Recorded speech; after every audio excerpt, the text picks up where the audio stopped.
and the next set of leaders get an opportunity to work, both in wherever they are in government and also in the party. So that transition is happening at the national level. The transition has happened in the state level. The transition has happened in the government where they are of the party. The transition has happened in the party structure, all right down to the district level, and now we are seeing a reflection of that in these pictures coming in from the party headquarters in Delhi.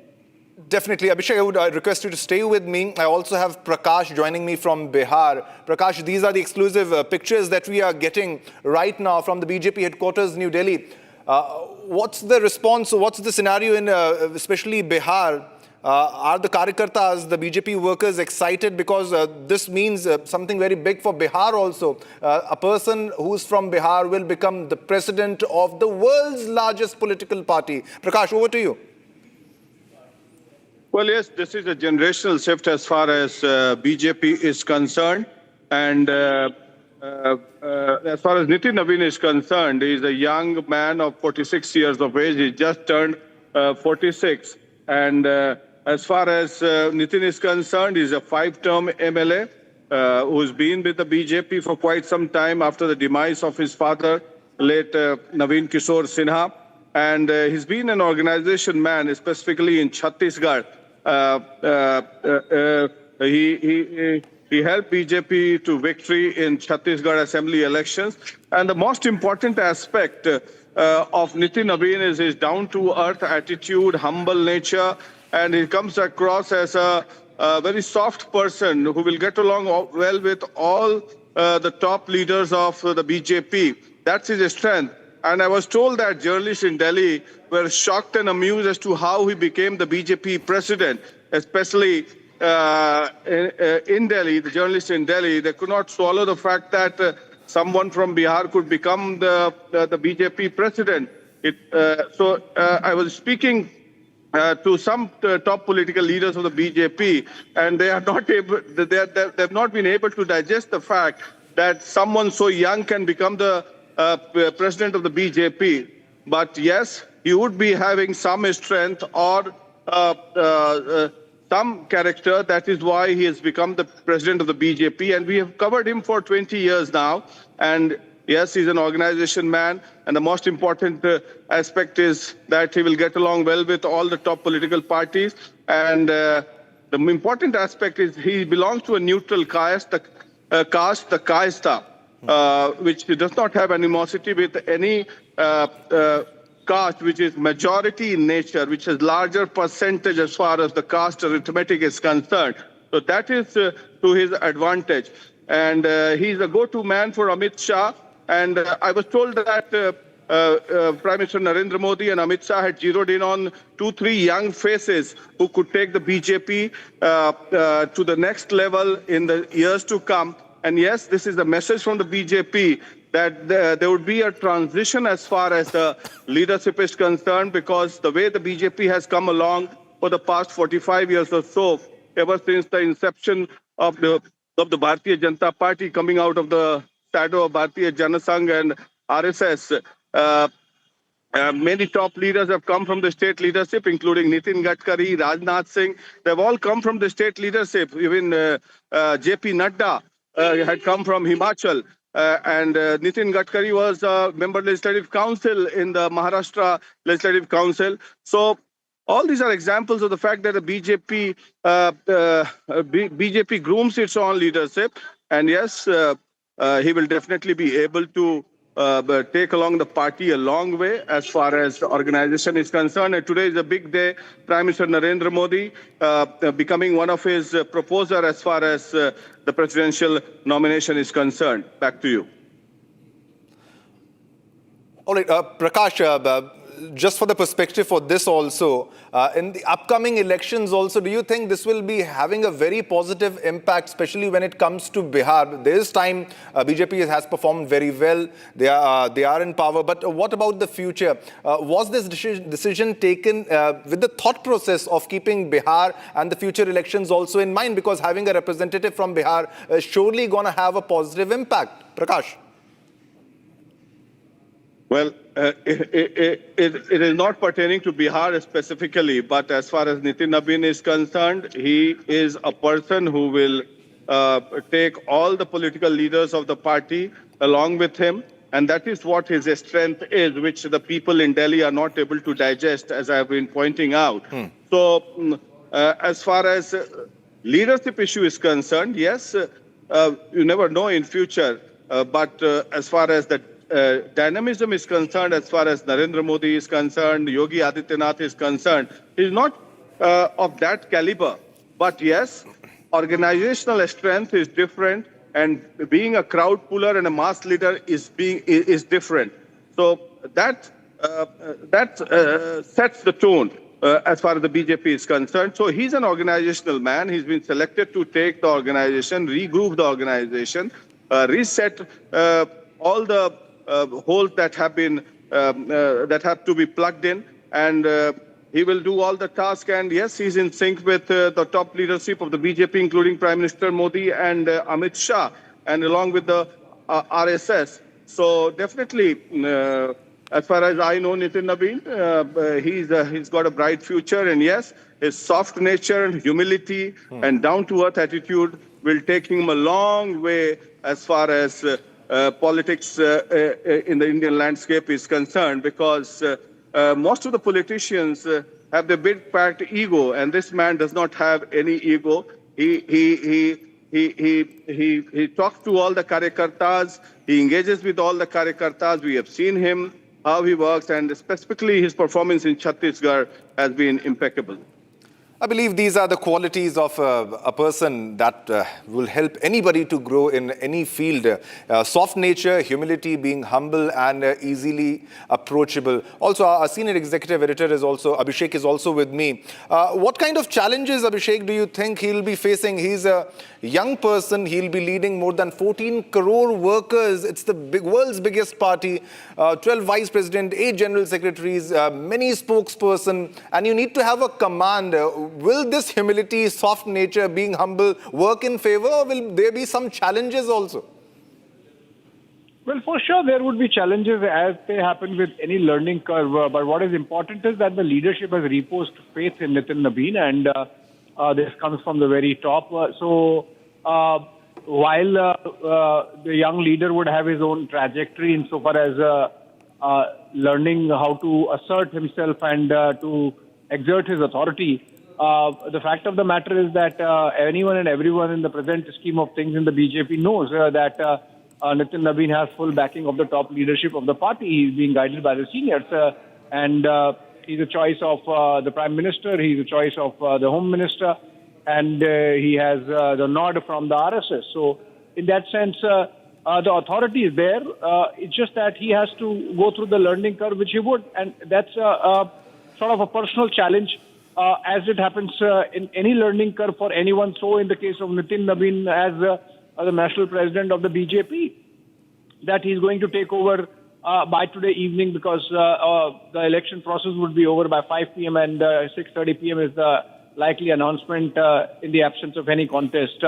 So that's there. And as I said, this is part of the design. This is happening by design. So there would be a cascading effect on the entire structure of the party and, of course, the Union Council of Ministers also. Definitely. Thanks a lot, Abhishek, for your perspective on this story. It's a developing story. Viewers will get you the latest pictures as and when Nitin Nabin will be filing the nomination. These are the exclusive pictures, live pictures from BJP headquarters, New Delhi.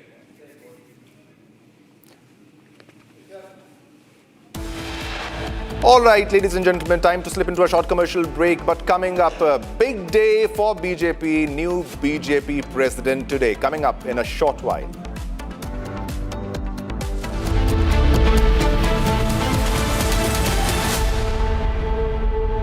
इसको घर पे लगाओगे तो शादी का तो पता नहीं, पर घर पक्का नहीं टूटेगा। रुंगटा नहीं तो घर स्ट्रॉन्ग नहीं। रुंगटा स्टील टीएमटी बार एकदम सॉलिड। पहाड़ों में एक हाइकिंग शिप भी बन सकती है। प्योर सूजी पास्ता उबालो, मिलाओ और खाओ। 8 मिनट में तैयार। क्या टेस्ट है सबका राजा R pure masala.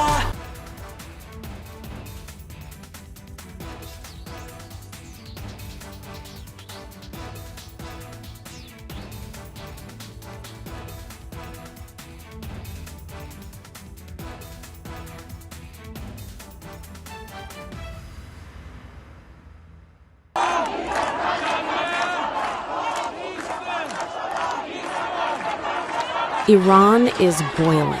Iranians are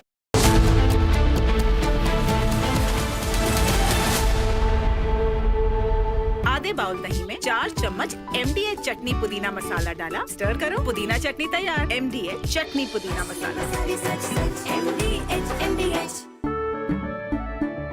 केसरिया से मन जोगी हुआ रे, दिल झूमे देखो मतवारा हुआ रे। केसरिया से मन जोगी हुआ। हर पल मनाओ केसरी त्योहार। विमल, बोलो जुबान Kesari.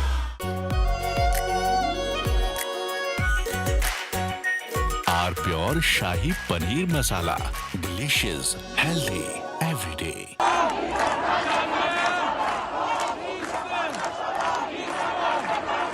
Iran is boiling. Iranians are protesting against the Khamenei regime.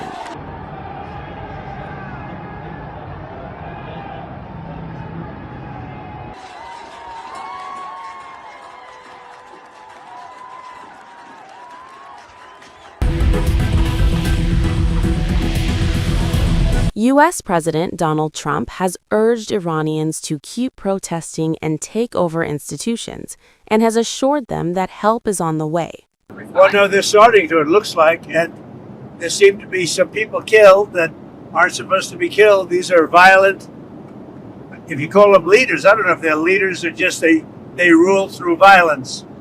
But we're looking at it very seriously. The military is looking at it, and we're looking at some very strong options. We'll make a determination.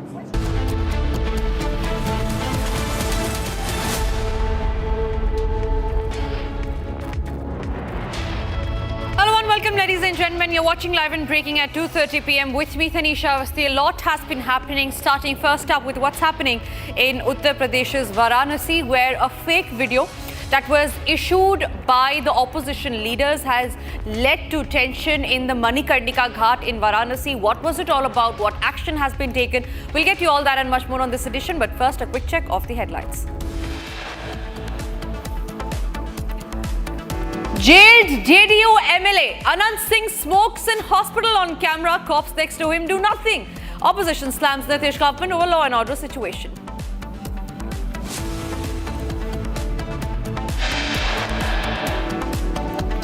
As RJD sharpens the attack over Anant Singh, calling the shots, Nitish government maintains radio silence.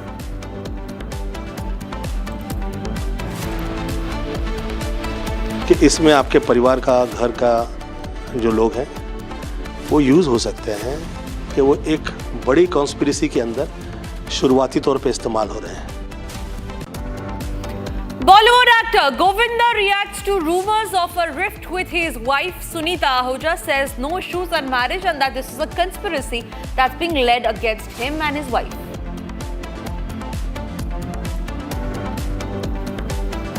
Controversy escalates after A.R. Rahman comment over bias in Bollywood. Daughter says Rahman spoke his mind.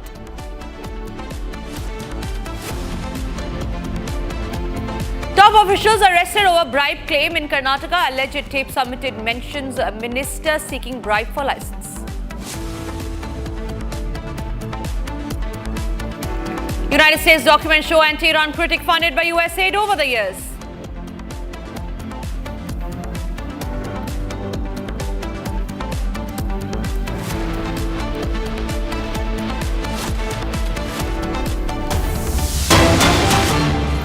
And we start this edition with the breaking news that's coming in, and this is in regard with the death of a Noida techie, which happened on a Friday. All right, we will go to that story, but first let's start with the top story, breaking news that's coming in, where we learn that Modi has pegged India's financial year 26 GDP growth at 7.3%, growth in line with RBI and World Bank projections of above 7%, and India's robust economic growth at 17%, increase in insurance premium revenue. Also, we know that the economic growth will be raising incomes. Higher incomes are likely to boost the insurance demand, and insurance sector is likely to see the growth. That's the latest breaking that we are getting as far as Moody's ratings are concerned. It has pegged India's financial year 2026 GDP growth at 7.3%.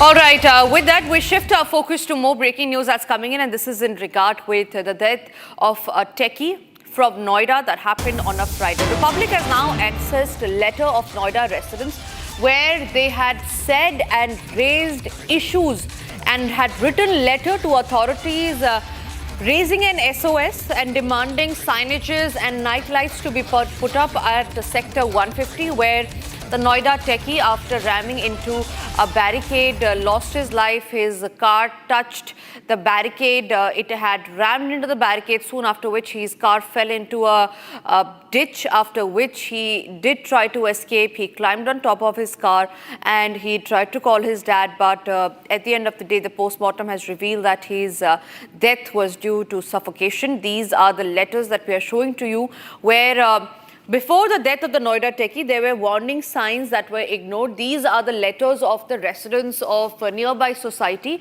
Sector 150, where residents have clearly mentioned how there are no signage boards inside the whole of Sector 150. That's the letter by residents that they had written to the authorities. So clearly, this mentions how an SOS was raised. The authorities were alerted. However, they took no action, because of which a Noida techie lost his life. He was returning from home. He was returning from work to home. He was working in Gurugram late at night. This was on a Friday night when he was returning from work from Gurugram to Noida Sector 150. Because of dense fog, because there were no reflectors on the road, at a moment when he entered Sector 150 in Greater Noida, his car rammed into a barricade because of zero visibility, because of no caution boards that had been put up in Sector 150, after which his car fell into a ditch. He then tried to escape, came out of the car, climbed on the rooftop of the car, and he called his dad, and his last words to his father was, "Papa, I am stuck and I don't want to die," after which the NDRF and the rescue team had reached the spot, but there was no relief that was given. Meanwhile, we have also accessed details of the postmortem report that has revealed key details in the case of the 27-year-old Yuvraj. The cause of the death has been cited as suffocation, and the postmortem report also mentions a heart failure. So it clearly mentions how the Noida techie, Yuvraj, wanted to save his life. He had, in fact, climbed on top of his car in a last-ditch effort to save himself. However, it was due to suffocation and due to heart failure that he lost his life. A very unfortunate incident, and this is nothing but negligence taking the life of a 27-year-old Noida techie.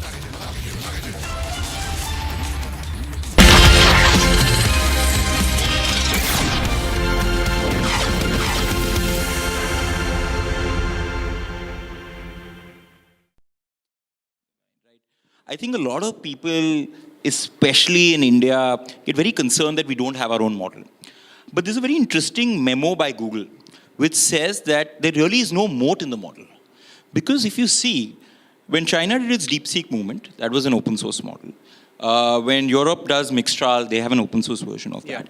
And when all these US guys are competing, Anthropic, Google, etc., they want our model, they want their models exposed to the Indian audience. Correct. Because India may be a good software exporter, but it is one of the world's best data exporters.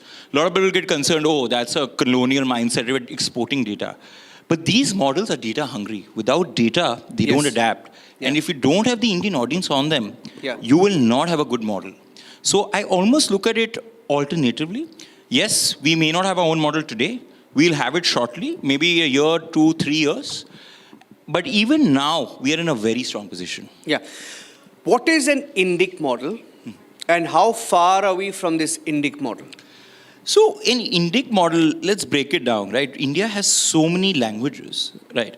most of the global models have been trained on English and the general internet, and Indian languages have been a small component of that, right? So their training sets are very small on that, right?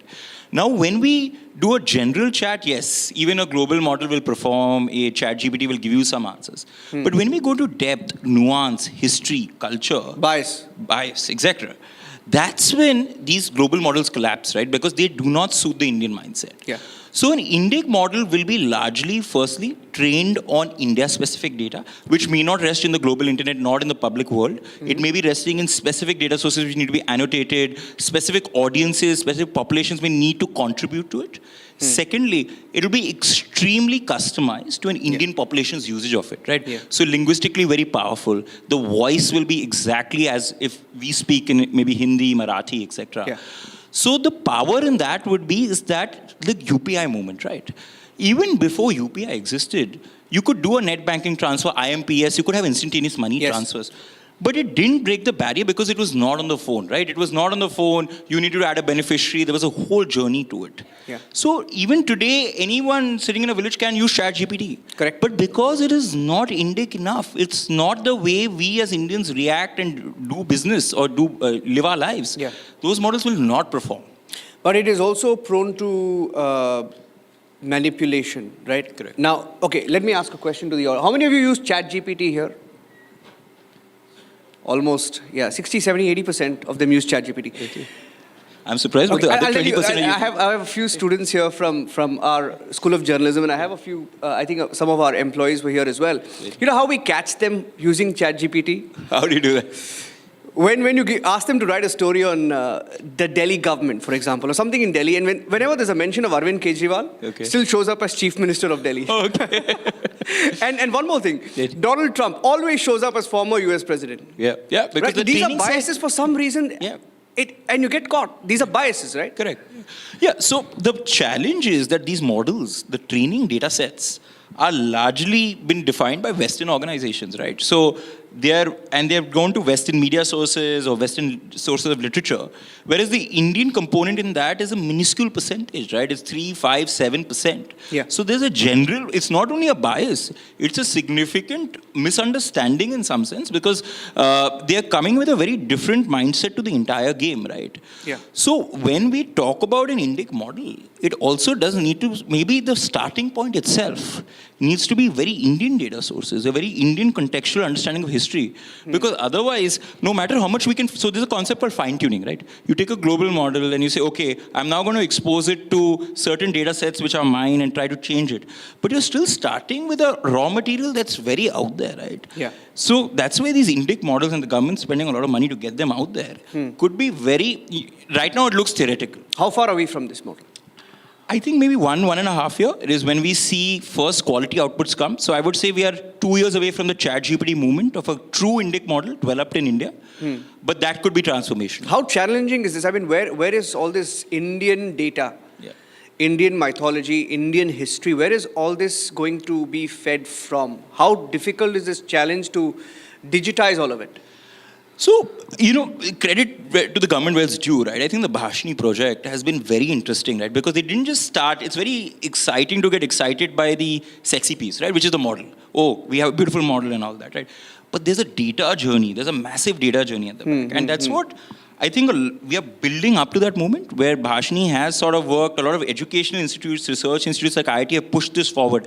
And they are going into that historical data. They're saying, can we get folks to annotate that data for us? Can we get folks to move that data from maybe, if it's a book sitting in a library, can it get scanned? Can it get digitalized? Can it move into our data streams? And can we get authentic speakers of the language to sort of contribute voice samples, etc.?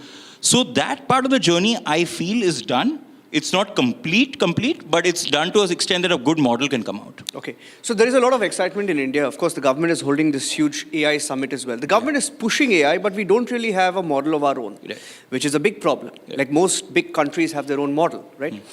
So we are, of course, are an interface industry. Would you say we are an interface industry, which is basically AI industry using already existing global models for their end use, for their business? But are we, how would you see the transformation of India from being an interface?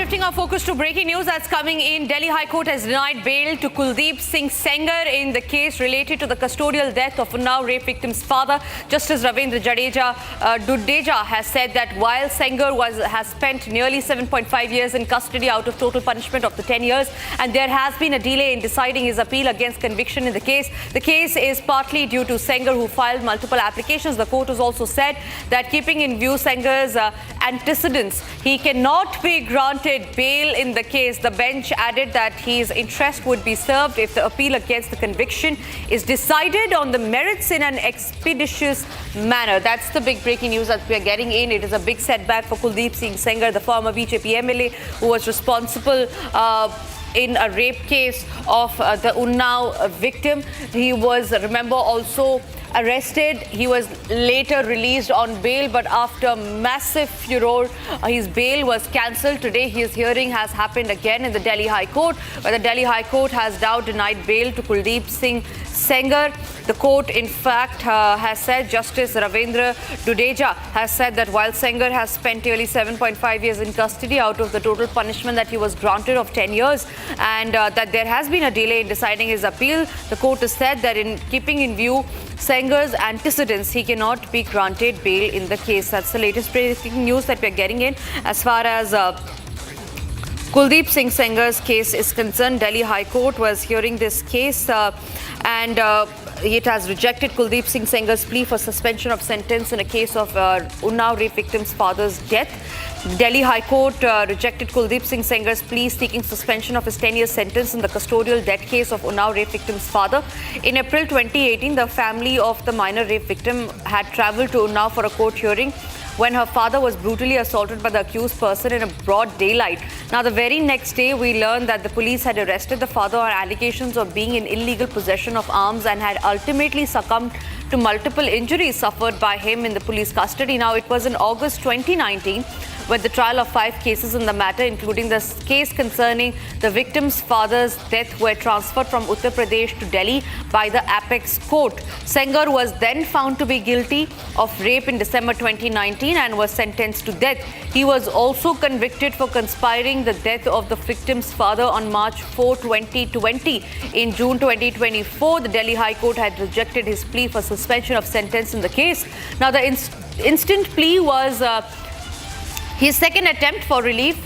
Justice Ravindra Dudeja dismissed the plea, noting that Sengar's criminal antecedents and no new subsequent development in the case. The court has also said that while it is conscious about Sengar's long incarnation of about 7.5 years in the case, but it is also noted that his appeal could not be heard due to delay on multiple grounds, like his filing multiple applications and seeking suspension, sentence, etc. Meanwhile, Justice Ravindra also said that the appeal has to be heard on merits in an expeditious manner. It is now significant to note, ladies and gentlemen, that the division bench of the High Court recently had also suspended the sentence in the rape case. However, a few days later, the Supreme Court had stayed the order. The High Court this time has not repeated the same mistake that it had done last time.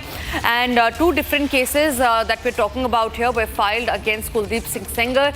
Number 1 was the rape case of the Unnao girl, and the second was killing of her father in judicial custody. Senior editor Abhishek Kapoor joins me on the phone line on that note. Abhishek Kapoor, the Delhi High Court seems to have taken a decision this time, and unlike last time, it has not granted bail to Kuldeep Singh Sengar, the former BJP MLA.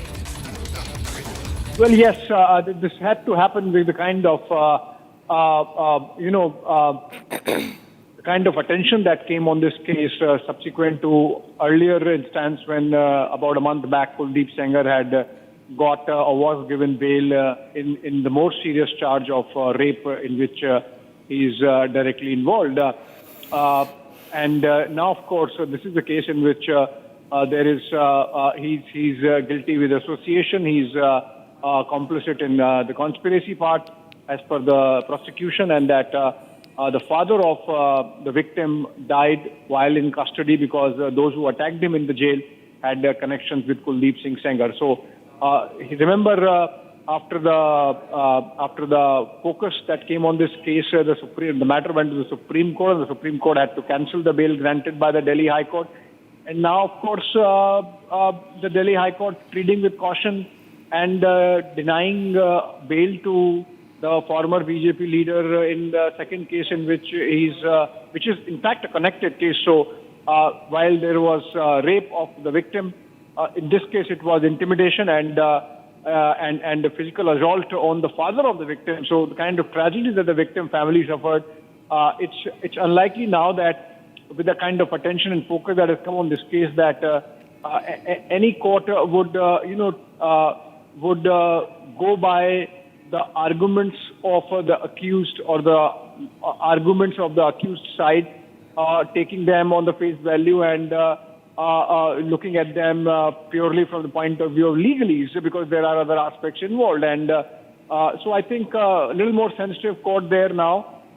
Denying bail to Kuldeep Singh Sengar, he'll continue to stay in jail even otherwise. And remember, while he was granted bail in the earlier one, had he been granted bail today, he would have been actually out. So in that sense, it should come as a big relief for the victim family and those who have supported the victim all these years. Right, Abhishek, do you also feel that the decision of the High Court this time, unlike the one that they had given in the first time, has also come after a lot of public pressure that the courts and the judges had to go through after Kuldeep Singh Sengar was granted bail in the case of rape of the victim? Because this time this case is about the death of victim's father in custody. This is about the custodial death matter. This time the court has said that there will be no bail that will be granted to the accused in this case. Do you think that the court's decision has also come after and it is influenced rather by a lot of public pressure that the courts had to go through because of the decision in the earlier case? Not exactly just because of public pressure, because, the court also has to have evidence before it. So about 3 days back, the victim family had presented more material before the court in terms of their threat perception, in terms of the attempts made to intimidate them is still, despite all this media attention and focus. So it's not just about media. It's about, remember, this is Mofussil, this is tier 3 town like Unnao, where, the agency with the accused is much higher. He's a politician. His family wields clout locally. And in fact, that clout itself provided the impunity with which the crime could be carried. So I think in that sense, more evidence, more material put across, relevant recent developments that the victim side has put across before the court would have obviously guided the court in coming to the conclusion that giving bail to the accused at this stage can further compromise the sense of security that the victim has, and so denied the bail to him. All right, Sarthak is, thank you Abhishek for those details. Sarthak is also joining us live from the National Capital on that note. Sarthak, take us through the arguments that happened inside the court today, and like we were discussing with Abhishek Kapoor, our senior editor, about how the court this time has a changed decision, and there are two cases that are related to Sengar, of course. One is about the rape of the victim. The other is about the death of her father in custody. Now, this is the case about the death of her father in which he has been refused bail by the Delhi High Court. What are the kind of arguments that took place?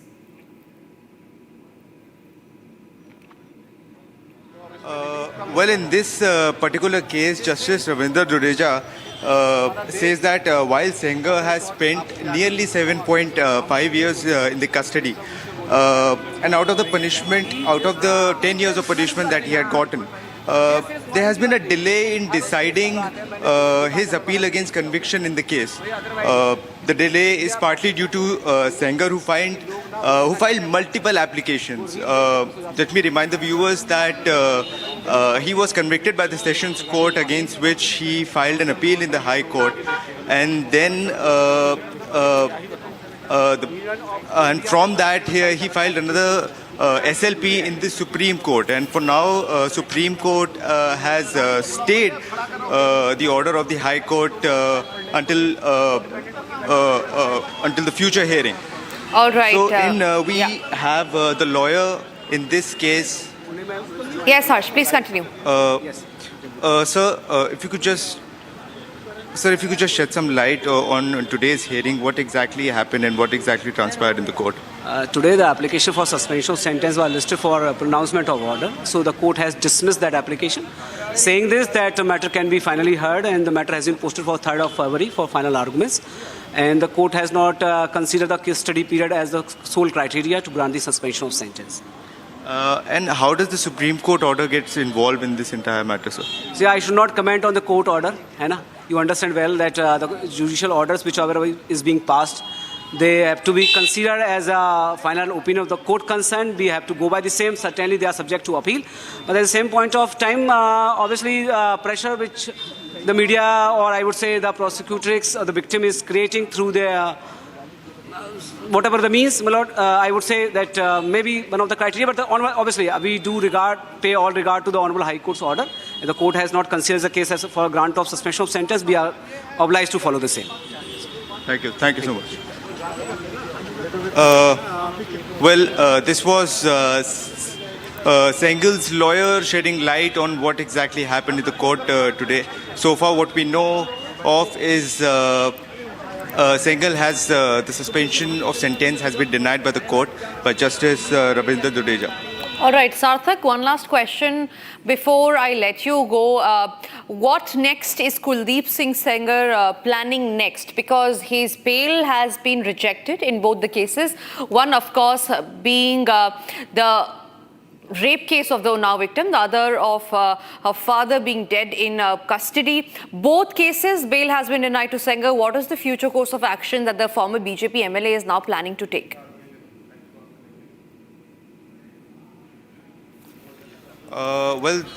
So far, whatever information that we have gathered from the reports, they'll have to wait for the Supreme Court order, which is likely to take place probably tomorrow or sometime in the next week. And after that, only Sengar will be able to decide the future. All right, course of Sarthak, action. I request you to stay with me because I'm being joined by Brinda Adige, activist on the phone line. Brinda, thank you very much for speaking to Republic. This, of course, has come as a huge setback to Kuldeep Singh Sengar. But like we were talking earlier, he had earlier been given bail by the High Court, which was then rejected by the Supreme Court after there was huge outrage that was seen over the High Court's decision. The High Court this time seemed to have learnt about what it had done in the past, and this time bail has been rejected to Kuldeep Singh Sengar in the case of the death of the victim's father. Yes, I think what the court has done is what the court should do. This man is a convict, and he is not simply a convict, he is even serving jail term. How dare he ask for any kind of a concession? If the court had given any concession, then it would have set one of the worst precedents in free India. I'm glad that the court has ensured that this guy continues to stay there and that petition is rejected, because such a petition is unacceptable when we are looking at rape and murder. And another thing that the court has also put it down very, very clearly is such petitions must not be entertained by it or any such court. Simply because a precedent of this nature, where this man is not only politically very, very strong, but he has all the wherewithal. He has his thugs and his stooges and everybody. If you look at the case from the beginning till now, we have seen that he has never done anything personally to her, but he has used all his offices, all his connections to ensure his uncle, the girl's father, all murdered, dead, all kinds of accidents. The police themselves have intimidated the rape survivor. So I'm very, very happy that the court did what it must do, and it has done so correctly. Of course, the defendants have gone on various technical points of the law, but again over here, we should ask these questions of the judiciary and the judges. You are not using your discretionary power. Why are you not using it? It is in these such cases when technicalities are taken and this man uses that technicality as a crutch to get out of the jail, that the court must say that it is bad in law and in spirit. All right, Brinda Adige, thank you very much for your views on that story. Big setback coming in for Kuldeep Singh Sengar, the former BJP MLA in the Unnao rape and murder case, rape of the Unnao victim and murder of her father. Both the cases, he has been rejected bail. This is a big setback for the former BJP MLA. We're getting you these and a lot more stories coming up right after a short break.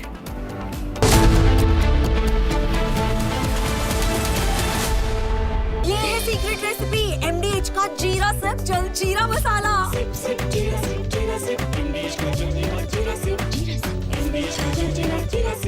At Amity University's 2-week summer school, students of classes 9 to 12 get to explore future undergraduate programs as per their interest from over 30 disciplines. Students attend lectures by Amity University faculty, gain experience at over 400 labs and learning studios, and attend personality enhancement workshops. Register now at amity.edu/summer school. R pure suji pasta उबालो मिलाओ और खाओ 8 minute में तैयार। क्या taste है सबका राजा आर प्योर मसाला। MDH की हल्दी मिर्ची धनिया करे कमाल। ये रंग दे, ये खुशबू दे, ये तीखा, ये कम पड़े। क्या निराला MDH मसाला।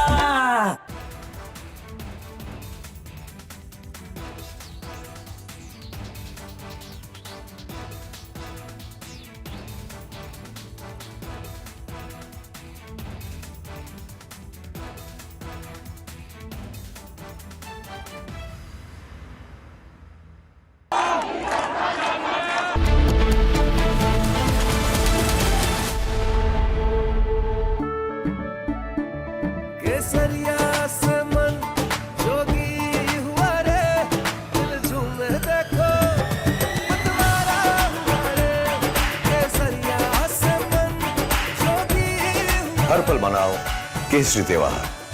विमल, बोलो जुबान केसरी। थोड़े में ज्यादा स्वाद ये तो है इसकी खास बात। वाओ मामा क्या स्वाद है। अरे मेरे राजा राजा R pure masala.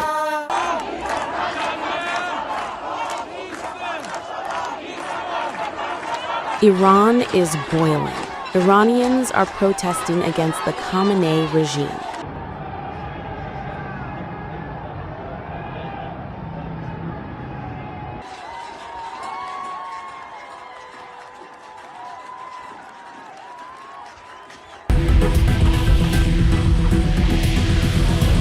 U.S. President Donald Trump has urged Iranians to keep protesting and take over institutions, and has assured them that help is on the way. Well, no, they're starting to, it looks like, and there seem to be some people killed that aren't supposed to. From Asia's largest news headquarters, setting the agenda for Bharat.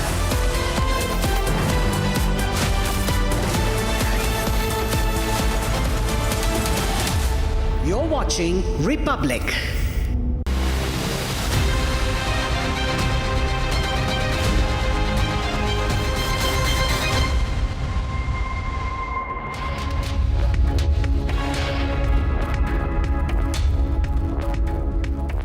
Hello and welcome. You're watching Live and Breaking with me, Ishita Mitra on Republic. Now, the Delhi High Court has turned down the plea of Kuldeep Singh Sengar, a former BJP MLA, in the Unnao rape case involving the custodial death of the victim's father. We will discuss all that and more. But first up, headlines.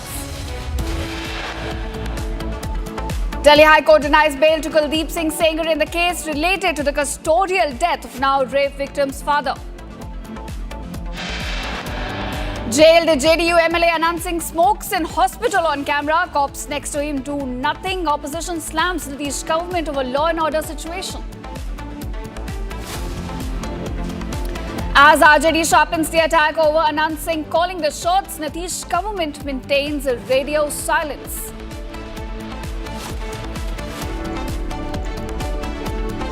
गया था कि इसमें आपके परिवार का, घर का जो लोग हैं वो यूज़ हो सकते हैं कि वो एक बड़ी कॉन्स्पिरेसी के अंदर शुरुआती तौर पे इस्तेमाल हो रहे हैं। Bollywood actor Govinda reacts to rumors of a rift with his wife Sunita Ahuja, says no issues in marriage. Controversy escalates after A. Rahman's comment of a bias in Bollywood. Daughter says Rahman spoke his mind. Top officials arrested over bribe claim in Karnataka. Alleged tape submitted mentions minister seeking bribe for license. US documents show anti-Iran critic funded by US aid over the years.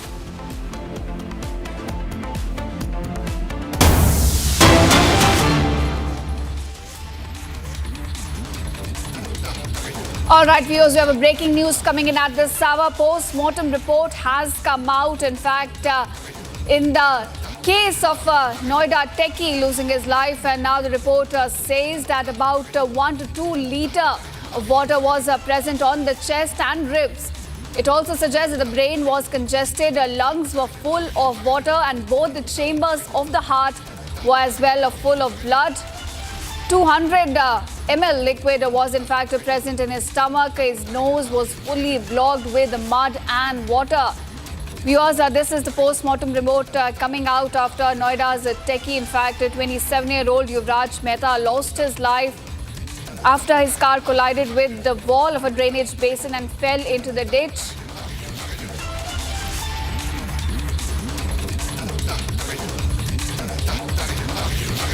All right, my colleague is joining me from the ground on this. Anaya, do tell us, we have information coming out of the post-mortem report which shows that about 1 to 2 litre, in fact, water was present in his chest. Give us more details. Yes, as we see the post-mortem report, it states that Yuvraj had died due to suffocation. He has died due to heart failure. This is also mentioned in the post-mortem report. And we can assume how. Because Yuvraj was on his roof, car's roof, on this lake, inside this lake. And for the prolonged period of time, he was on the roof asking for help, pleading for help. And for at least 3 hours, he was there pleading for help. And when nobody could reach to Yuvraj, he died of suffocation. He died of heart failure as he drowned inside the water after 3 hours when his car started drowning. He drowned inside in the water. In this pond you see here, this is the pond and this is the wall. This is the wall of the drainage which you are seeing over here. Right exactly from here, Yuvraj's car has plunged inside this water, inside this drainage system. And as we speak to the authority, Public Health Department's authority official person has come here, Rajesh Kumar, he says his name is. He says that it is not under his authority. It is not under his duties that this pond should be cleaned. He has come here today to check the cleanliness of this area. And when we ask him whose authority it is, he tries to put this on another's back, on another authority's back. He just neglected it. He just denied that it is not his authority. It is not his part to clean this pond also. So this is the pond where Yuvraj has drowned, and the postmortem report states that he has drowned because of the heart failure, which is now the truth which has come outside. And now the authority should come and they should take the responsibility that Yuvraj had died due to suffocation, due to heart failure, because no one could save him, because the police officers were here. They could not save him because of the fire brigade team. They were here. They could not save him. The SDRF team has arrived late because they came from Ghaziabad, Noida, Greater Noida. The sector does not have their own SDRF or rescue team. So Ghaziabad is far away from here. And when it is dense fog, the team had arrived late here due to dense fog. They did not have much time. They did not have proper time to reach over here on this spot. And Yuvraj died because of suffocation, because no one could reach to him, because the authority, because the police officials, because the rescue team did not have the enough resources to save him. They did not have the life jacket, they did not have the ropes, they did not have the crane, they did not have anything to save Yuvraj. Yuvraj could have been saved if our authorities had these resources, if our authorities even tried, because the gig worker, the worker who was passing by from here, he's the passerby, he also tried to save a truck driver, which plunged into this pond few days back, 15 days back if we talk about. Then the passerby, the gig worker we are talking about, Muninda, he tried to save the truck driver, and he saved the truck driver from the exact same location. You see the location? Here, the same location, the accident has taken place 15 days back, and the gig workers, they came into action and they saved the truck driver, not the authorities. Also, then the police officers were not here. Also, पानी इस नाले से जा रहा है। हाँ वो अब कंसर्न आपने रिपोर्ट दी कभी? आपकी जिम्मेदारी है नाला साफ करने की। क्या आपने कभी रिपोर्ट दी? आखिरी रिपोर्ट कब दी थी आपने? मेरी डेली रिपोर्ट जारी है। सर ये मतलब आप ये कह रहे हैं कि अथॉरिटी को पता है कि नाला ढका हुआ जो है हमारे साथ। ये बताइए किस डिपार्टमेंट से आए हैं? पब्लिक है। Public health. अच्छा, क्या क्या जो जुरिसडिक्शन है आपके अंदर, क्या क्या आता है? नाले की सफाई और रोड की सफाई। तो अच्छा, आपको पता था कि यहाँ पर जो नाले की सफाई है वो कब से नहीं हुई है? नाले की सफाई रेगुलर बेसिस पे हो रही है, लेकिन पानी का जमाव था। ये कैसी सफाई है जिसमें जमाव जो है पानी का अब तक नहीं हटा इतने दिनों से? सर आपको लगता है कि अगर आपकी जिम्मेदारी थी ना, अगर आप सफाई करवा रहे हैं, अगर नाले अगर नाले की सफाई हो रखी है। सर एक सबसे अहम सवाल है, पानी जो इकट्ठा था वो कितने समय से इकट्ठा था? पानी वहाँ इकट्ठा नाले में, नाले में तो सफाई रेगुलर बेसिस में हो रही है। सर ये पानी अंदर कैसे पहुंचा, इसकी रिपोर्ट कभी आपने दी, आप कभी आगे दी? पानी नाले से जो पानी पहुंच रहा है अंदर, ये कैसे, आपको कब से पता था ये पानी जा रहा है? क्या आप शर्मिंदा है? नाले को कवर, आपको पता है कि नाला कवर हुआ तो उसकी जान बचती ना? मैं बोल रहा हूँ नाले को कवर करना वो सिविल डिपार्टमेंट से है ना, वो मेरा क्राइटेरिया नहीं है। सर आपका ये तो क्राइटेरिया है कि पानी जा रहा है, आपने बताया। देखते हैं यहाँ पर की गंदगी है सर, क्या आप डेली आते हैं, आप नहीं देखते? सर नाले की सफाई, नाले के अंदर सरिया है सर। मैं आपसे बोल रहा हूँ कि जो मेरा क्राइटेरिया है उससे संबंधित आप सवाल कीजिए। मेरा क्राइटेरिया है ना, हाँ तो आप सवाल ऐसे करें कवर्ड क्यों नहीं है, तो वो मुझसे कंसर्न नहीं है। नहीं सर, आपके ये आपसे कंसर्न है कि पानी यहाँ भर रहा था, क्या आपने जानकारी दी? राजेश कुमार सर, अपना डेजिग्नेशन बता दीजिए। प्रभारी सफाई निरीक्षक, पूरे नोएडा के प्रभारी हैं आप? अरे नोएडा का थोड़ी ना, जो मेरे को साइट अलॉट हुई है, जो मेरे को अलॉट हो रहा है एरिया उसी का, तो मैं। हाँ जी, इस इलाका, ये इलाका आपके? हाँ। All right, Anaya, do tell us that after the post-mortem report is out, it seems like a clear case of negligence at multiple levels. The lighting was not proper, the drainage wall was in a poor condition, and even after the rescue teams reached on the spot, they did not have the right tools to save Yuvraj Mehta in time. Yes, you are right. You are right about everything. I'll ask my Vijay to show you the street lamps. Vijay Mukesh is with me. See here, the street lamps over here, they do not light in the night because of the residents. They have told us that they have raised so many times the complaints, they have lodged the complaints, but no action was taken. No street lights are working over here at night. There is no boundary here. There is no signage here. There is no warnings here that there is a pit hole next to your highway wherever you are traveling from. So this is what happened with Yuvraj. This highway you see back beside us, this highway, this is proper a death zone. Because when Yuvraj was traveling from his work to home that night on Friday 11:30, he did not know that there is a death zone ahead because there was no street lighting and there are no signage over here, there are no barricadings, there are no boundary walls to this pond, and this has been happening since 8 years. The residents complain that this has been happening since 8 years. And they've been complaining since long back, but no one listened to them. No authorities listening to them, no police officers listening to the residents, to the local people. They've been filing the complaints since long back, but nobody listened to them. If they speak to the authorities, they will clearly say, you should go back, you should go to the Supreme Court and you should file their complaint to the Supreme Court. But we ask the authorities also, sir, this is your department, sir, this is your job to safeguard this pond, to safeguard to put the boundaries over here. Because people's life are in the hand of the Noida authority, people are in the hand of the people, police are in the hand of the people, the rescue team are in the hand of the people, fire brigade team, what are they doing? What are you doing, guys? Yuvraj have died here and we expect some help from you when we are dying and when we are drowning in this lake. We expect that rescue team will come, they'll come with some resource, they'll help us, the team will work something, they will do something for us, because that's what happened with Yuvraj. Yuvraj was pleading for his life for 3 hours. Can you imagine? For 3 hours he was pleading for his life and the authorities and the police officers and the rescue team could not help him. Because we did not have any resources, because there were no safety guards, because there were no boundaries. And you see this area, this is shit. See, this is the area, this is a Z zone, no cleanliness, nothing. It's vast, this pond is vast and this has been like this since 8 years. People over here, societies, in the societies you see this tall storage societies are there, they pay crores of rupees to stay here. They pay more than crores, 3 crores, 5 crores to stay here, and what they expect the safety of their life. People also are scared here because there are no street lamps on the street. They also expect that there will be some safety. They expect that there will be safety for their women, and they are also scared for the life of their women at home because there are no safety. Anaya, thank you for joining us and giving us those crucial details from the ground on the story. Viewers, Republic also asked the Noida administration questions of the negligence reported in this case. Take a listen. नाम क्या है आपका? नाम क्या है? और किस पद पे हैं आप? सफाई निरीक्षक। सफाई निरीक्षक। फोन नीचे करो। सर यहाँ पे से कंप्लेन हो रही है, आपने अभी तक सफाई नहीं करवाई, रेसिडेंट्स सफाई तो कंटिन्यू हो रही है सर। यहाँ पे पानी कैसे भरा है फिर? भरा हुआ है पानी। इस रोड की सफाई कंटिन्यू हो रही है। नहीं, पानी कैसे? पानी कैसा है? पानी कैसा है? पानी कैसे आया? मेरा क्राइटेरिया भाई साहब इधर देखो, इधर देखो सर, कैमरा इधर है। सर ये कहाँ से पानी आया? आपके ज्यूरिसडिक्शन में क्या हुआ? सर क्या क्या है आपके अधिकार क्षेत्र में, पहले वो बता दीजिए। रोड इंस्पेक्शन करने आए आप? रोड और नाला। हाँ, क्या? और रोड के साइड में बैरिकेड होना चाहिए, वो आपकी जुरिसडिक्शन है कि नहीं? वो मेरे जुरिसडिक्शन सर ये बताइए, सड़क पर स्ट्रीट लाइट होनी चाहिए। सर नाला आपके क्षेत्र में आता है, नाले की कवरिंग क्यों नहीं हुई थी?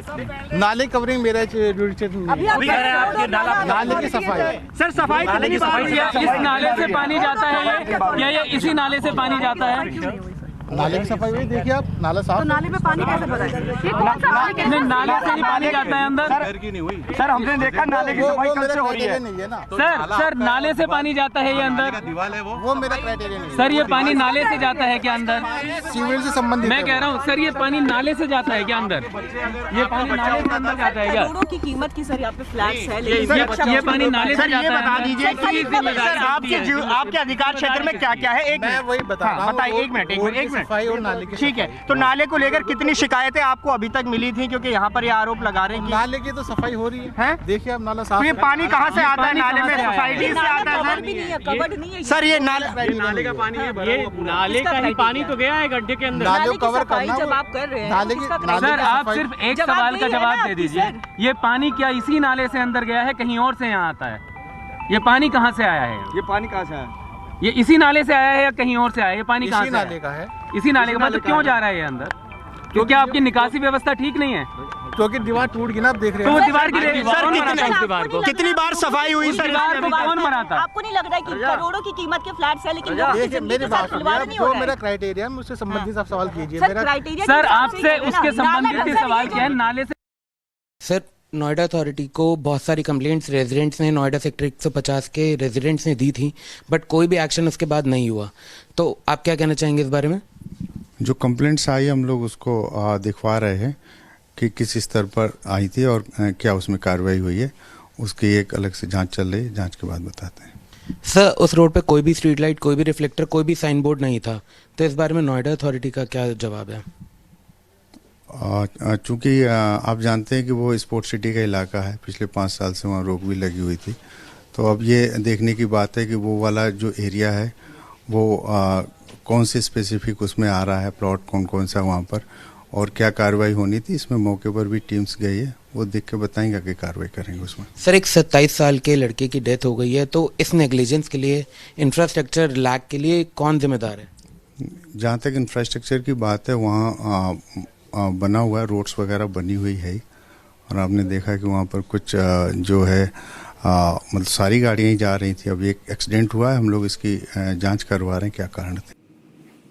And now we are shifting focus. The controversy surrounding Oscar-winning music composer A.R. Rahman has intensified as the legendary composer faced a severe online backlash and accusations of character assassination following his recent remarks in an interview where he linked a slowdown in his Bollywood assignments over the past 8 years to shifting power dynamics within the industry. Now, he also said that there could involve a communal bias that's slowly working, and critiqued films like Chava for profiting from divisiveness. Now, in a show of familial solidarity, Rahman's daughter also put out a post and shared his views, saying that the father was only sharing his opinion.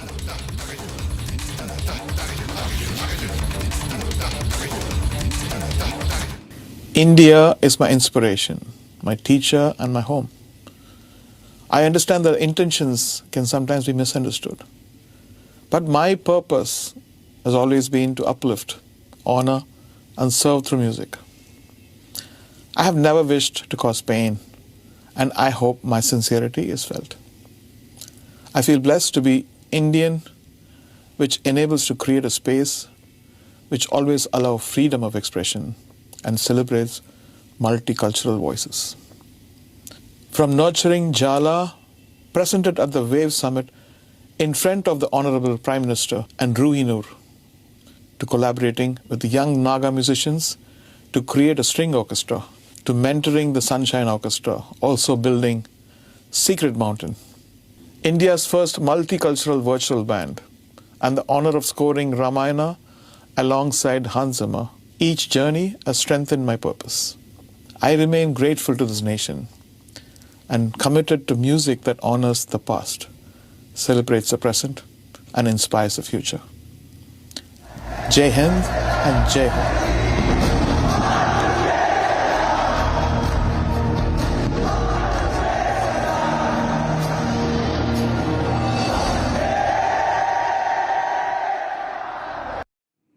Now, viewers, Bollywood actor Govinda has broken his silence on the rumours of a rift with his wife Sunita Ahuja, dismissing the speculation and calling it a big part of a conspiracy. Speaking to the media, Govinda said that some family members are being unknowingly used to spread misinformation, and that was his silence, in fact, being misinterpreted as his weakness.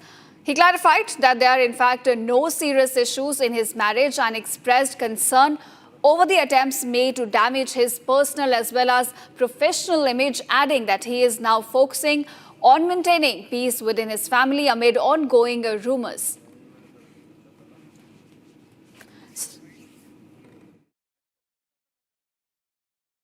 ऐसे तो बहुत ही ज़हीन हैं, वो पढ़ी लिखी हैं, भाषा में गलत नहीं होता है, और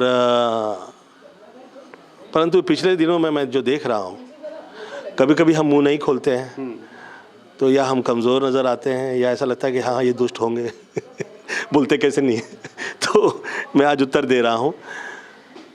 मुझे ये कहा गया था कि इसमें आपके परिवार का, घर का जो लोग हैं वो यूज़ हो सकते हैं, उन्हें इसका पता नहीं चलेगा कि वो एक बड़ी कॉन्स्पिरेसी के अंदर शुरुआती तौर पे इस्तेमाल हो रहे हैं।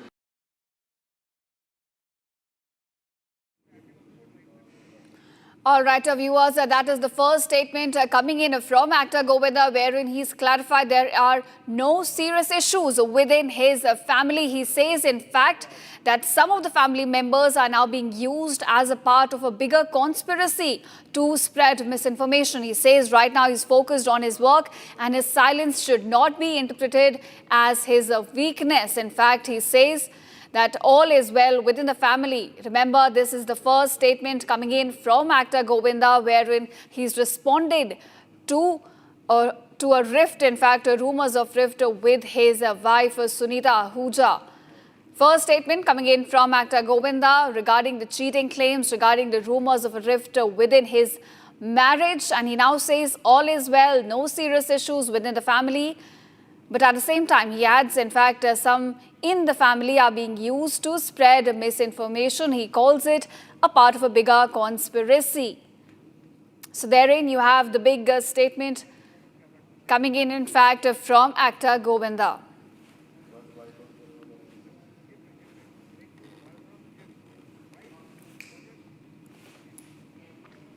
All right, viewers, and now let's focus and shift to a special segment called Bharat in One. Let's get started.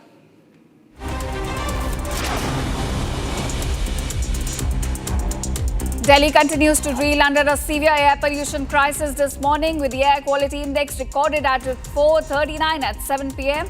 This is according to Central Pollution Control Board. Several parts of the city, in fact, recorded alarmingly high pollution levels, highlighting the widespread nature of the crisis. Visibility across Delhi also remained poor, with a dense fog blanketing entire parts.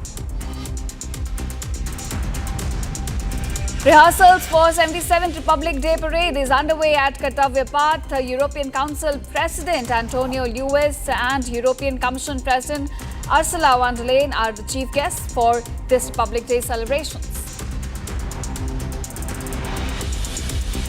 Home Minister Amit Shah extended greetings on the occasion of the NDRF Raising Day. In a post shared on X, Shah underscored their significant role in advancing Prime Minister Modi's resolve to build a disaster-resilient India and described them as a pillar of trust the nation relies on.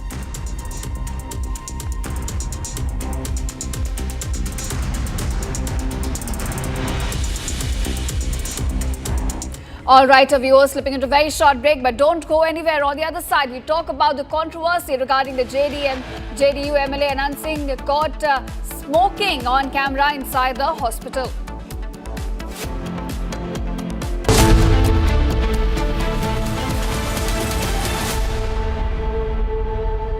ये है secret recipe MDH का जीरा SIP जल जीरा मसाला।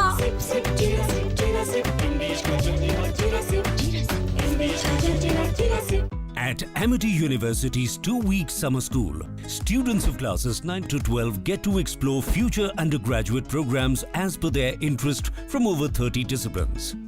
Students attend lectures by Amity University faculty, gain experience at over 400 labs and learning studios, and attend personality enhancement workshops. Register now at amity.edu/summerschool.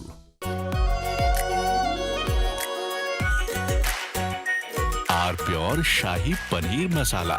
Delicious, healthy, everyday. MDH की हल्दी मिर्ची धनिया करे कमाल। ये रंग दे, ये खुशबू दे, ये तीखा, ये कम पड़े। क्या निराला MDH masala.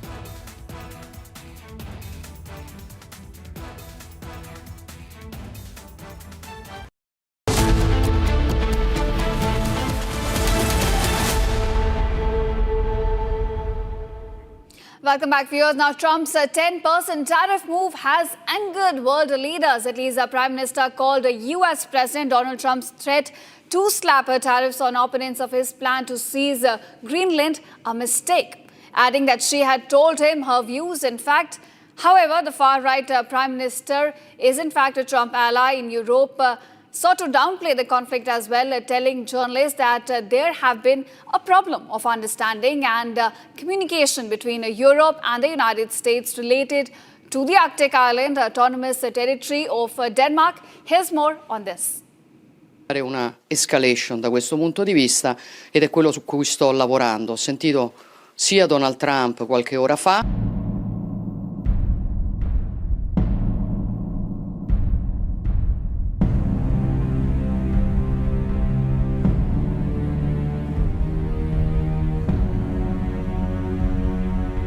I wanted to tell you that the prediction of an increase in tariffs against those nations that have chosen to contribute to the security of Greenland, in my opinion, is a mistake, and obviously I do not agree with it.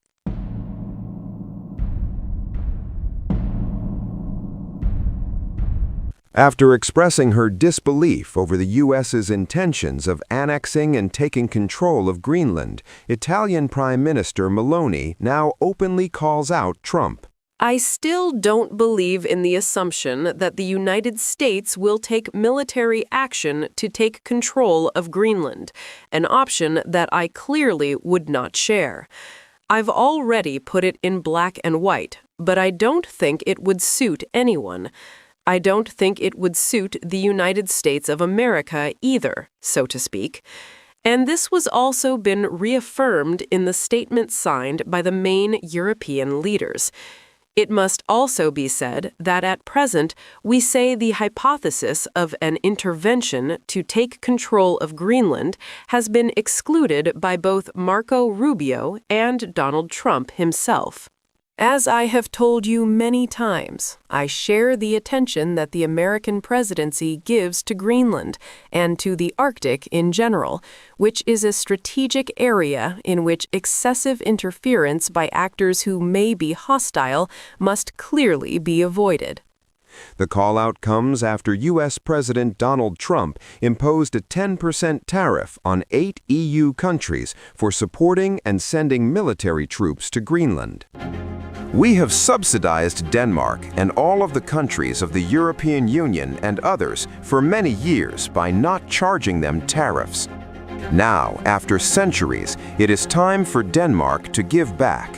World peace is at stake. China and Russia want Greenland, and there is not a thing that Denmark can do about it. On top of everything else, Denmark, Norway, Sweden, France, Germany, the United Kingdom, the Netherlands, and Finland have journeyed to Greenland for purposes unknown. Starting on February 1st, 2026, all of the above-mentioned countries, Denmark, Norway, Sweden, France, Germany, the United Kingdom, the Netherlands, and Finland will be charged a 10% tariff on any goods sent to the United States of America. We are not going to outsource our national security. We are not going to outsource our hemispheric security to other countries. And if there were an attack on Greenland from Russia, from some other area, we would get dragged in. So better now, peace through strength, make it part of the United States, and there will not be a conflict, because the United States right now, we are the hottest country in the world. We are the strongest country in the world.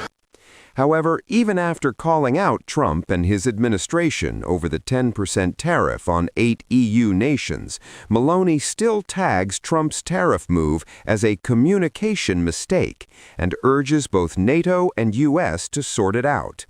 It seems to me that he, Trump, was interested in listening, but it seems to me that from the American point of view, the message that had come from this side of the Atlantic, was not clear. It seems to me that the risk is that the initiatives of some European countries were read in an anti-American key when that was not the intention. Clearly, the actors that concern everyone are others. But I didn't think this message was clear at all. Even after knowing Trump's reality, why is Italian Prime Minister Giorgia Meloni calling American intentions toward Greenland a communication mistake?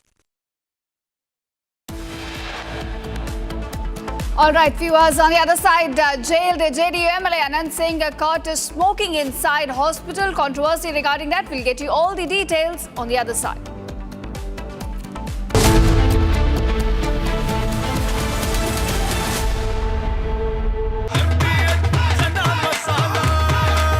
अब छोलिया हो या लोबिया, सफेद चने या काले चने, सब कुछ मजेदार बने। केसरिया से मन जोगी हुआ रे, दिल झूमे देखो मतवारा हुआ रे। केसरिया से मन जोगी हुआ। हर पल मनाओ केसरी त्योहार। विमल, बोलो जुबान केसरी। आर प्योर सूजी पास्ता उबालो मिलाओ और खाओ 8 मिनट में तैयार। क्या टेस्ट है सबका राजा R pure masala.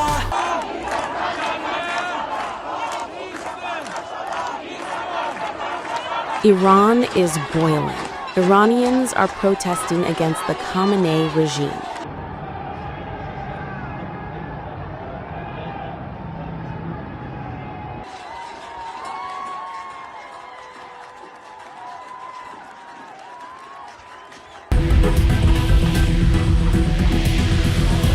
U.S. President Donald Trump has urged Iranians to keep protesting and take over.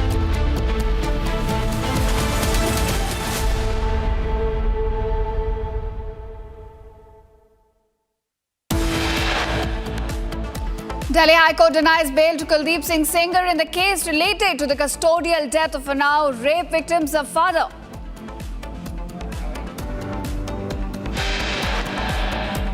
Jailed JDU MLA Anant Singh caught smoking inside hospital. Cops next to him do nothing. Opposition slams the Nitish government over law and order.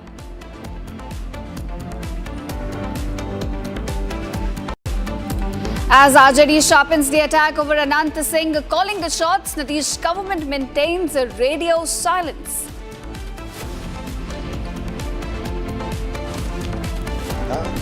कि इसमें आपके परिवार का, घर का जो लोग हैं वो यूज़ हो सकते हैं कि वो एक बड़ी कॉन्स्पिरेसी के अंदर शुरुआती तौर पे इस्तेमाल हो रहे हैं।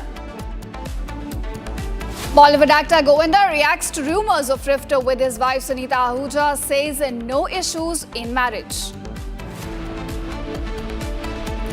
Controversy escalates after A. Rahman's comment over communal bias in Bollywood. A daughter now says Rahman spoke his mind.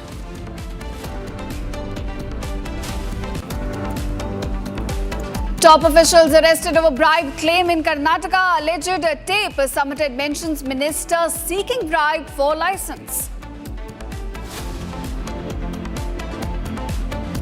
US documents show anti-Iran critic getting funded by US aid over the years.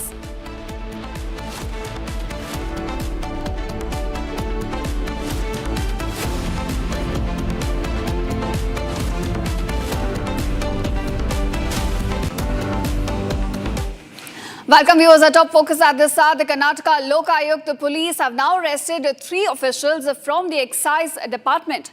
And this is over the charges of corruption. According to the police, a person named Lakshmi Niraya had applied for a bar license, in fact, with the excise department. And the complaint now alleges that the deputy commissioner and the superintendent demanded a bribe of rupees 80 lakhs to grant that very license. Now, Lakshmi Niraya had approached the Lok-Ayukt police, who laid a trap and then caught the duo red-handed while accepting a bribe of rupees 25 lakhs. Now, an excise constable who was allegedly involved in delivering the bribe amount was also arrested. And this is the big breaking news at this hour coming to light from Karnataka, where a big corruption racket, it seems, has now been busted, involving excise department itself. Now, viewers, we're given to understand that the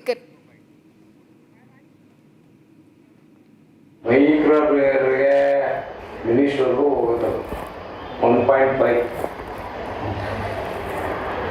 ನಿಮಗೆ ಈಗ packs ಕೊಡಿ ಏನು ನಡೀತಿದೆ ಅಂತ ಏನೋ ಒಂದು 25 ಕಮ್ಮಿ ಮಾಡ್ಕೊತಾರೆ ಆಯಿತು ಹಂಗೆ ಅಂತ ಅದನ್ನು ಅಡ್ಜಸ್ಟ್ ಮಾಡ್ಕೊಂಡು ಇದು ಇಲ್ಲಿಂದ ಎಲ್ಲೆಲ್ಲಿ ಹೋಗುತ್ತೆ ಅಂದರೆ ಇನ್ಸ್ಪೆಕ್ಟ್ರು ಡೆಪ್ಟಿ ಇಲ್ಲಿ office revenue D C office ಅಲ್ಲಿಂದ ನಮ್ಮ ಕಮಿಷನ್ ಆಫೀಸಲ್ಲಿ 4 ಟೇಬಲ್ ಹೋಗುತ್ತೆ ಮಿನಿಸ್ಟ್ರಿಗೆ ಹೋಗುತ್ತೆ J C additional commissioner 2 D C ಇದರಲ್ಲಿ ಅವರೇ ಇಶ್ಯೂ ಮಾಡ್ತಾರೆ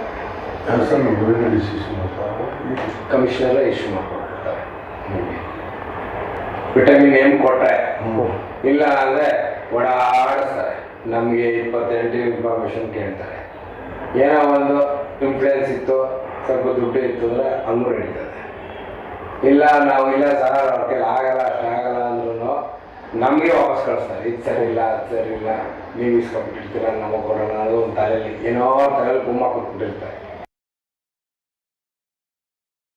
ಇವು ಆವಾಗ ಕೆಲವು ಇಲಾಖೆಗಳಲ್ಲಿ ಅಧಿಕಾರಿಗಳು ಕೆಳ ಹಂತದವರು ಮೇಲಂತದವರು ಮಾಡ್ತಾ ಇರ್ತಾರೆ, ಲೋಕಾಯುಕ್ತರು ಕೈಯಾಗಿ ಸಿಗ್ತಿರ್ತಾರೆ.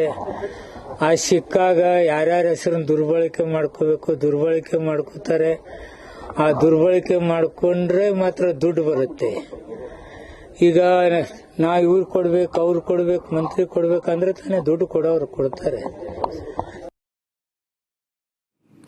All right, now my colleague Abhishek joins me with more details on this. Abhishek, it seems Lok-Ayukt police have now arrested officials from the excise department who were caught taking bribe. Give us more details. After the Lok-Ayukt police laid a successful trap on the allegation from Lakshmi Narayan that the excise officials are demanding for a bribe of 80 lakhs for a new bar license of CL7. It is very clear that the Lok-Ayukta have arrested 2 senior officials. One is Deputy Commissioner Jagdish Nayak and the second one is the Superintendent. A person along with them have also been taken into custody by the Lok-Ayukta police after finding the hard cash when the constable was transporting the hard cash towards the office of excise department. And also the audio which has gone viral as of now mentions very clearly that the bribe amount will be transferred to 4 of the tables. He also mentions that the minister will be getting a part of the bribe as well. When questioned about this, R.B. Timapura, the excise minister, very clearly says that the officials in various stages have made sure to collect the bribes. They use the name of influential people and the politicians to make sure that they get their bribe because it is a one-time settlement is what he claims. On the other hand, his son Vinay is also being named in the entire scenario because the conversation which happened between Lakshmi Narayan and one of the excise officials very clearly mentions that the bribe will have to be handed over to the son of R.B. Timapura, the excise minister. On the other hand, we've also seen the Congress ministers and MLAs who claim a fact that they are intolerant towards any allegation like this. A case of defamation might also be filed on the person if this comes false. On the other hand, we've also seen CM Siddaramaiah on the unofficial mode has informed a detailed report from the government with respect to the allegation made on their very own minister. The BJP of Karnataka has demanded the immediate resignation of R.B. Timmapur, the excise minister, and also have demanded an external agency conducting the investigation because they feel that the government will make sure that their minister walks out without any allegation or any proof against him. So this is another setback to the Karnataka state government, which is being run by the Congress party, because this is not only the first time that this is happening. Even in the previous cases we had seen in the Valmiki Nigama, Nagendra, who was then minister, had stepped down, had resigned from the minister, who had also gone to the jail on the same allegation, which was proved by various other investigating agencies, and it was also accepted by the CM himself in the assembly that a small amount had been taken as a bribe or misappropriated to various other accounts. So we will have to see what CM Siddaramaiah holds in hand as of now, because he doesn't want a small black mark on his government, because he wants to continue as the full-term chief minister, whereas the opponent team of Siddaramaiah, that might be DK Shivkumar, who is wanting to show a small black mark on CM Siddaramaiah's governance, so that CM Siddaramaiah might be asked to step down by the High Command to make easy way for DK Shivkumar to be elevated as the chief minister. Yes. Ishita. All right, Abhishek, thank you for joining us and giving us those crucial details about these excise department officials caught taking bribe, and now, of course, the legal action will be underway in that case. Now, viewers, moving on to Maharashtra, sources suggest that newly elected corporators will be required to sign a bond affirming their commitment that they will not be leaving Shiv Sena. In fact, Republic is given to understand that the paperwork is currently underway at the hotel where resort to politics continue. Now, my colleague Meenakshi is joining me with more on this. Meenakshi, that's an interesting turn taking place in the resort politics. It seems that the trust deficit is so big that electors are now being asked to sign a bond affirming their commitment to Shiv Sena. Yes, you have absolutely right. As you have rightly mentioned that we are getting information about this. Those who are in this hotel, 29 newly elected corporates, they required to sign a bond affirming that they will not leave Shiv Sena and they will stay with Eknath Shinde Shiv Sena, and paperwork is underway in that hotel. I am outside that hotel. You know, Shiv Sena's newly 29 newly elected corporators are now in this hotel from Saturday night, and yesterday Eknath Shinde came here and he had a meeting with these newly elected corporators, and the move by Shinde is also being seen as a strategy to up his bargaining power with the BJP and the Shiv Sena's eyes. The BMC mayor post, despite being a junior partner in the alliance, this is we are getting this information from our sources.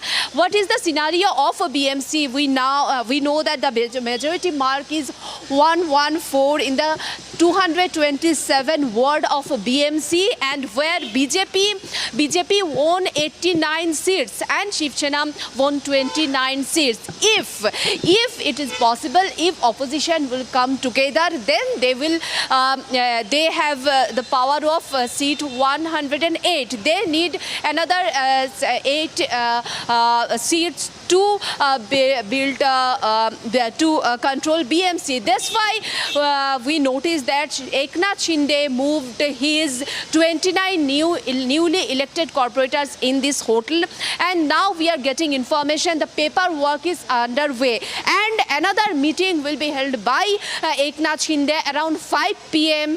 at his Nand Bungalow in Malvar Hills. So this is the scenario as of now. Paperwork is underway. 29 newly elected corporators are in hotel. They will leave after paperwork is done and their signature getting done. After that, they can leave the hotel. Ishita. All right. Thank you, Meenakshi, for joining us. And there, the Resort politics taking an interesting turn with electors being asked to sign a bond. But let's listen into the man at the center of this resort politics, Anant Singh, the Deputy CM himself. यहाँ पर सब इकट्ठा हो गए, साथ में आए, बहुत दिन से चुनाव में बिजी थे, एक अलग साथ में आ जाएंगे तो वार्ड में कैसा काम करना है, वार्ड में डेवलपमेंट करना है, short term, mid term, long term, ऐसा जो काम है उसको एक फेज़ में सब प्रस्ताव बनाना और उसका वार्ड को डेवलप करना। लोगों में एक भावना निर्माण होनी चाहिए कि जो चुनकर नगर सेवक दिया है वो हमने अच्छा दिया है, एक आदर्श लोक प्रतिनिधि दिया है, ऐसी भावना लोगों में निर्माण होनी चाहिए। और वार्ड में जितने भी काम हैं उसको जल्द से जल्द हमें आगे कैसे बढ़ाएंगे, ये मैंने उनको कहा है और राज्य सरकार के माध्यम से भी उनको मदद हो जाएगी, हमारे नगर विकास विभाग के माध्यम से होगी। जहाँ SRA प्रकल्प प्रलंबित है, रीडेवलपमेंट के प्रोजेक्ट प्रलंबित हैं, उसको चालना देने का काम कैसे करना है, उनको आगे बढ़ाने की सूचना मैंने दी है, ताकि लोगों में एक ऐसी भावना हो जाए कि ये नगर सेवक हमारे लिए बहुत ही कारगर साबित हो रहा है, हमारा वार्ड अच्छा हो रहा है, वार्ड में डेव्हलपमेंट हो रही है। मुंबई बालेकिल्ल्यामध्ये आम्ही 29 नगरसेवक निवडून आणलेले आहेत आणि हा जनतेचा आशीर्वाद आहे आणि जनतेने आमचं काम स्वीकारलेलं आहे आणि त्यांचं नाकारलेलं आहे। मुंबईचा महापौर महायुतीचा होईल। बघा तुम्हाला सांगतो, हे आता त्यांना त्यांची भीती आहे, त्यांच्या नगरसेवक त्यांनी त्यांचे नगरसेवक सांभाळून ठेवा। All right, viewers, we have breaking news coming in from international politics now. Japan's Prime Minister Sanae Takaichi says she will call a national election for February 8th to seek voter backing for increased spending, tax cuts and a new security strategy. Now, in fact, this is expected to accelerate Japan's defense build-up. She promises a 2-year halt to an 8% consumption tax on food and says her spending now plans would create jobs, boost household spending and also increase other tax revenues.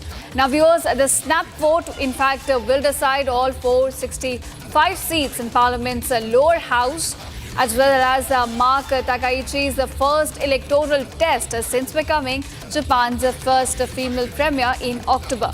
Now, calling an early election would also allow her to capitalize on a strong public support that she currently has to tighten her grip on the ruling Liberal Democratic Party and shore up on coalition's fragile majority. So this is what we're looking at. Japan's Prime Minister, in fact, calling for a vote, it seems, in February.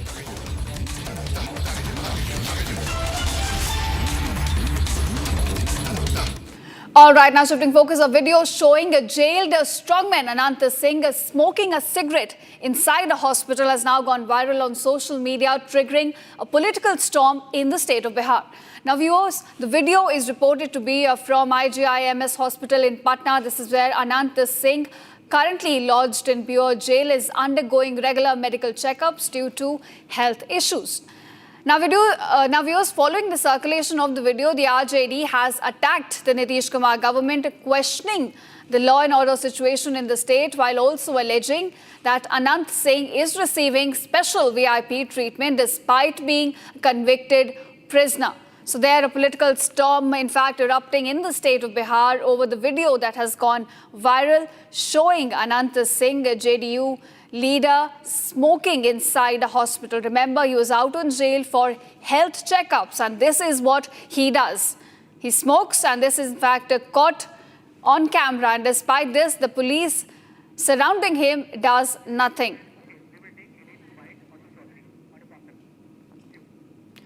Now, in fact, we also have a reaction coming in from JDU leader Ashok Chaudhary on this. Listen in. अब कहाँ का video है, किसका video है, कब का video है, ये सब तो ऐसा है कि वीडियो और फोटो तो कब का होता है, कब चल जाता है सोशल मीडिया के ज़माने में। ये तो, और मान लीजिए कि जेल जाने के कहीं पर पी रहे होंगे, हम लोग को जानकारी नहीं है ना, हम लोग फोटो देखे हैं।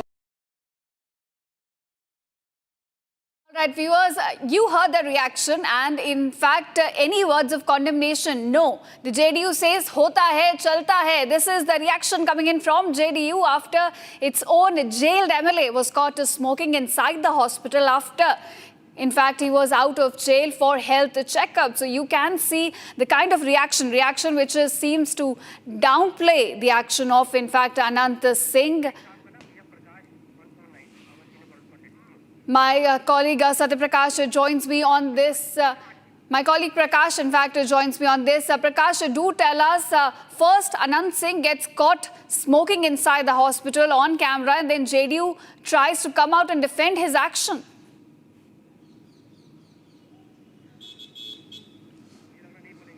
All right, we'll try to connect with my colleague there, but viewers, this is the latest we are getting. All right, Prakash, coming back to you. First of all, Anant Singh gets caught smoking inside a hospital when he's out for a health checkup, and then JDU leader Ashok Chaudhary comes out and tries to defend him.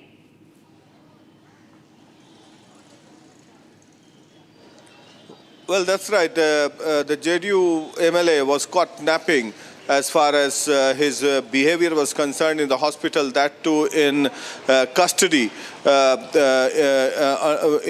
Custody while he was out from jail for a health checkup. And Anant Singh has been lodged in jail for the last 1 year or so. He was involved in a gang war, and thereafter he's been lodged in jail now for health checkup, and we can see openly smoking.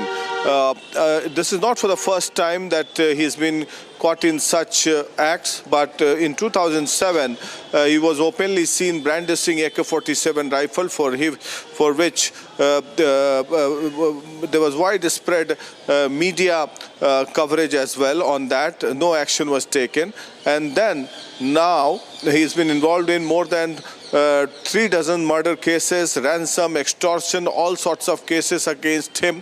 Now, the JDU minister Ashok Chaudhary says that he has not seen the video, and maybe it would be an old video. But some of the supporters of Anant Singh had put the video on social media, and thereafter it went viral. And Anant Singh is known for all this. Even while giving interviews to journalists, either from Bihar or from Delhi, he's been seen smoking. So this is the kind of behavior, and one has to look into it. But now we'll wait and watch what kind of action Samrat Chaudhary, the Home Minister of Bihar, takes against him, because now for the first time Home Ministry has gone to the BJP, and Samrat Chaudhary is the BJP minister, Home Minister, and we'll wait and watch if at all any action is taken against the ruling party MLA. All right, of course, we'll have to see what action is now taken against Anant Singh. But thank you, Prakash, for joining us and giving us those crucial details. Now, viewers, moving on, Trump's 10% tariff move has angered world leaders. Now, at least the Prime Minister called US President Donald Trump's threat to slap tariffs on opponents of his plan to seize Greenland a mistake, adding that she had also told him her views. However, the far-right Prime Minister, Trump ally in Europe, also sought to downplay the conflict, telling journalists that there has been a problem of understanding and communication between Europe and the United States related to Greenland. Take a look at this report. Da questo punto di vista, ed è quello su cui sto lavorando. Ho sentito sia Donald Trump qualche ora fa.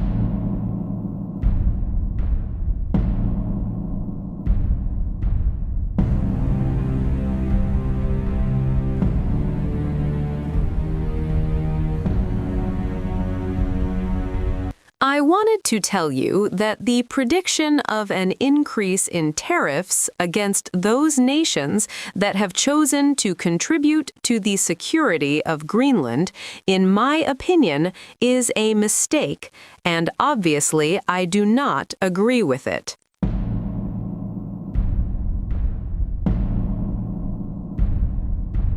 After expressing her disbelief over the U.S.'s intentions of annexing and taking control of Greenland, Italian Prime Minister Meloni now openly calls out Trump. I still don't believe in the assumption that the United States will take military action to take control of Greenland, an option that I clearly would not share. I've already put it in black and white. but I don't think it would suit anyone. I don't think it would suit the United States of America either, so to speak. And this was also been reaffirmed in the statement signed by the main European leaders. It must also be said that at present we say the hypothesis of an intervention to take control of Greenland has been excluded by both Marco Rubio and Donald Trump himself. As I have told you many times, I share the attention that the American presidency gives to Greenland and to the Arctic in general, which is a strategic area in which excessive interference by actors who may be hostile must clearly be avoided. The call-out comes after U.S. President Donald Trump imposed a 10% tariff on 8 EU countries for supporting and sending military troops to Greenland. We have subsidized Denmark and all of the countries of the European Union and others for many years by not charging them tariffs. Now, after centuries, it is time for Denmark to give back. World peace is at stake.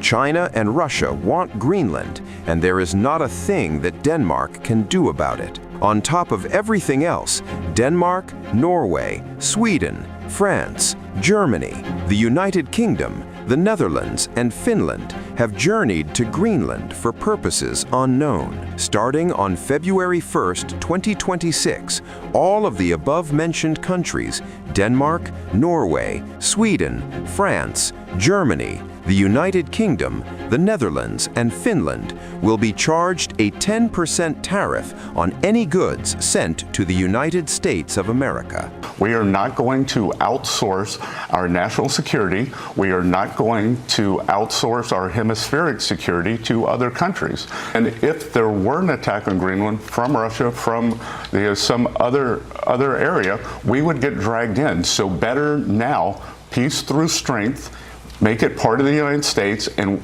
there will not be a conflict because the United States right now, we are the hottest country in the world. We are the strongest country in the world. However, even after calling out Trump and his administration over the 10% tariff on 8 EU nations, Maloney still tags Trump's tariff move as a communication mistake and urges both NATO and US to sort it out. It seems to me that he, Trump, was interested in listening, but it seems to me that from the American point of view, the message that had come from this side of the Atlantic, was not clear. It seems to me that the risk is that the initiatives of some European countries were read in an anti-American key when that was not the intention. Clearly, the actors that concern everyone are others. But I didn't think this message was clear at all. Even after knowing Trump's reality, why is Italian Prime Minister Giorgia Meloni calling American intentions toward Greenland a communication mistake? All right, viewers, that's all we could pack in this edition of Live and Breaking. But don't go anywhere. On the other side, we discuss the controversy escalating after Rahman's comment over escalating communal bias in Bollywood over the past 8 years.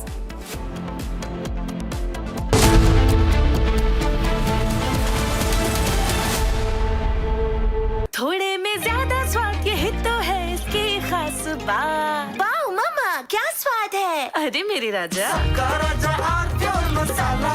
देगी मिर्च, MDH की देगी मिर्च।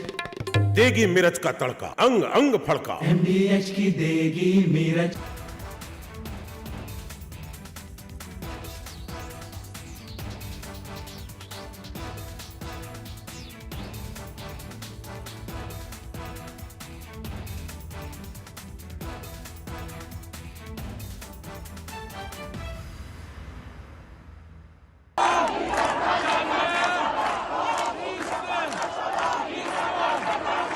Iran is boiling. Iranians are protesting against the Khamenei regime.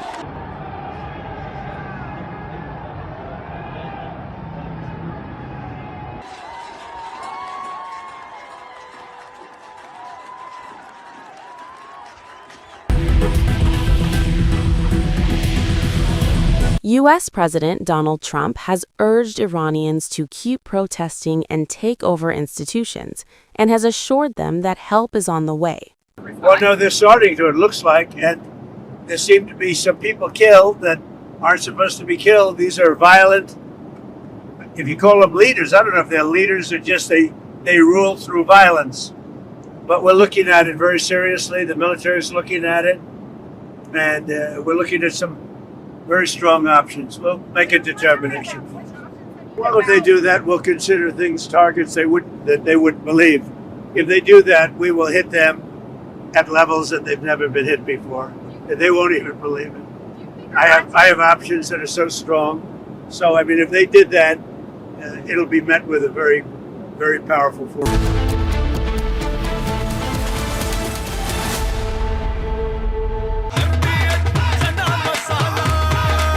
अब छोलिया हो या लोबिया, सफेद चने या काले चने, सब कुछ मजेदार बने।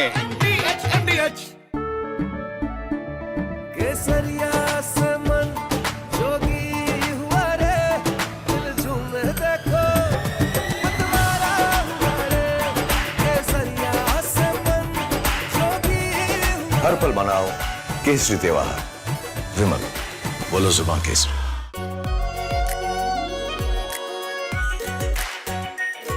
Pure shahi paneer masala, delicious, healthy every day.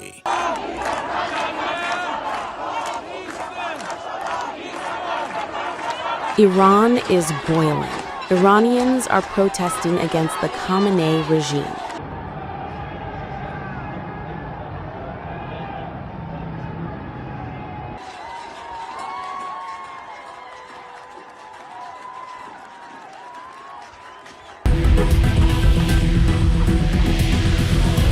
U.S. President Donald Trump has urged Iranians to keep protesting and take over institutions, and has assured them that help is... From Asia's largest news headquarters, setting the agenda for Bharat.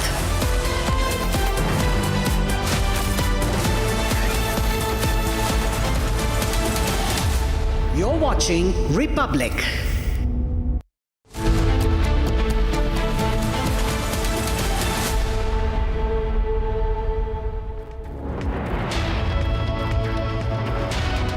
Hello and welcome. You're watching Live and Breaking with me, Mitra. Now, controversy escalating over A.R. Rahman's comment about communal bias growing within Bollywood over the past 8 years.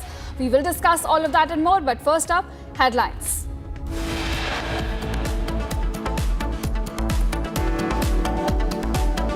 High Court denies bail to Kuldeep Singh Sengar in a rape case involving the suspension of his life sentence in the death of victim's father.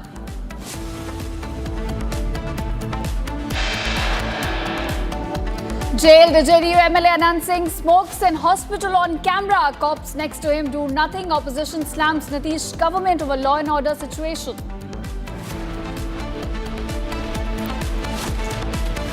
As RJD sharpens the attack over Anant Singh, calling the shots, Nitish government maintains radio silence.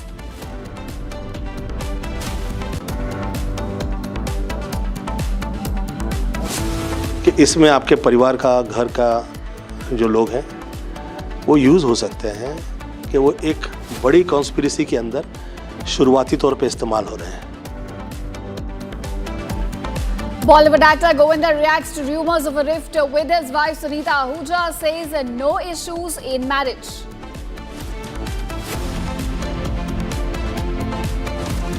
Controversy escalates after A.R. Rahman's comment over communal bias in Bollywood. A daughter says Rahman spoke his mind.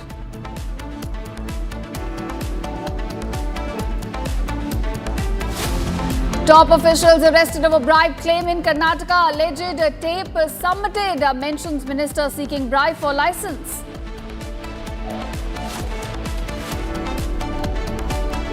US documents show anti-Iran critic getting funding by US aid over the years.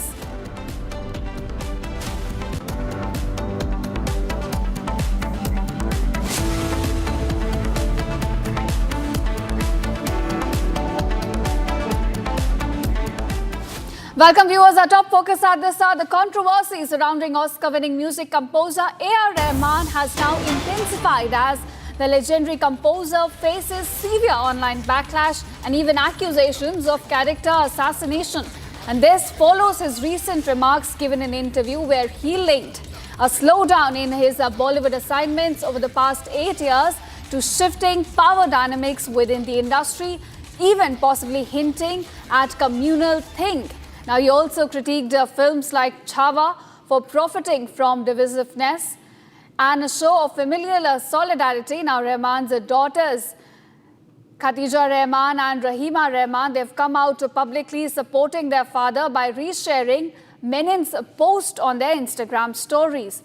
Now, the daughters went further by commenting with the clapping, fire, heart and 100 emojis under the original post and sharing an additional heartfelt note as well. So viewers, we're looking at the controversy now escalating. Remember, Rahman in an interview had hinted at communal bias growing within the Bollywood. He said that the power dynamics have shifted since the time he entered Bollywood. He's also issued a clarification. Let's listen into that.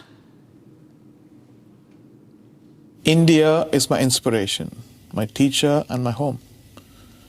I understand that intentions can sometimes be misunderstood. But my purpose has always been to uplift, honor, and serve through music.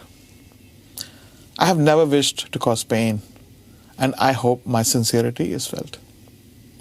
I feel blessed to be Indian, which enables to create a space which always allows freedom of expression and celebrates multicultural voices. From nurturing Jala, presented at the Wave Summit in front of the Honorable Prime Minister and Ruhinur, to collaborating with the young Naga musicians to create a string orchestra, to mentoring the Sunshine Orchestra, also building Secret Mountain, India's first multicultural virtual band, and the honor of scoring Ramayana alongside Hans Zimmer. Each journey has strengthened my purpose. I remain grateful to this nation and committed to music that honors the past, celebrates the present, and inspires the future. Jai Hind and Jai Ho.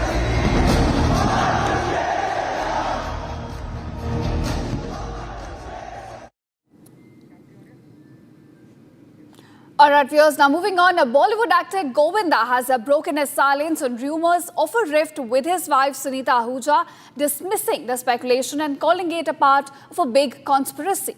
Speaking to media, Govinda said that some family members are being unknowingly used to spread a misinformation and that his silence was in fact being misinterpreted as his weakness.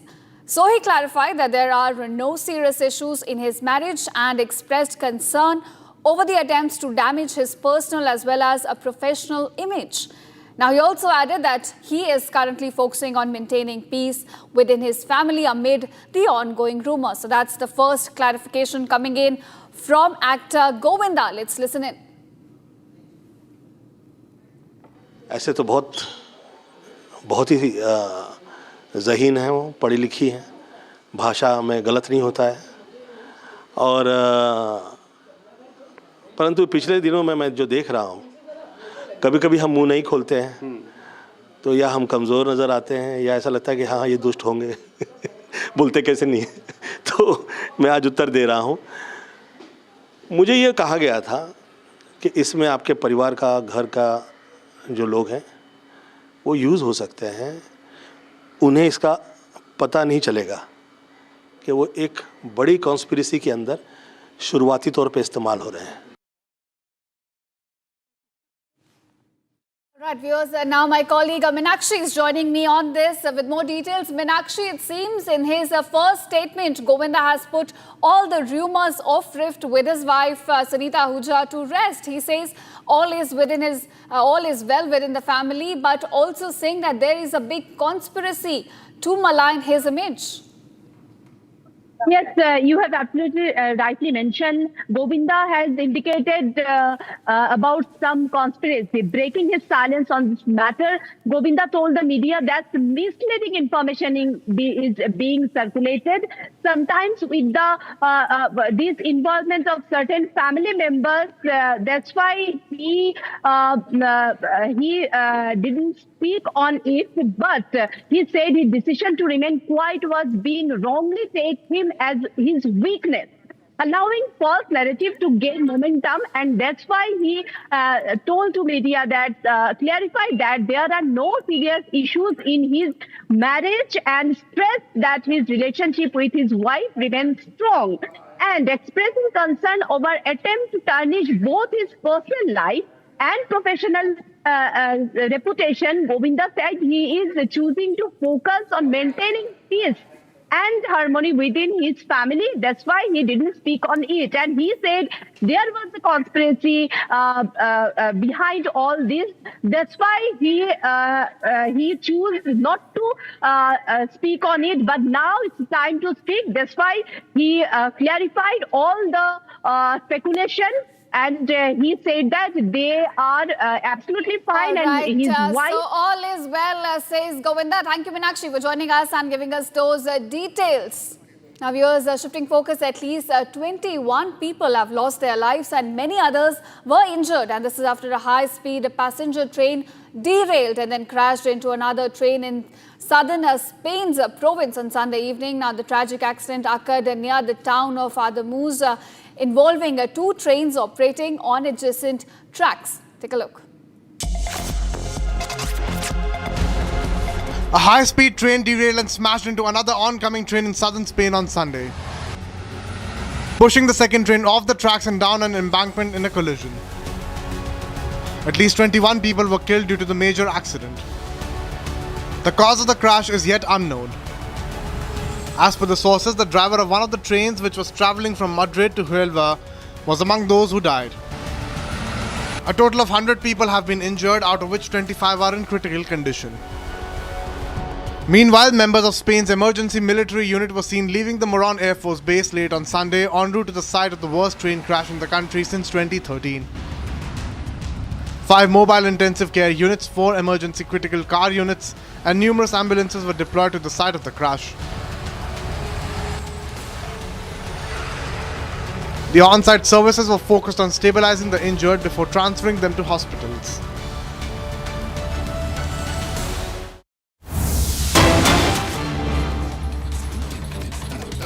And there's breaking news that's coming in now in the murder in the techie's death. The postmortem findings in the Noida death case strongly indicate death by drowning, particularly the scenario involving muddy, dirty water. The presence of 1 to 2 liters of water were there in the chest cavity along the ribs, combined with lungs full of water, reflecting a significant aspiration of fluid during the drowning process, leading to waterlogged heavy lungs and subsequent leakage of fluid into the pleural space after death. The details that we are picking up in the post-mortem report also shows that the nose was blocked with mud and water, further supports the active struggle, the inhalation in the contaminated environment. The brain congestion is also non-specific signs of terminal and asphyxia has also been seen in the drowning in the post-mortem report that is now out. We're also picking up details that the heart chambers full of blood suggested acute circulatory failure without significant blood loss consistent with rapid asphyxial death, while the 200 milliliters of liquid in the stomach indicates the swallowed water during the panicked attempts to breathe. These are some of the details, viewers, that are coming out in the post-mortem report that has now been revealed. It is the shocker. We're going to try and go across to Ananya joining us live. The last words, remember, that came at this time was, "Dad, I've fallen into a deep pit filled with water. I'm drowning.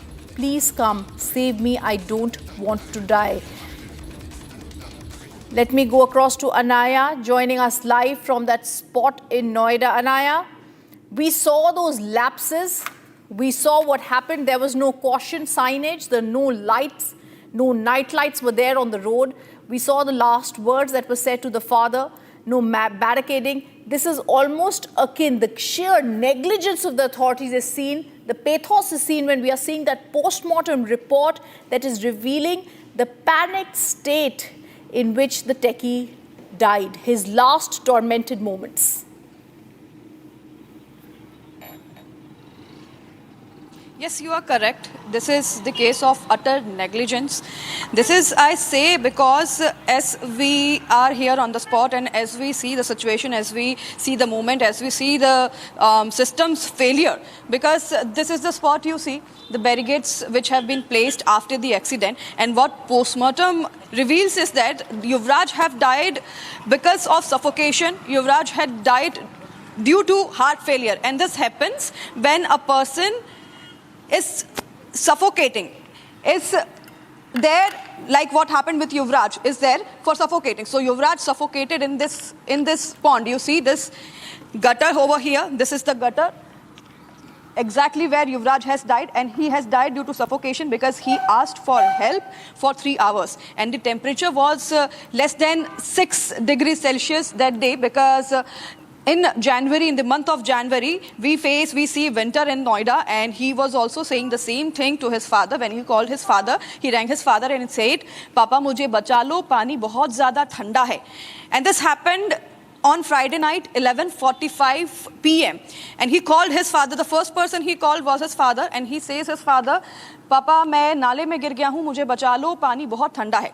His father rushes to see all the nalas over here, all the gutters over here in this area, because this is not the only gutter in this area. There are many gutters. I'll ask my cameraman to pan the camera and show you this entire place. You see, this is the whole area of Greater Noida, Sector 150, where people are residing, where Yuvraj was also residing with his father.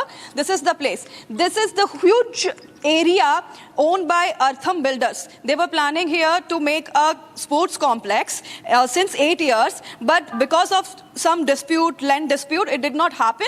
So this area is open till then. And the water you see over here has been leaked from this drainage. I'll show you the picture of the drainage also to you. This is the drainage alongside the road, alongside the highway, from people where are traveling to their home. This is the exact highway over here. This is the highway from where also Yuvraj was traveling, and this is the drainage system over here next to the highway. The water has leaked from the drainage system into this property which was owned by Artham Builders, and they were planning to make sports complex over here, and this is the basement of the sports complex, and this was purchased from Lotus developers. So also now FIR have been filed on both these builders, both these companies, Lotus and Artham, but it is too late. The authorities now claim that this is not our part, this is not our authority, this is not our job, but it is too late. The barricades now have been placed over here, but it is too late now. The barricades you see over here have been placed last night, last evening, when we were here reporting this place, reporting this matter. These barricades have been placed over here by the authorities, but it is too late. And when we speak to the authorities, as we say, the authorities are at pure negligence. They are not putting any efforts for any accident, for any whatever matter have happened here. They are not putting any actions, they are not putting into any efforts, because the residents also complain that they have been filing complaints since 8 months or more than so, but the authorities are not listening to the residents. The street lights over here, they do not work in the time when they are much more required. In the time after the evening, in the late night, the street lamps doesn't work. Residents also fear the safety of their women in their houses because the street lamps are not working. This is what happened the same night, Friday night, 11:30, 11:45. This was the time when Yuvraj was coming to his home. He lives here nearby, 500 meters far away from here. His house is here, and he was expecting to be at his home by 12 and have his dinner with his father. But he could not reach to his destination. He could not reach to his home because of this pure utter negligence. Because of this negligence, we lost Yuvraj that day when Yuvraj was inside this pond. He was on the rooftop of his car. He managed anyhow to come on the rooftop of his car, and he was pleading for his life. He was asking his father, he was asking police officers, everyone to help him, but nobody could help him. The police officers did not have enough resources. The fire brigade team which were here, they did not have enough resources. The SDRF team, they arrived late. The police resources are, you were telling me they didn't have resources. I was listening to what the delivery man Muninder had earlier said when he said the authorities, the people who came, the rescue workers refused to jump in. They feared there would be iron rods there. So this man who was inside was flashing the torch of his mobile. Nobody was going inside because they feared for their own life. It was too cold. Everybody reached late, and when they reached, the delivery man said he himself rushed in, tried to jump in, tried to find him. He was unable to, but the authorities did absolutely nothing. This is a case of culpable homicide, which is murder, not amounting to murder, but this is culpable homicide. And for this, we're going to hold some authorities responsible. Let's listen in to what the authorities said when my colleague tried to speak with them demanding answers. क्या नाम क्या है आपका? नाम क्या है और किस पद पे हैं आप? सफाई निरीक्षक। भाई सफाई निरीक्षक, फोन नीचे करो। सर से कंप्लेन हो रही है, आपने अभी तक सफाई नहीं करवाई, रेसिडेंट्स सफाई तो कंटिन्यू हो रही है। सर यहाँ पे पानी कैसे भरा है फिर? भरा हुआ है पानी। इस रोड की सफाई कंटिन्यू हो रही है। नहीं, पानी कैसे? पानी कैसा है? पानी कैसा है? पानी कैसे है? मेरा क्राइटेरिया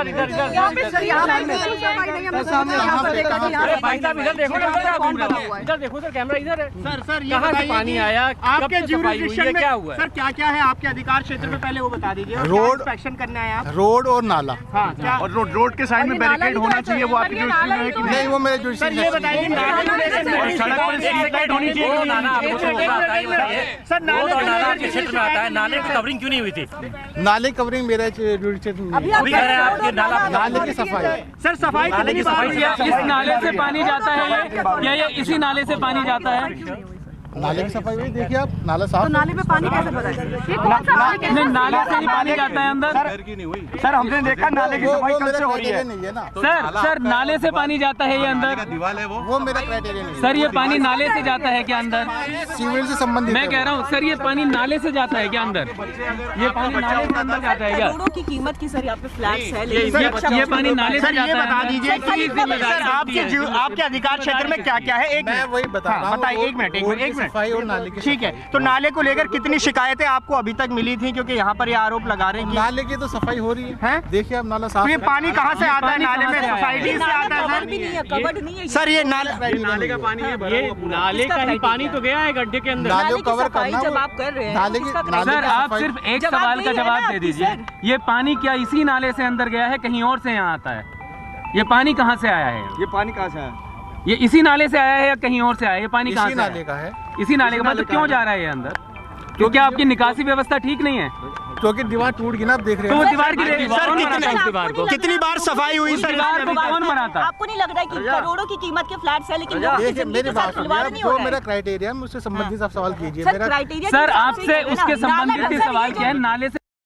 सर नोएडा अथॉरिटी को बहुत सारी कंप्लेंट्स रेजिडेंट्स ने, नोएडा सेक्टर 150 के रेजिडेंट्स ने दी थी, बट कोई भी एक्शन उसके बाद नहीं हुआ। तो आप क्या कहना चाहेंगे इस बारे में?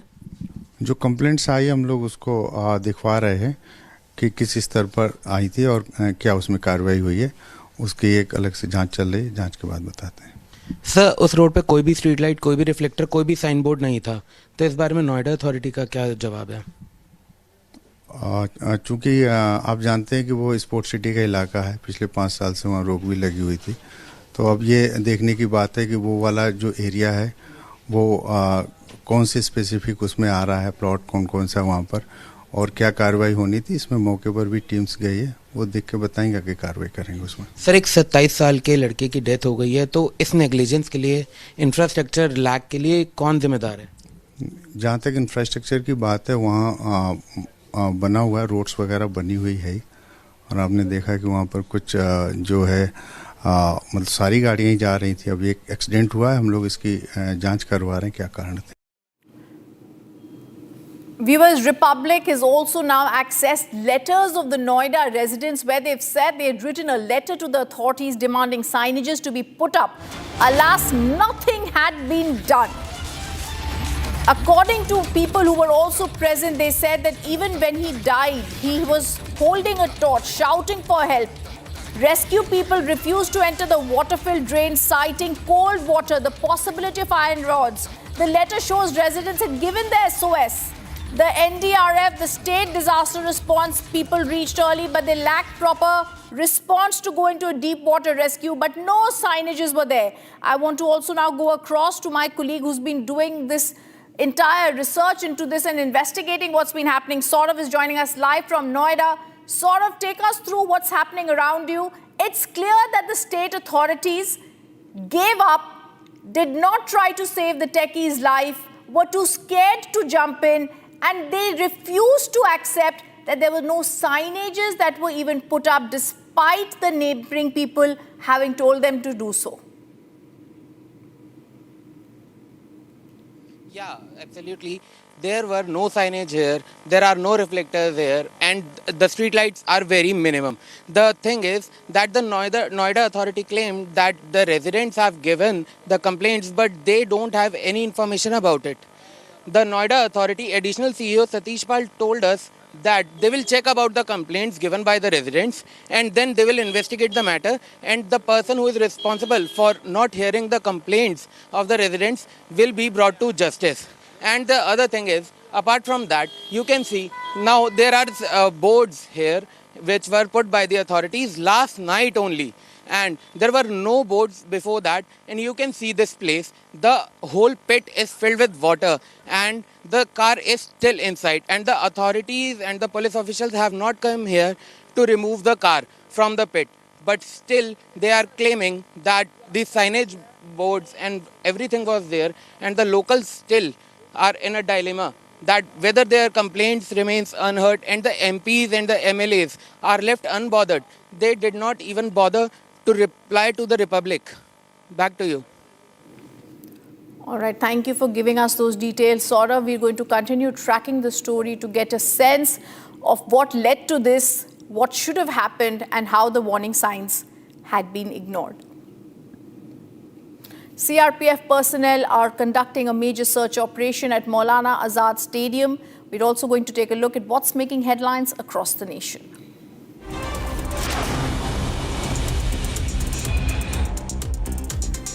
CRPF personnel conducting a major search operation at Maulana Azad Stadium in Jammu using sniffer dogs, metal detectors to go thoroughly checking the venue for suspicious objects. The security checks part of the preparation for Republic Day functions, where LG Manoj Sinha will be hoisting the national flag.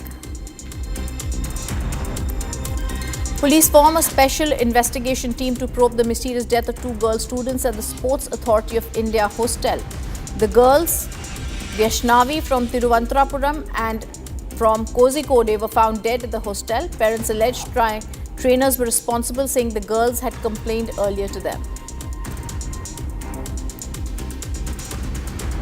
A mother and her son were killed on Vivek Nagar main road in Bengaluru when a college bus allegedly hit them while they were heading to school. The driver fled the scene after the incident. The mother-son duo died instantly due to impact.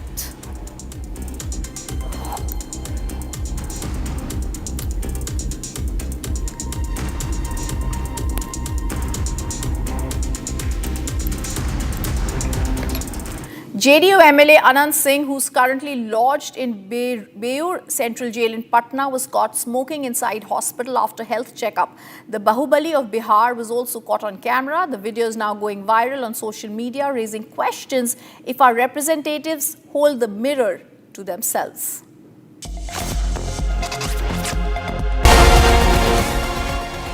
JDU MLA from Mukama, Anant Singh, the mafia don of Bihar, lodged in Beur jail in Patna, Bihar. Watch him as he enters the hospital for a checkup while in custody.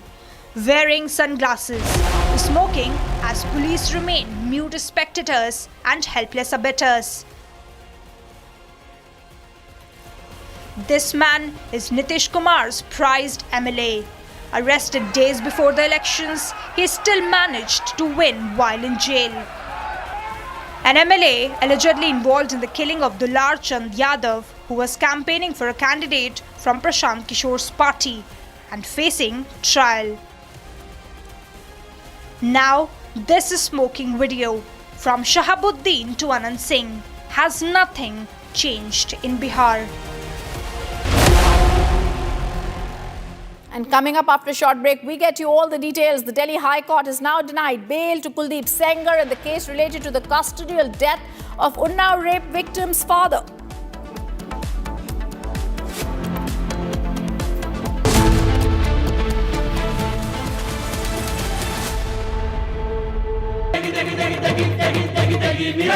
MDH की देगी मीरज, देगी मिर्च का तड़का, अंग अंग फड़का। MDH की देगी मीरज।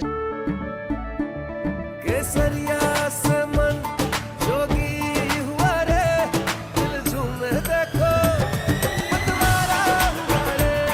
केसरिया से मन जोगी हुआ। हर पल मनाओ केसरी त्योहार। विमल, बोलो जुबान केसरी। आर प्योर सूजी पास्ता उबालो मिलाओ और खाओ, 8 मिनट में तैयार। क्या टेस्ट है सबका राजा आर प्योर मसाला।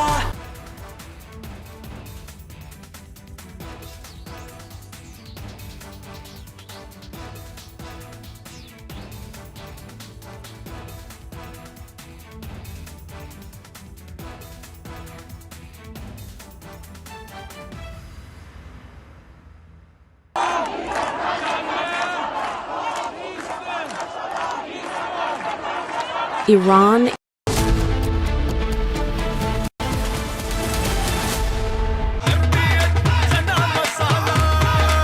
अब छोलिया हो या लोबिया, सफेद चने या काले चने, सब कुछ मजेदार बने।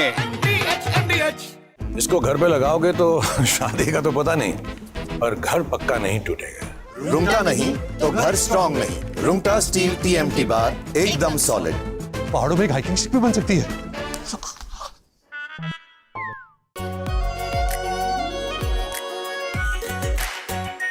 Are pure shahi paneer masala, delicious, healthy everyday.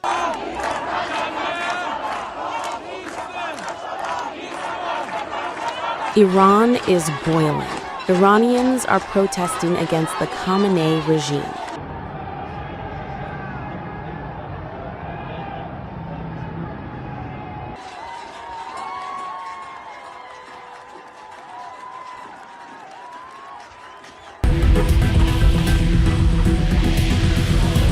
U.S. President Donald Trump has urged Iranians to keep protesting and take over institutions, and has assured them that help is on the way. Well, no, they're starting to, it looks like, and there seem to be some people killed that aren't supposed to be killed. These are violent, if you call them leaders.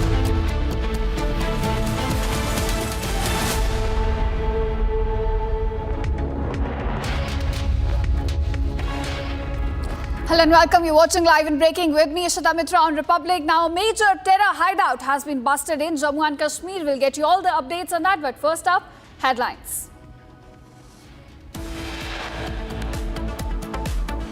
Delhi High Court denies bail to Kuldeep Singh Sengar in the case related to the custodial death of Unnao rape victim's father.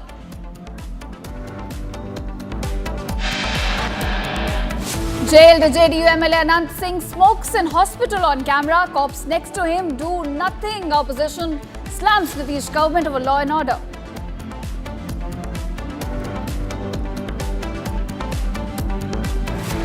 As RJD sharpens the attack over Anant Singh, calling the shots, Nitish government maintains a radio silence.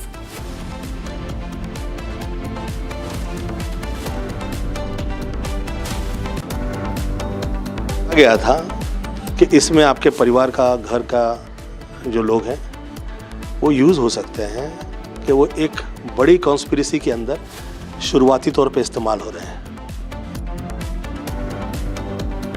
Bollywood actor Govinda reacts to rumors of a rift with his wife Sunita Ahuja, says no issues in marriage. Controversy escalates after A.R. Rahman's comment over growing communal bias in Bollywood. Daughter says Rahman spoke his mind.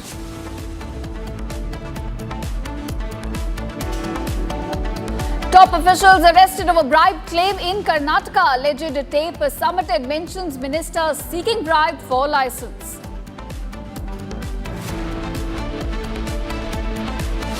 US documents show anti-Iran critic getting funding from US aid over the years.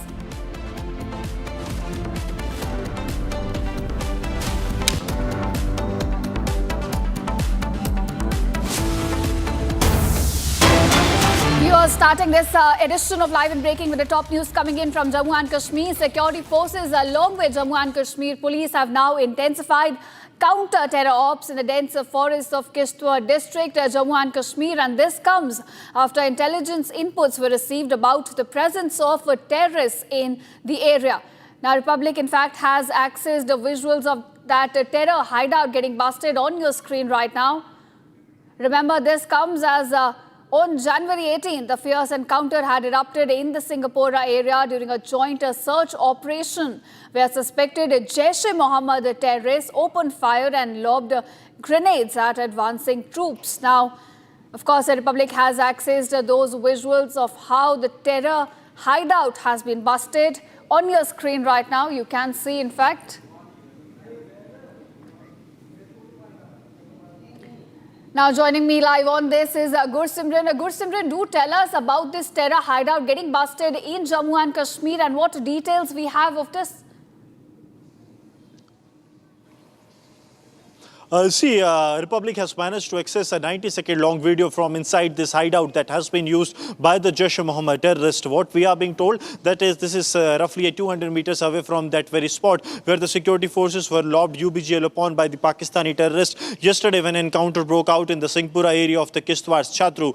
One brave heart of the Indian Army, Subedar Gajendra Singh of the Special Forces, 2 para has made the supreme sacrifice, while 8 others have been injured in this encounter in the initial UBGL attack that has been launched by the Pakistani terrorists when security forces approached their location. After that, intensified searches were launched in the area, and today we are told that a hideout has been busted which has almost all the essential eatables, whatever is required for cooking, including the gas cylinder and the utensils. Everything is there. Now the security forces are looking into the local angle, that who was the one who provided the terrorists with these kind of all eatables, everything they had. Even they had the food ready for them. So it was expected that the terrorists will come to this hideout very soon, or one of their accomplices was here cooking for them. And then all of a sudden the security forces launched an operation and the terrorists had to flee from this very area. In the upper reaches of the Kishtwar, this continues to be a concern for the security forces, that the terrorists are taking the cover of the natural caves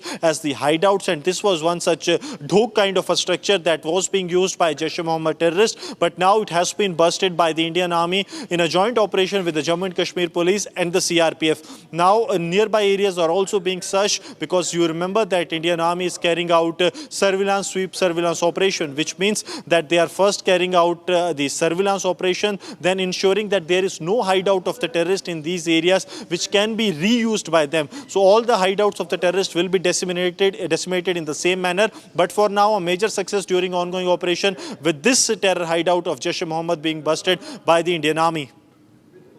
Right, Gurugram. You know, of course, a major success for the Indian Army there, but from the kind of essentials that the army has recovered from this hideout, it seems that the Jaish-e-Mohammed terrorists were planning for something big.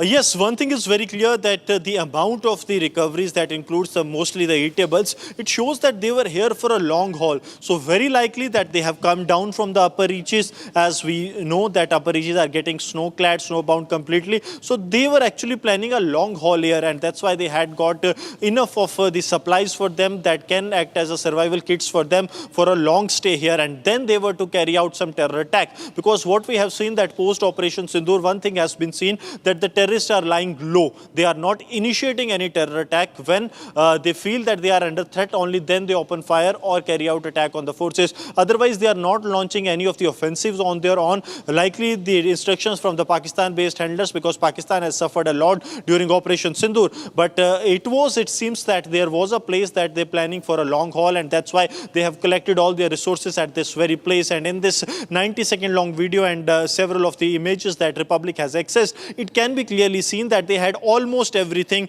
that helped them in surviving in this very area for a longer period of time. Now the security forces have intensified the area of operation, as also being said by the White Knight Corps and the senior officials, including the Northern Army Commander Lieutenant General Prateek Sharma and the White Knight Corps Commander Lieutenant General P.K. Mishra. They have also visited the operation site and have given clear directions that the operations needs to go relentless, and these Pakistani terrorists that have done casualty to the security forces, they need to be neutralized at an earliest. All right, a major success for the Indian Army there. Thank you, Gurusimran, for joining us and giving us those details. All right, viewers, now shifting focus. External Affairs Minister Dr. S. Jaishankar had a candid conversation with Poland's Deputy Prime Minister as well as the Foreign Minister in Delhi, expressing India's concern over Poland's growing ties with Pakistan. Here's a report on that.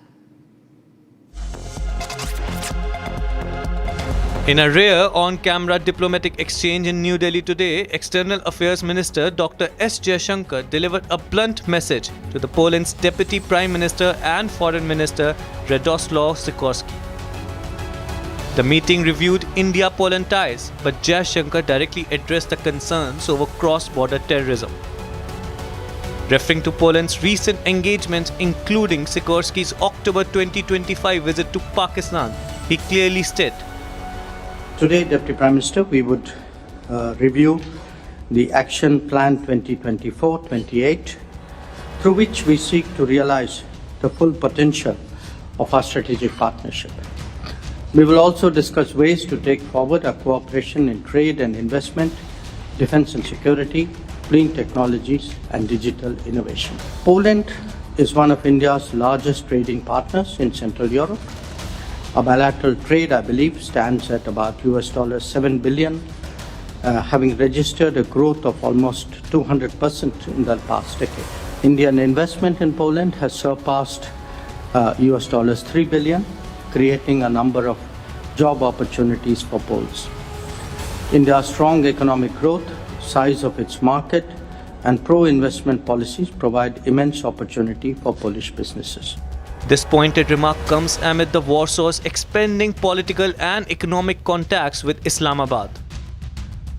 Jaishankar's words underscore the India's firm stance: no nation should indirectly support terror networks in South Asia through diplomatic or other engagements. Sikorski responded by agreeing on the need to counter transnational and trans-border terrorism, noting Poland itself has faced recent threats like arson and attacks on infrastructure. He emphasized shared concerns over such challenges. While the exchange highlighted differences on regional issues, both sides reaffirmed commitment to strengthening the bilateral ties in defense, economy, and beyond. A candid moment in diplomacy, India making its red lines clear on terrorism. And now we are shifting focus to another big story coming to light from Bihar. Now in this, a video showing jailed strongman Anant Singh smoking a cigarette inside a hospital has gone viral on social media, triggering a major political storm in the state. Now the video is reported to be from IGIMS hospital in Patna. This is where Anant Singh, currently lodged in a Bihar jail, is undergoing regular medical checkups due to health issues. And following the circulation of the video, the RJD has now attacked Nitish Kumar government, questioning the state's law and order situation while alleging that Anant Singh is receiving a special VIP treatment despite being a convicted prisoner. So that's the latest views we're getting on this story. The video, in fact, which has gone viral is on your screen right now, and you can see cops standing next to him doing nothing while this jailed JDU MLA is out of jail on health issues. He smokes and is caught on camera inside a hospital. In fact, we also have a reaction from JDU, Ashok Chaudhary, who says, "Hota hai, chalta hai." Listen in.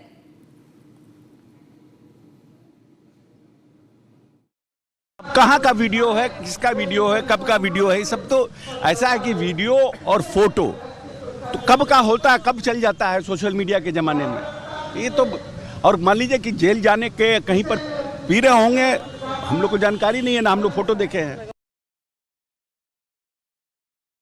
अब कहाँ का video है, किसका video है, कब का video है, सब तो ऐसा है कि वीडियो और फोटो तो कब का होता है, कब चल जाता है सोशल मीडिया के ज़माने में। ये तो और मान लीजिए कि जेल जाने के कहीं पर पी रहे होंगे, हम लोग को जानकारी नहीं है ना, हम लोग फोटो देखे हैं। The reaction coming in from JDU leader Ashok Chaudhary, who says instead of condemning the incident, he says, "Hota hai, chalta hai." It's the era of social media. Everything works here. That's the statement coming in from JDU after the video of Anant Singh has gone viral, which shows him smoking inside the hospital when he's out of jail, in fact, on health issues. Now, Republic's senior correspondent Prakash is joining me on this with more details. Prakash, do tell us first, the video of Anant Singh goes viral where he's seen smoking inside a hospital when he's out of jail on health issues. And then the JDU leader comes out, Ashok Chaudhary, and he says, "Hota hai, chalta hai."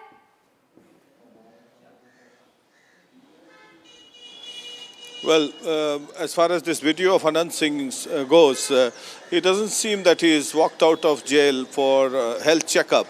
And as a matter of fact, he is under judicial custody, under full police supervision. And that's the most shocking part, is that he's been seen smoking inside the hospital premises.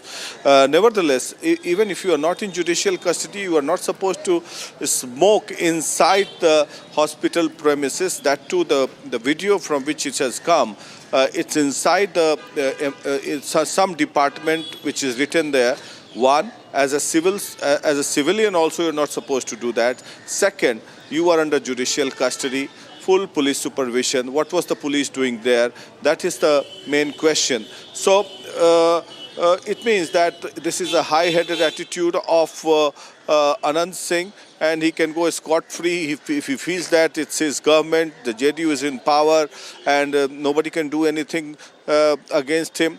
And that's the approach that he's been doing it for the past 20 years or so. We have been covering him for a long time. Sometimes he rides on a horse on the roads of Patna. Sometimes he will bring a python and garland himself. Sometimes he's known for doing weird things. He smokes even while giving interviews to journalists. So, and once in some 20 years back, he had openly brandished AK-47 rifle. Thereafter, when he fell out with Nitish Kumar, then a raid was conducted, and AK-47 were recovered some 6-7 years back, and he was jailed. Last year, he was jailed because of his involvement in some gang war, for which he is serving jail sentence right now. He's won from jail. So it's total typical filmy style Robin Hood culture that is on the show. But remember, the Home Ministry has gone to the BJP now. Now we'll wait and watch what kind of action Samrat Chaudhary takes, if at all he takes or not, if he has the guts to take action or not. Or only he talks about improving law and order situation. For the first time, Home Ministry has gone from Nitish Kumar's party to, in fact, Nitish Kumar to Samrat Chaudhary. So that is the moot question. Are they serious about improving law and order situation and controlling these hooligans and Bahubalis who rules the roost here in Bihar? So, and the Congress party and the RJD has been protesting against this attitude of Anant Singh. In fact, the RJD spokesperson has made an official tweet saying... All right. I think you're right there, Prakash, that Anant Singh manages to make 2 headlines, and most of the time it is not for the right reasons. But of course, the question at this point, whether or not the government, will they take an action against him? Remember, the government, in fact, in Bihar has come to power on the promise that there will be no jungle raj in Bihar. And then this video going viral where Anant Singh is seen smoking inside a hospital when he's out of the jail on the pretext of medical checkups. Here's a detailed report on that. Take a look.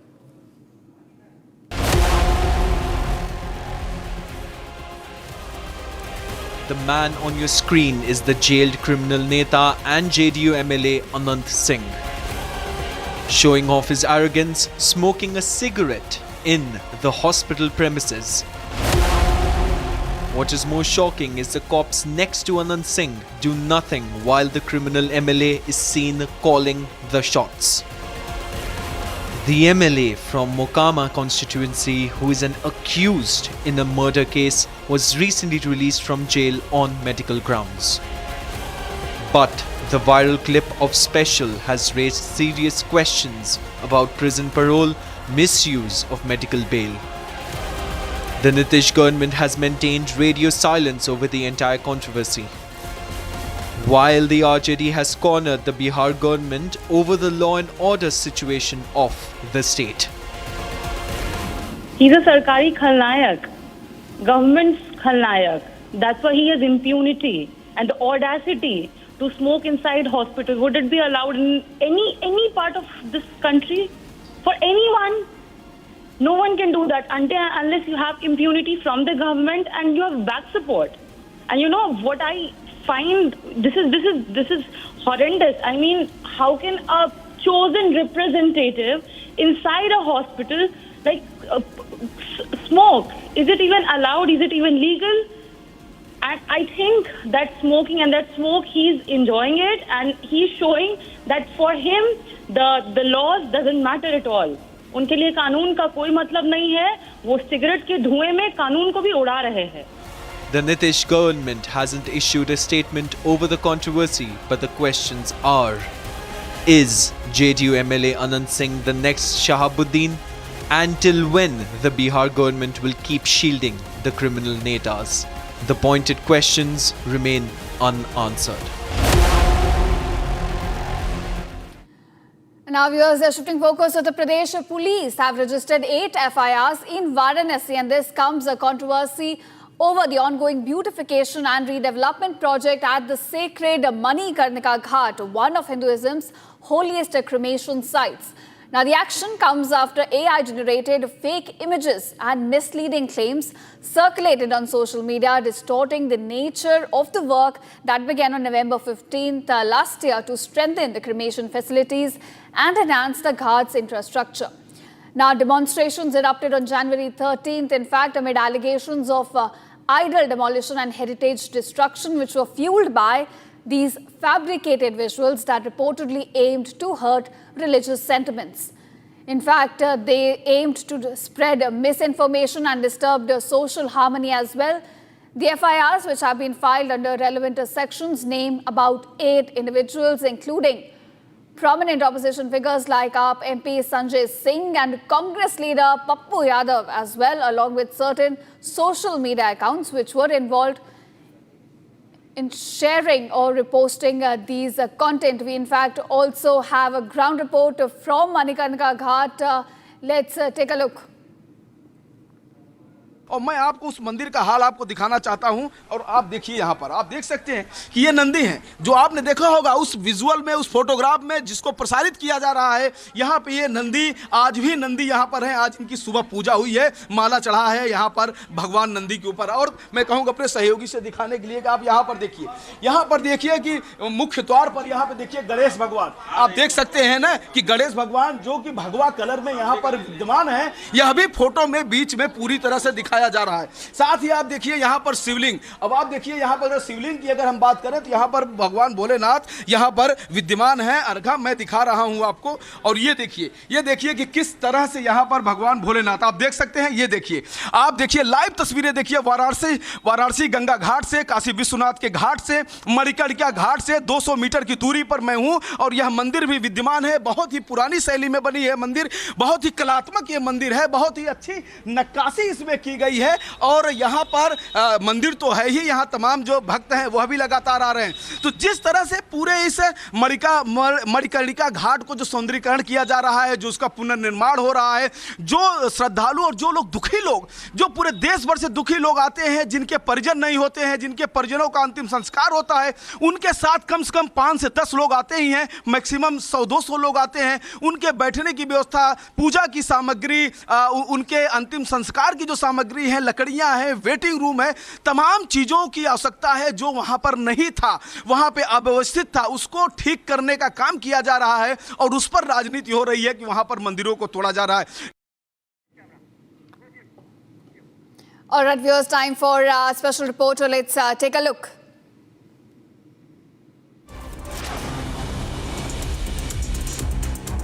Uncontrolled wildfires have torn through communities in southern Chile, killing at least 1 person and displacing more than 50,000. The blazes have been burning for 2 days in several regions, about 500 kilometers, in fact, from different areas.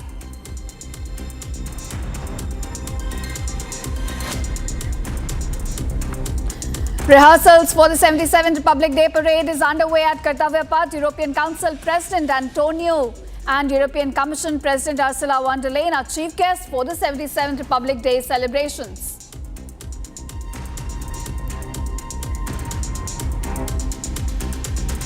Home Minister Amit Shah extended greetings on the occasion of the NDRF Raising Day. In a post shared on X, Shah underscored their significant role in advancing Prime Minister Modi's resolve to build a disaster-resilient India and described them as a pillar of trust the nation relies on.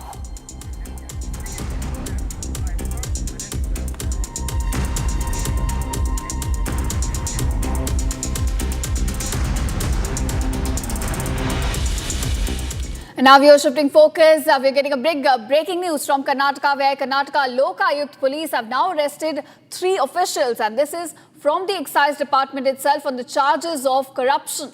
Now, viewers, according to police, a person named Lakshmi Narayan had applied for a bar license with the excise department, and the complaint here alleges that the deputy commissioner as well as the superintendent demanded a bribe of rupees 80 lakhs to grant that license. Now, Lakshmi Narayan approached the Lokayukt police, who laid a trap and then caught the duo red-handed while accepting a bribe of rupees 25 lakh. Now, an excise constable as well as who was allegedly involved in delivering that bribe amount has also been arrested. So, officials getting caught red-handed while taking bribes in Karnataka.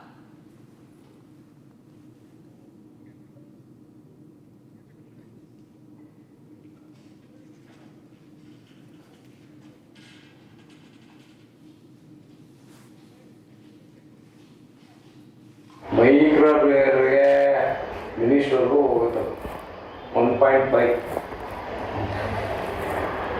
ನಿಮಗೆ ಇರೋ packs ಕೊಡಿ ಏನು ನಡೀತಿದೆ ಅಂತ ಏನೋ ಒಂದು 25 ಕಮ್ಮಿ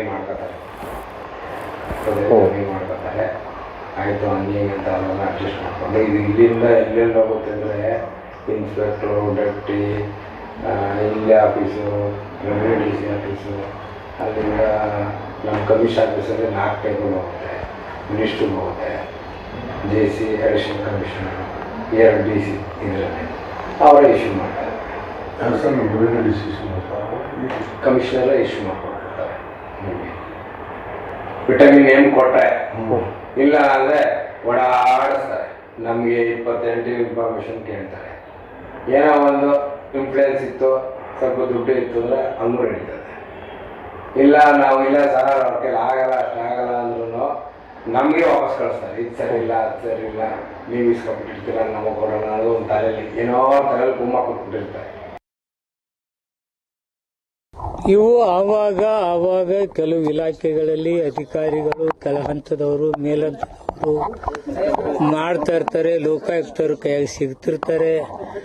ಆ ಸಿಕ್ಕಾಗ ಯಾರ್ಯಾರ ಹೆಸರನ್ನು ದುರ್ಬಳಕೆ ಮಾಡ್ಕೋತಾರೆ. ಆ ದುರ್ಬಳಕೆ ಮಾಡಿಕೊಂಡ್ರೆ ಮಾತ್ರ ದುಡ್ಡು ಬರುತ್ತೆ. ಈಗ ನಾವು ಇವ್ರು ಕೊಡ್ಬೇಕು ಅವ್ರು ಕೊಡ್ಬೇಕು ಮಂತ್ರಿ ಕೊಡ್ಬೇಕಂದ್ರೆ ತಾನೇ ದುಡ್ಡು ಕೊಡೋರು ಕೊಡ್ತಾರೆ. ಇವು ಆವಾಗ ಕೆಲವು ಇಲಾಖೆಗಳಲ್ಲಿ ಅಧಿಕಾರಿಗಳು ಕೆಳ ಹಂತದವರು ಮೇಲಂತದವರು ಮಾಡ್ತಾ ಇರ್ತಾರೆ, ಲೋಕಾಯುಕ್ತರು ಕೈಯಾಗಿ ಸಿಗ್ತಿರ್ತಾರೆ. ಆ ಸಿಕ್ಕಾಗ ಯಾರ್ಯಾರ ಹೆಸರನ್ನು ದುರ್ಬಳಕೆ ಮಾಡ್ಕೋತಾರೆ. ಆ ದುರ್ಬಳಕೆ ಮಾಡಿಕೊಂಡ್ರೆ ಮಾತ್ರ ದುಡ್ಡು ಬರುತ್ತೆ. ಈಗ ನಾವು ಇವ್ರು ಕೊಡ್ಬೇಕು ಅವ್ರು ಕೊಡ್ಬೇಕು ಮಂತ್ರಿ ಕೊಡ್ಬೇಕಂದ್ರೆ ತಾನೇ ದುಡ್ಡು ಕೊಡೋರು ಕೊಡ್ತಾರೆ. All right, viewers, we have a big breaking news coming in at this moment. Prime Minister Modi there receiving Sheikh Mohammed bin Zayed Al Nahyan, the president of UAE, at the airport. Those are the visuals we're getting you at Republic as Prime Minister Modi now receives a UAE president. In fact,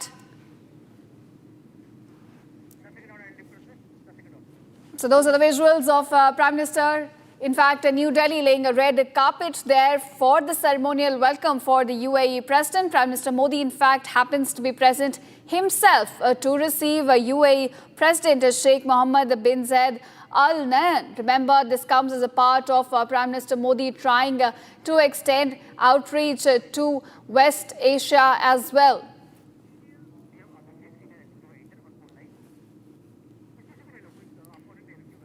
All right, Senior Executive Editor Abhishek Kapoor joins me on this. Abhishek, do tell us, how do you look at this? Prime Minister Modi extending a warm greeting to UAE President. Talks a lot about the ties between New Delhi as well as UAE. Well, and there's the warmth that exists between the two leaders. For me, it's down to the level of national bureaucracies and, of course, the people at large, because there's about 3.5 million strong diaspora, Indian diaspora in the United Arab Emirates. The kind of two-way relationship that exists on the ground is something which the two leaders have really carried forward. And so that's, for example, this is the fifth visit of the UAE president in the last 10 years. Last three of them as president, and of course before that as crown prince, and that really gives you an idea of the a kind of connect he has established, or the two leaders have established between each other, Prime Minister Modi and the UAE president to be coming. Of course, this is a working visit for a few hours. He has landed now, and after the delegation level talks, he would be flying back. But the fact that Sheikh Mohammed bin Zayed Al Nahyan has been to India 5 times during the time that Prime Minister Modi has been there at the helm shows the kind of engagement that's really happened between the two sides. The UAE, of course, is the third largest trading partner of India, second biggest trading export destination, so to say, and $100+ billion of trade that exists between the two sides. And remember, for example, for $100+ billion trade, if you look at it, apart from China and the United States, we have that kind of relationship with European Union. Nation-wise, UAE comes next. That's third. So despite being a small country there, the kind of trade relationship that we have, tremendous amount of export there, that sort of makes the bedrock. I would rather say the people-to-people connect forms the bedrock on which the trade relationship is built, historical trade relationship is built. So I think the two leaders would be discussing the whole gamut of issues, strengthening the bilateral aspect. And of course, we cannot forget the fact that this is happening in a certain backdrop of geopolitical tensions. Look at these pictures, Prime Minister, the kind of warmth with which he with which he has met Mohammed bin Zayed Al Nahyan, the kind of the diplomacy for which Prime Minister Modi is now known, and extending that. He does that with very few leaders, maybe half a dozen odd in the world, and the UAE president happens to be one of them. So I think the geopolitical backdrop that I was talking about, which includes the situation in the Middle East with the Gaza peace plan, on which President Trump has made an invitation to Prime Minister Modi to join the peace board just this week, last week rather, and the situation emerging in Europe, the overall turmoil in global economy because of the Trump tariffs. So I think there is a lot to talk about. The fact that India invited UAE as a special guest during G20, and then the momentum that's there, all that going to be coming into play as the two leaders meet for delegation level talks in a while from now. They would be heading from the Delhi airport, where Prime Minister received the leader, straight to Hyderabad House for those talks, and then onwards. Yes, of course, there is a global churn that's taking place, and you also have a volatile situation in Middle East. And amidst that backdrop, we're looking at UAE President arriving in New Delhi and receiving a warm welcome. With that, viewers, we come to the end of this bulletin, but stay tuned as coverage on this visit continues on the other side.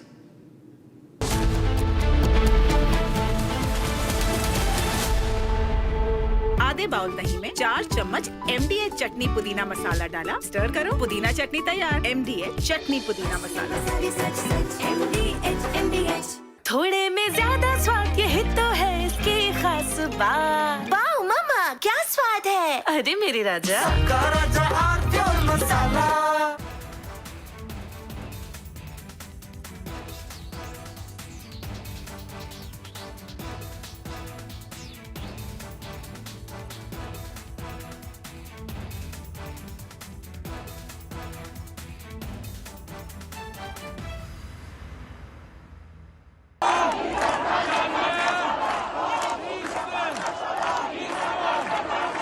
Iran is boiling.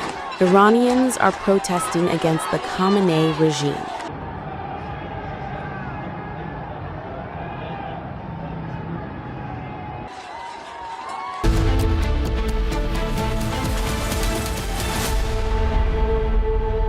MDH की हल्दी मिर्ची धनिया करे कमाल, ये रंग दे, ये खुशबू दे, ये तीखा, ये कम पड़े, क्या निराला MDH मसाला। केसरिया से मन जोगी हुआ रे, दिल झूमे देखो मतवारा हुआ रे, केसरिया से मन जोगी हुआ। हर पल मनाओ केसरी त्योहार। विमल, बोलो जुबान Kesari.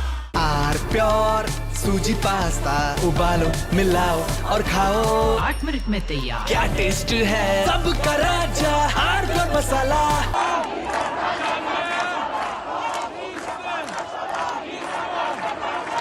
Iran is boiling. Iranians are protesting against.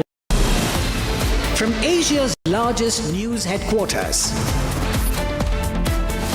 setting the agenda for Bharat.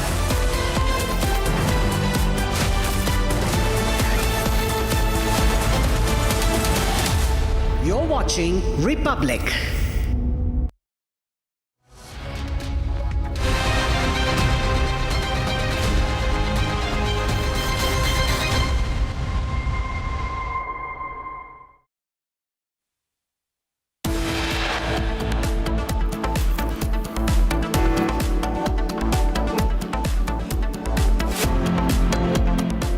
High Court denies bail to Kuldeep Singh Sengar in the case related to custodial death of Unnao rape victim's father.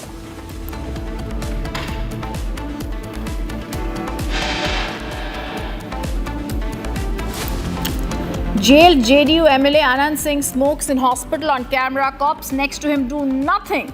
Opposition slams Nitish government over law and order situation.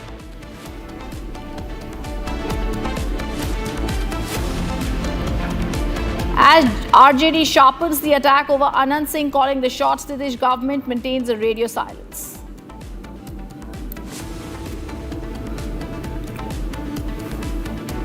गया था कि इसमें आपके परिवार का, घर का जो लोग हैं वो यूज़ हो सकते हैं, कि वो एक बड़ी कॉन्स्पिरेसी के अंदर शुरुआती तौर पे इस्तेमाल हो रहे हैं। Bollywood actor Govinda reacts to rumors of a rift with his wife Sunita, says no issue in the marriage.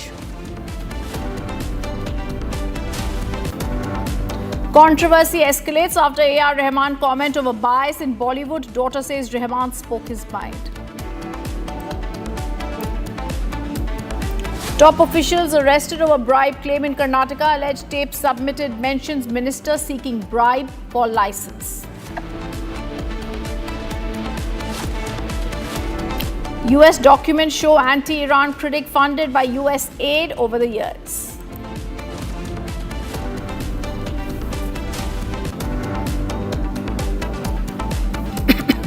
Good evening, welcome to Republic. I am Ridhima. Top focus. The controversy surrounding Oscar-winning music composer A.R. Rahman intensified as the legendary composer has faced severe online backlash and accusations of character assassination following his recent remarks where he linked a slowdown in his Bollywood assignments over the past 8 years to shifting power dynamics in the industry, possibly involving a subtle communal thing and critique films like Chhawa for promoting and profiting from divisiveness. In a show of familial solidarity, Rahman's daughter and Rahima Rahman publicly supported their father by resharing Menin's posts on their Instagram stories. Khatija went further by commenting with clapping, fire, heart and 100 emojis under the original post and sharing an additional heartfelt note. Let's listen in to reactions. India is my inspiration, my teacher and my home. I understand that intentions can sometimes be misunderstood. But my purpose has always been to uplift, honor and serve through music. I have never wished to cause pain, and I hope my sincerity is felt. I feel blessed to be Indian, which enables to create a space which always allows freedom of expression and celebrates multicultural voices. From nurturing Jala, presented at the Wave Summit in front of the Honorable Prime Minister and Ruhinur, to collaborating with the young Naga musicians to create a string orchestra, to mentoring the Sunshine Orchestra, also building Secret Mountain, India's first multicultural virtual band, and the honor of scoring Ramayana alongside Hans Zimmer. Each journey has strengthened my purpose. I remain grateful to this nation and committed to music that honors the past, celebrates the present, and inspires the future. Jai Hind and Jai Ho.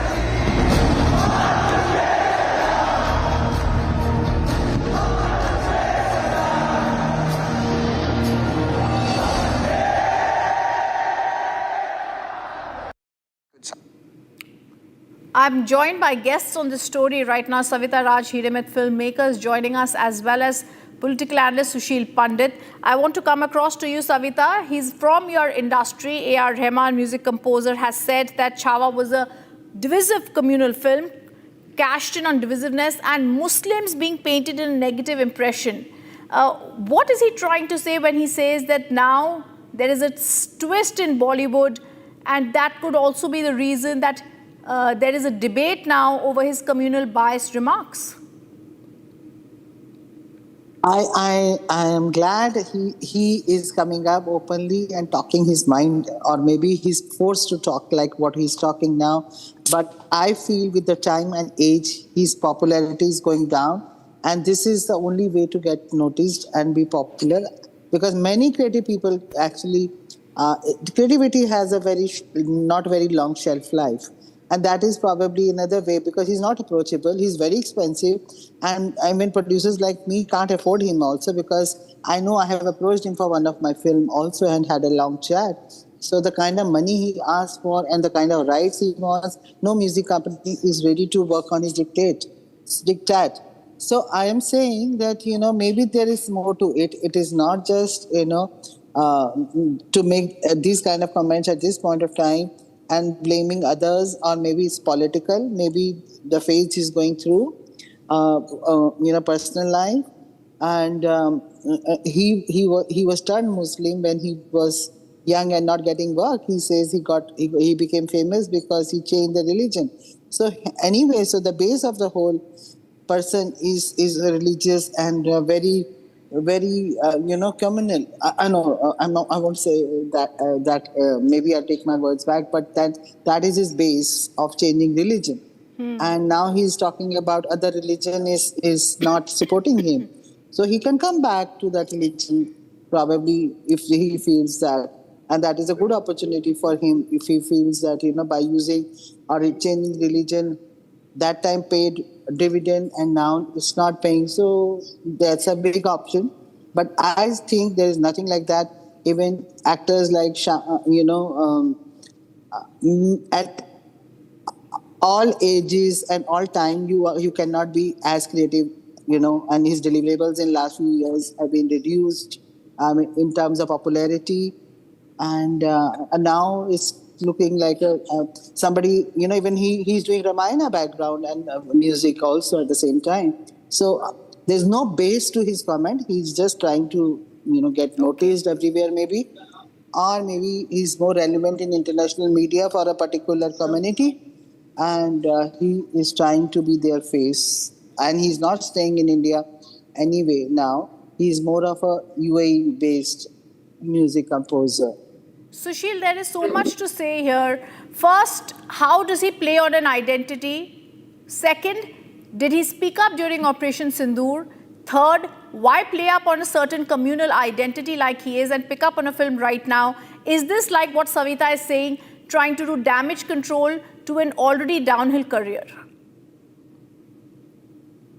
Yeah, it's damage control to what he said in a very spontaneous manner in an interview.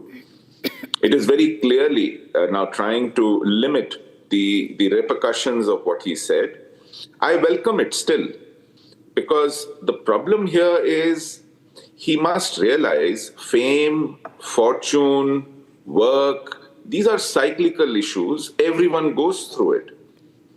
But resorting to this blatant victim card playing is something that is difficult to digest, and it fits a pattern.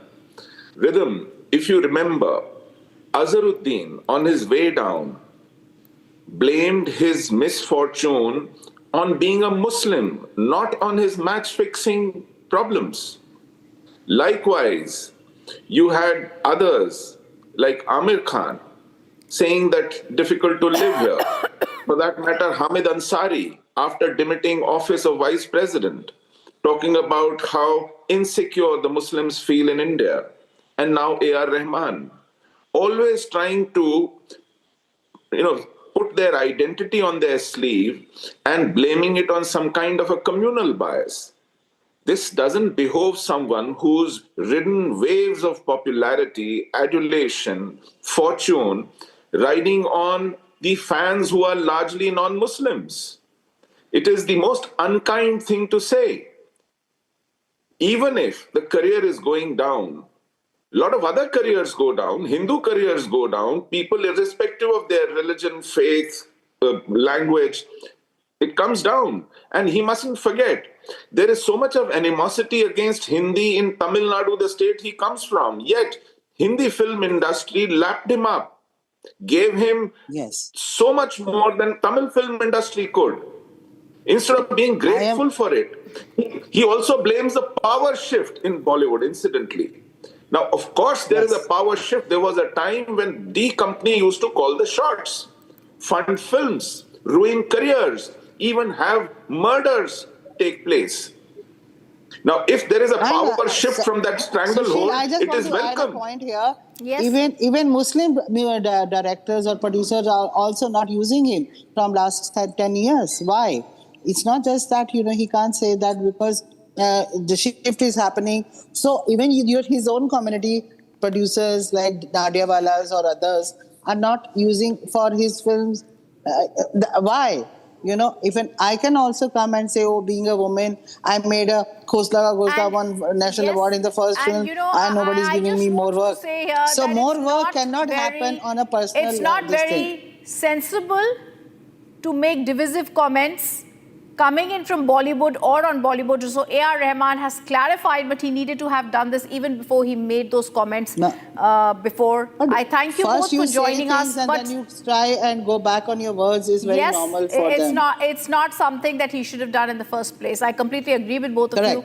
Thank you for joining us on this. And also, as we're trying to pick up on this, try and see what sort of clarification is going to come, let's also tell our viewers that UK Prime Minister Keir Starmer has slammed US President Donald Trump's threat to impose tariffs on allies over Greenland, calling it completely wrong and warning that a trade war is in no one's interest. Here's that detailed statement.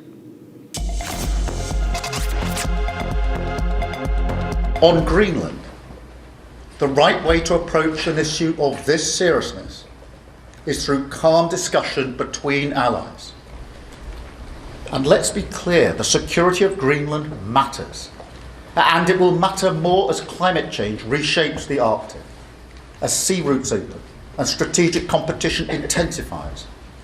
The High North will require greater attention, greater investment, and stronger collective defence.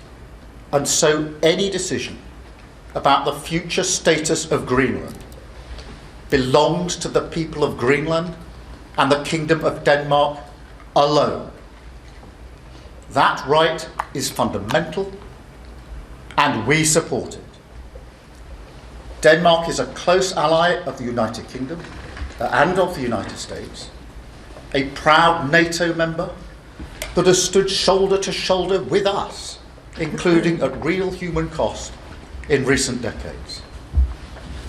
Alliances endure because they're built on respect and partnership, not pressure. That is why I said the use of tariffs against allies is completely wrong. It is not the right way to resolve differences within an alliance. Nor is it helpful to frame efforts to strengthen Greenland's security as a justification for economic pressure. Such measures hurt British workers, British businesses, and the British economy. And that is why I've been so clear on this issue. A trade war is in no one's interest. And my job is always to act in the UK's national interest.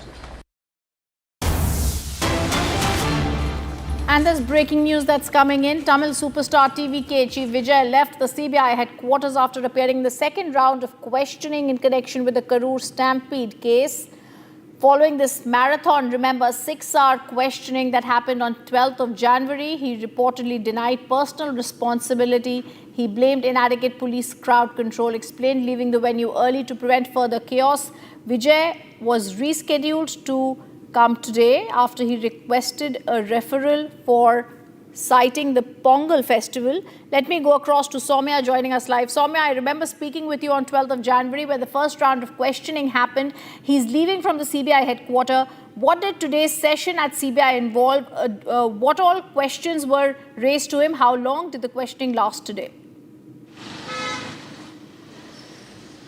Well, first we'll begin by for how long the questioning happened today. It started at around 10:30 a.m. early in the morning and lasted for around and ended at around 5 p.m. So it lasted more than 6 hours today. Again, like it was on last Monday, which was 12th of January.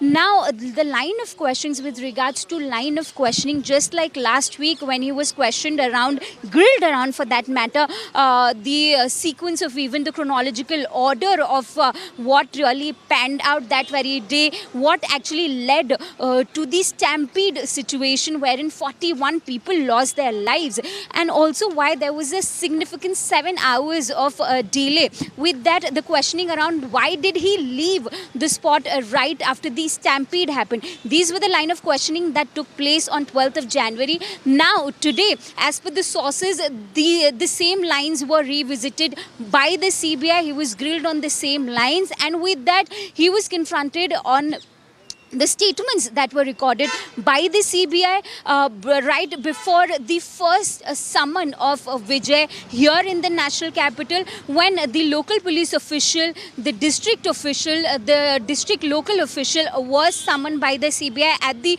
temporary Karur office there at the incident site. So on those statements, those statements that were recorded earlier, he was questioned around those statements as well. With that, we also spoke to the TVK General Secretary right after the questioning round got over and Vijay walked out of the CBI headquarters and got into his cavalcade and left for his hotel. We got an opportunity to speak to the TVK General Secretary, where he was hinting again that the real perpetrators behind these should be the one summoned. But however, we are more than willing to cooperate with the interrogation. So these are the details that we are picking up at the moment. At this moment, the TVK party sources have confirmed that most likely he will not be summoned again anytime soon for the questioning. Thank you, Soumya. So you've given us 2 bits of information. There will be no further summoning of Vijay. The inside details of Vijay's questioning. Thank you, Soumya, for giving us those exclusive details. We're staying with our top focus story that's been picked up by Republic TV to demand accountability. These are visuals that are coming in, viewers, in the tragedy of the Noida techie death case. These visuals on the screen are showing the exact time when the car drowned in the water along with the Yuvraj. What's also seen in the videos is how Yuvraha tried raising an alarm, flashed the flashlight of his phone, but all was in vain. In this video that we'll try and show the natural sounds to you, we can hear the officials saying, "Get the pump for the boat." This signifies the authorities did not even have the pump, which means lack of equipment and preparedness. Let's show you that.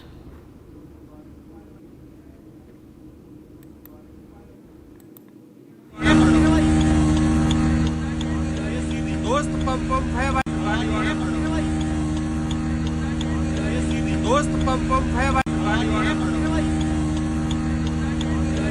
दोस्त pump है भाई, दोस्त pump है भाई, दोस्त pump है भाई,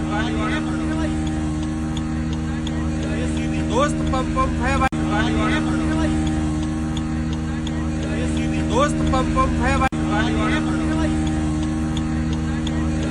दोस्त पंप है पम पम है भाई,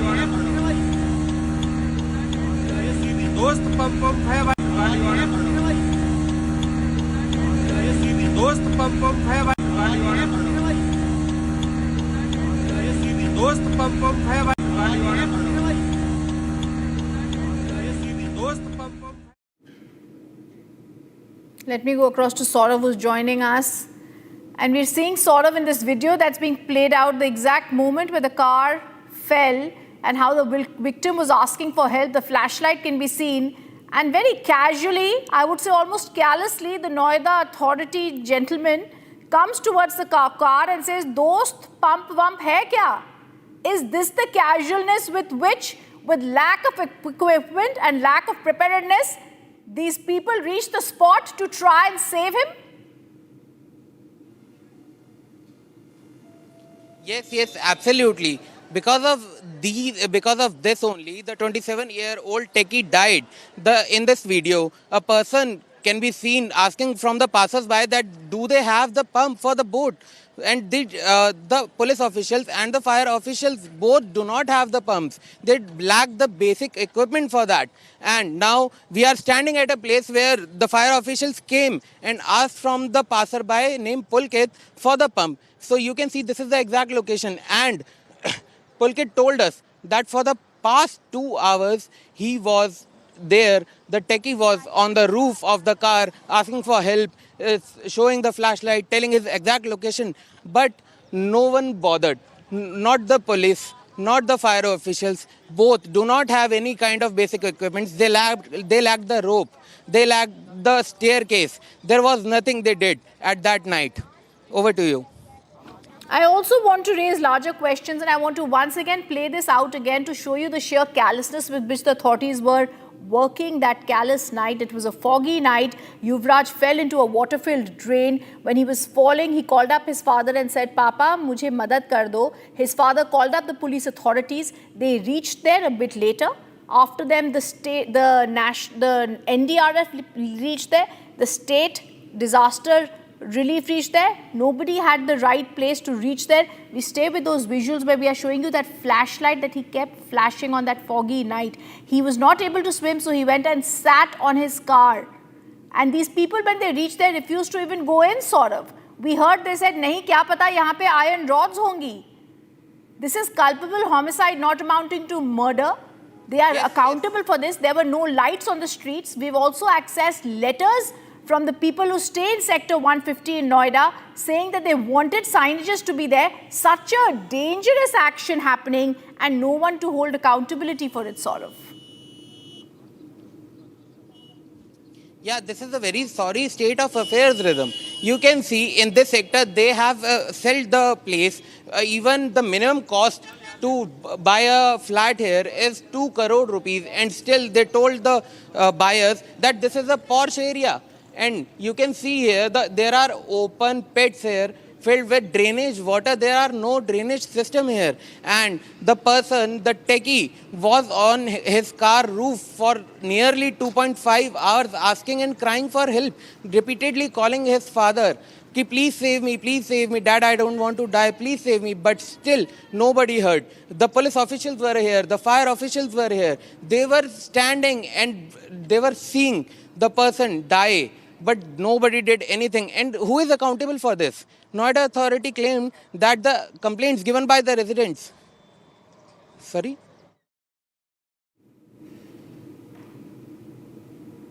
There are some videos that you see that leave one for a loss of words, Saurav. This is one of them. Because this is sheer apathy which led to the death of a young techie. This is sheer apathy that led to the death, and someone has blood on their hands. We want to once again play out that video. We want to once again sort of play out that video to show which authority, I would say all the authorities who were on the spot have blood on their hands. We want to show you that video again. 2.5 hours sitting on his car, and yet no one was able to reach him. This is a shame. Someone needs to be accountable. We're going to ensure that the right reds roll. Take a look at the right. Take a look at the videos.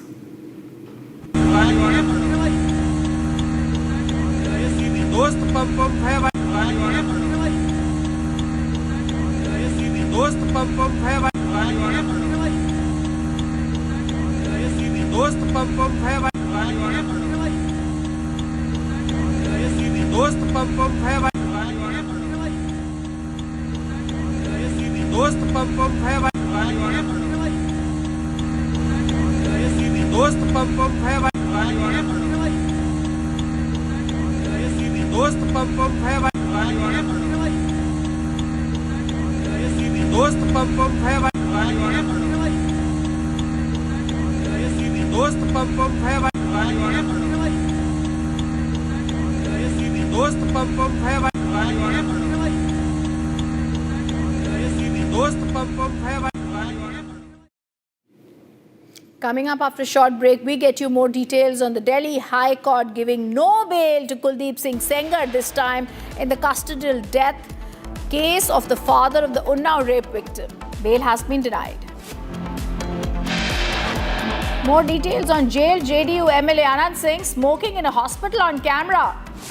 The VIP smokes, the cops next to him do nothing. Opposition slams Nitish government over the law and order situation.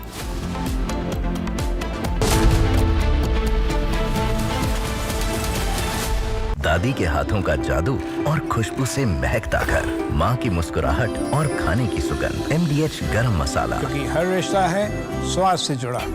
थोड़े में ज्यादा स्वाद, यही तो है इसकी खास बात। वाओ मामा, क्या स्वाद है। अरे मेरे राजा, सबका राजा और मसाला।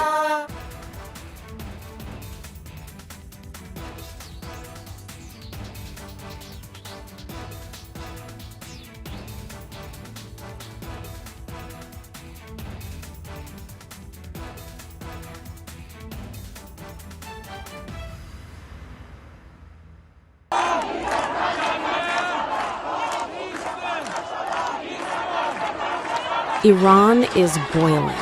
Iranians are protesting against the Khamenei regime.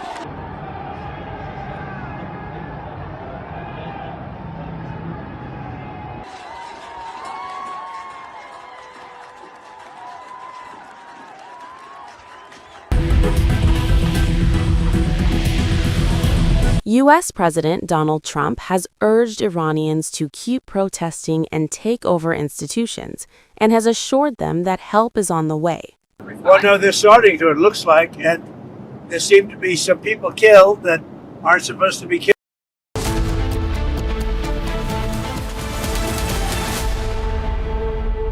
MDH की हल्दी मिर्ची धनिया करे कमाल, ये रंग दे, ये खुशबू दे, ये तीखा, ये कम पड़े, क्या निराला MDH मसाला। केसरिया से मन जोगी हुआ रे, दिल झूमे देखो मतवारा हुआ रे। केसरिया से मन जोगी हुआ। हर पल मनाओ केसरी त्योहार। विमल, बोलो जुबान Kesari.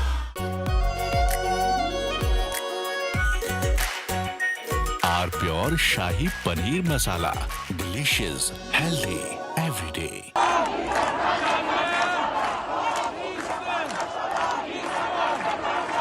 Iran is boiling. Iranians are protesting against the Khamenei regime.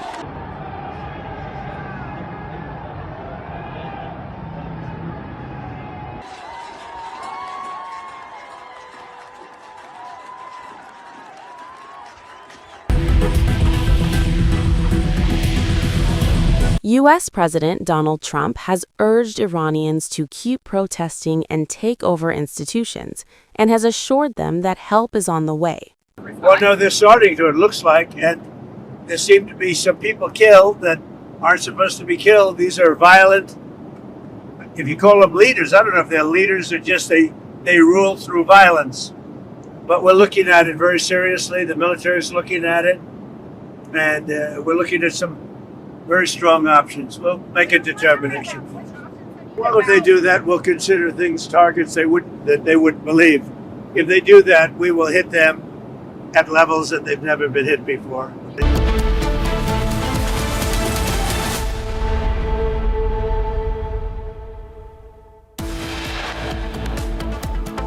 Delhi High Court denies bail to Kuldeep Singh Sengar in the case related to custodial death of Unnao rape victim's father. Jailed JDU MLA Anant Singh smokes in hospital on camera. Cops next to him do nothing. Opposition slams Nitish government over the law. As RJD sharpens attack over Anant Singh calling the shots, Nitish government maintains a radio silence. मुझे ये कहा गया था कि इसमें आपके परिवार का, घर का जो लोग हैं वो यूज़ हो सकते हैं कि वो एक बड़ी कॉन्स्पिरेसी के अंदर शुरुआती तौर पे इस्तेमाल हो रहे हैं. Bollywood actor Govinda reacts to rumors of a rift with his wife, says no issue in marriage. Controversy escalates after A.R. Rahman comment over bias in Bollywood. Daughter says Rahman spoke his mind.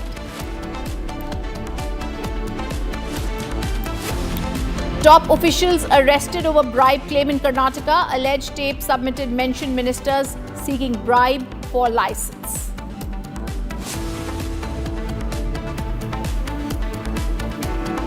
And US documents show anti-Iran critic funded by US aid over the years.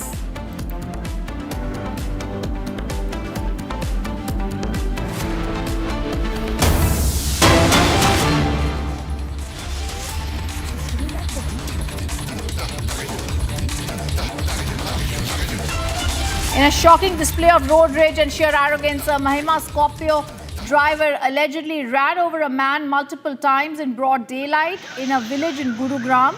Despite attempts by bystanders, and we stay with those visuals, shocking visuals there.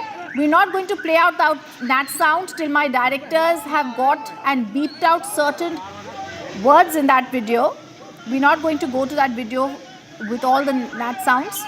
Despite attempts by bystanders to intervene, the driver reportedly refused to stop, deliberately crushed the victim like you can see, leaving him with serious injuries. The injured man has been rushed to the hospital, but as the visuals on the screen show, the man in a display of road rage and arrogance ran over this man multiple times. Horrific incident highlighting the dangerous consequences. I want to go across to Harsh joining us live on the story, and I want to once again go back to that hit and run video that we have accessed. Harsh, give us details about what happened in this hit and run in Gurugram. Yeah, well, right. This incident has been reported from the details that we have received. As per the details, this incident has been reported in Gurugram sector 93 near Hayatpur. The CCTV footage, as you can see, clearly shows a Scorpio driver deliberately running over these delivery agents multiple times. Now, when these delivery agents tried to confront the Scorpio driver, he allegedly returned and again went on to crush these delivery agents. One of these delivery agents has been identified as Tinku Pawar. He hails from Haryana's Rewari. He was crushed under the vehicle's tire. He was injured and was later taken to the hospital. However, his condition is being said to be stable at this point. After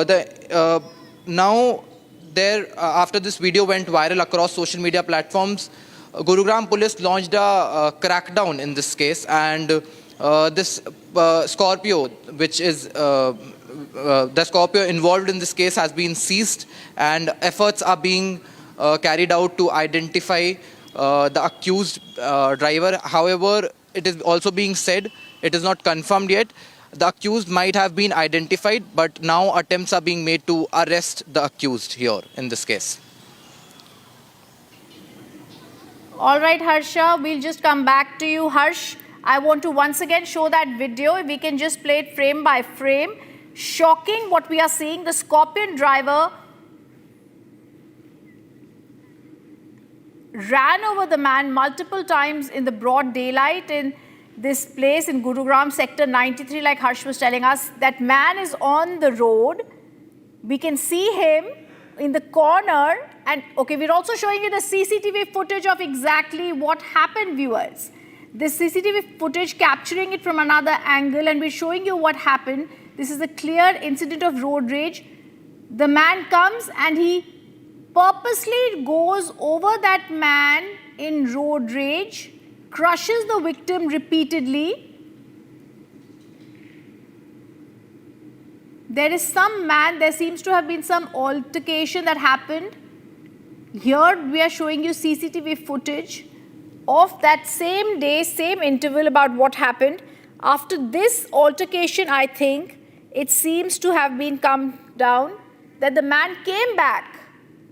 We can see that person, the injured person, going back towards the car, and that SUV ramming into somebody in road rage. It's clear that he was angry. We can see this person whom we've circled whom we've squared in this green square, and he goes over and in road rage he barges on. He barges onto a person. It's very clear the injured man has been rushed to the hospital, but he refused to stop and deliberately crushed the victim repeatedly, leaving him with serious injuries. Viewers, there is a reason why we are showing you the Gurugram case, and now we are shifting focus to the Noida case. We are showing you how there are two incidents in one day that show you examples of road rage and once again how the streets are becoming unsafe. This is showing you the glaring example of bureaucratic apathy in Gurugram. Residents had complained about hazardous open drains, and I think it's also Noida. It's Noida, I beg your pardon. In Noida, residents complained about the open drainage. We're talking about the techie Yuvraj's murder, and the non-functional street lights that had been completely unaddressed for 6 long months.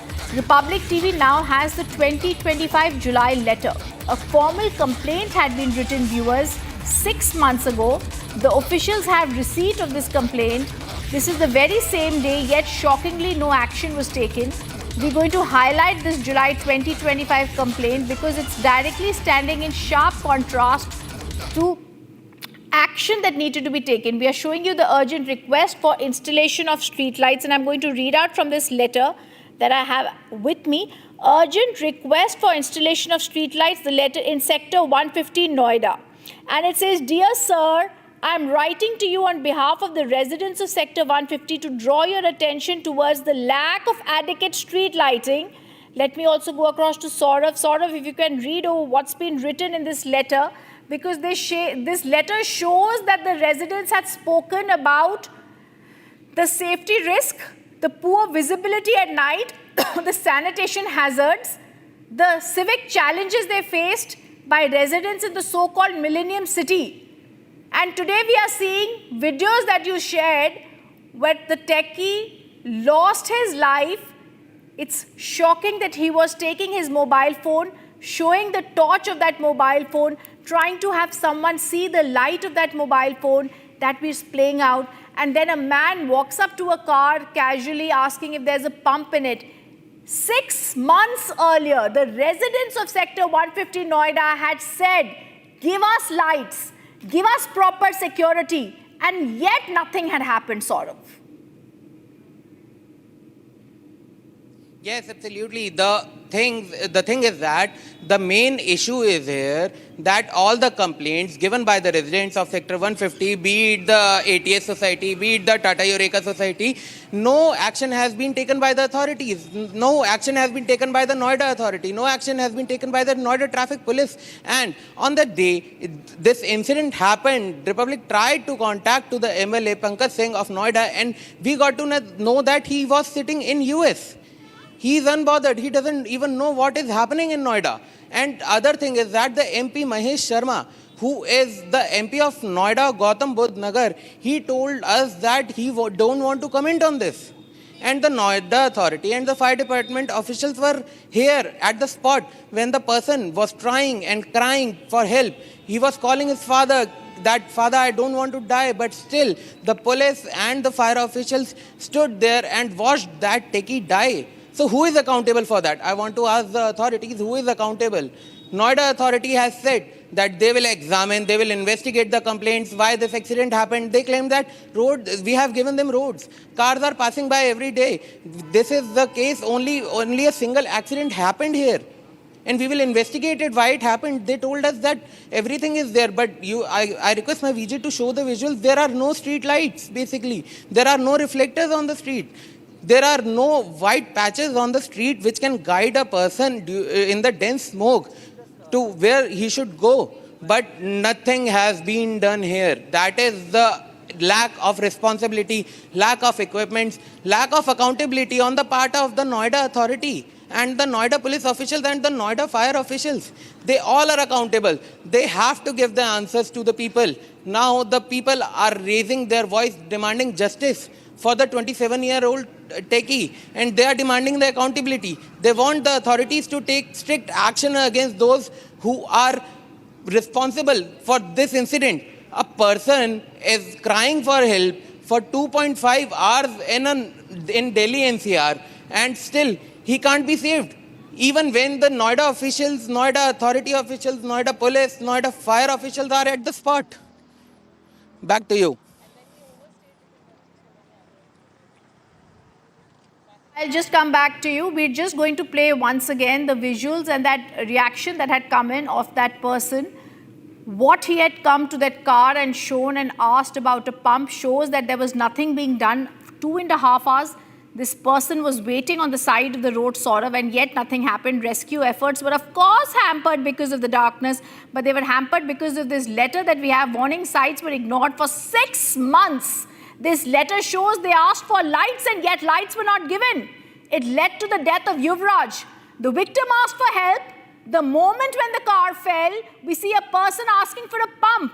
What was the state disaster response force doing on the spot? Why did no one reach him except for one lone person named Moninder who tried to reach him?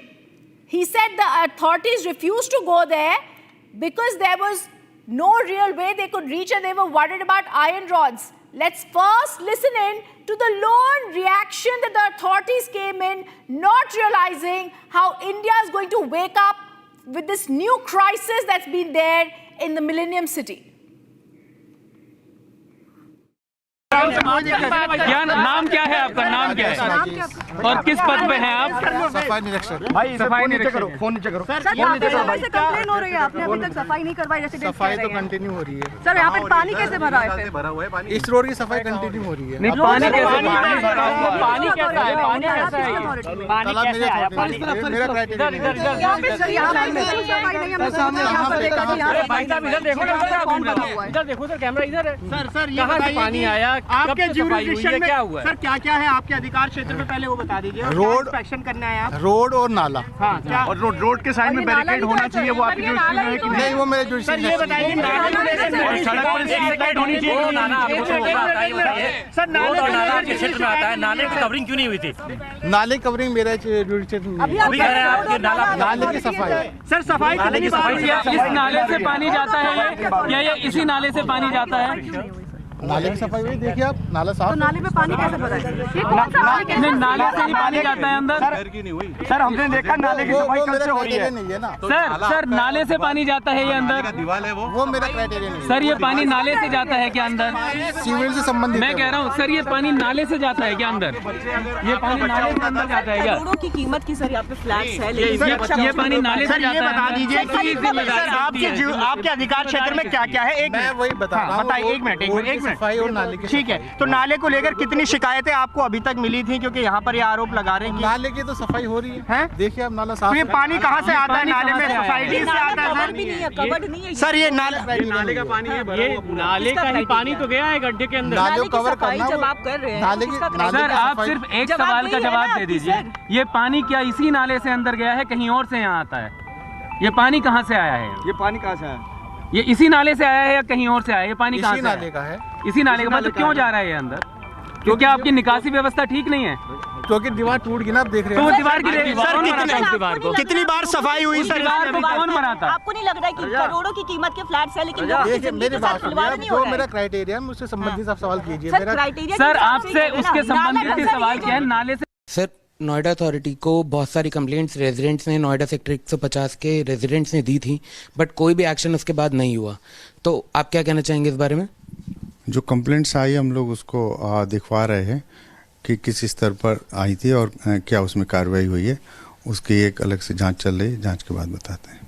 Sir, उस road पे कोई भी street light, कोई भी reflector, कोई भी sign board नहीं था, तो इस बारे में नोएडा अथॉरिटी का क्या जवाब है? चूँकि आप जानते हैं कि वो स्पोर्ट्स सिटी का इलाका है, पिछले 5 साल से वहाँ रोक भी लगी हुई थी, तो अब ये देखने की बात है कि वो वाला जो एरिया है वो कौन से स्पेसिफिक उसमें आ रहा है, प्लॉट कौन कौन सा वहाँ पर, और क्या कार्रवाई होनी थी। इसमें मौके पर भी टीम्स गई है, वो देख के बताएंगे कि कार्रवाई करेंगे उसमें। सर, एक 27 साल के लड़के की डेथ हो गई है, तो इस नेग्लिजेंस के लिए, इंफ्रास्ट्रक्चर लैक के लिए कौन जिम्मेदार है? जहाँ तक इंफ्रास्ट्रक्चर की बात है, वहाँ बना हुआ है, रोड्स वगैरह बनी हुई है, और आपने देखा कि वहाँ पर कुछ जो है मतलब सारी गाड़ियाँ ही जा रही थी। अभी एक एक्सीडेंट हुआ है, हम लोग इसकी जांच करवा रहे हैं क्या कारण थे। It's ridiculous. He's still saying we shall see who this area comes under. They're still sleeping. The other top focus, JDU MLA Anant Singh, who's currently a VIP lodged in a Bihar Central Jail in Patna, is caught smoking inside the hospital after his health checkup. Now the Bahubali of Bihar is caught on camera. The video is going viral and questions are being raised of our representatives holding a mirror to themselves.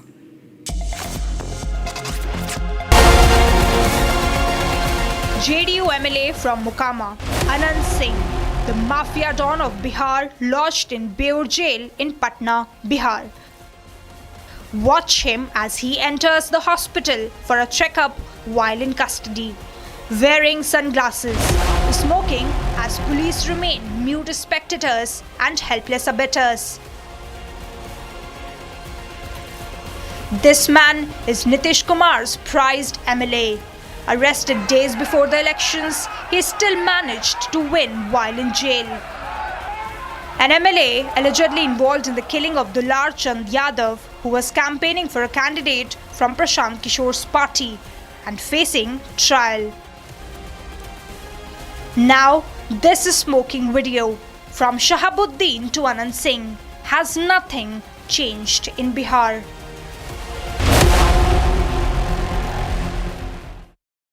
Let's take a look at what's making headlines across the nation.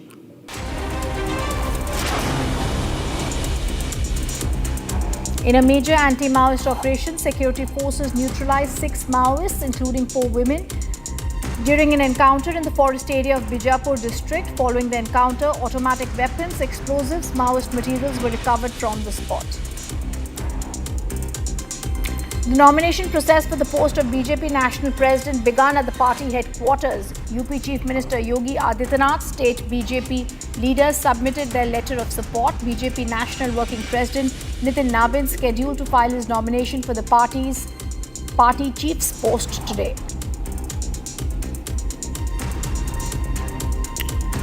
Braving dense fog, plunging temperatures across Delhi NCR, the Indian Air Force contingent showcased its high level of preparedness during rehearsals ahead of the 77th Republic Day parade at Kartavya Path earlier today.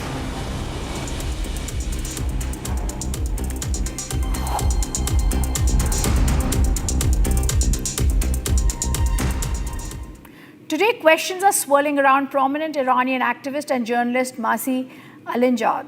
US government records show a funding close to $1 million, a revelation that has opened a can of worms over transparency, influence, and who is really footing the bill. With access to global platforms, including UN-linked forums, critics say audiences deserve the full picture. I am here today to warn you on behalf of millions of Iranians.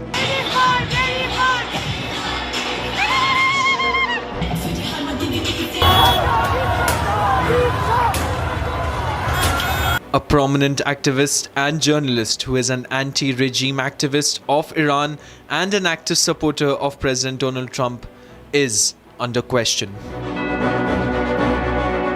Records reveal that Alinejad and organizations linked to her have received federal funding running into hundreds of thousands of dollars over the years.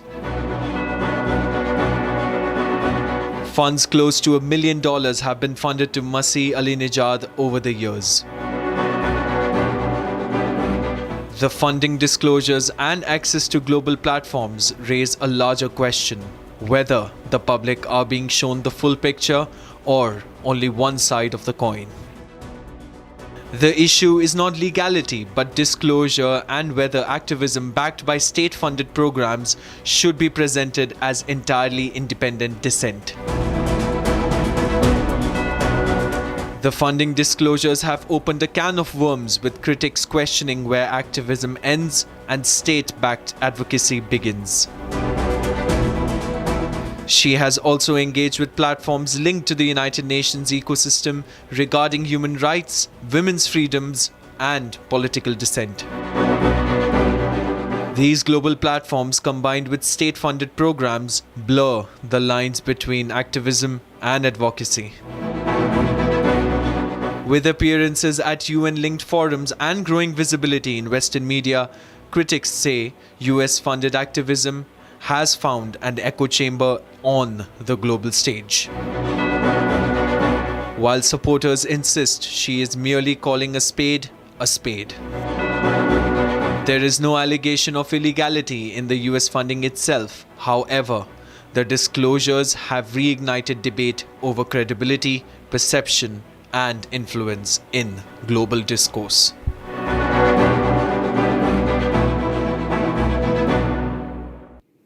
External Affairs Minister Dr. S. Jaishankar had a candid conversation with Poland's Deputy Prime Minister and Foreign Minister Radoslaw Sikorski in Delhi, expressing India's concerns over Poland's growing ties with Pakistan. In a rare on-camera diplomatic exchange in New Delhi today, External Affairs Minister Dr. S. Jaishankar delivered a blunt message to the Poland's Deputy Prime Minister and Foreign Minister Radoslaw Sikorski.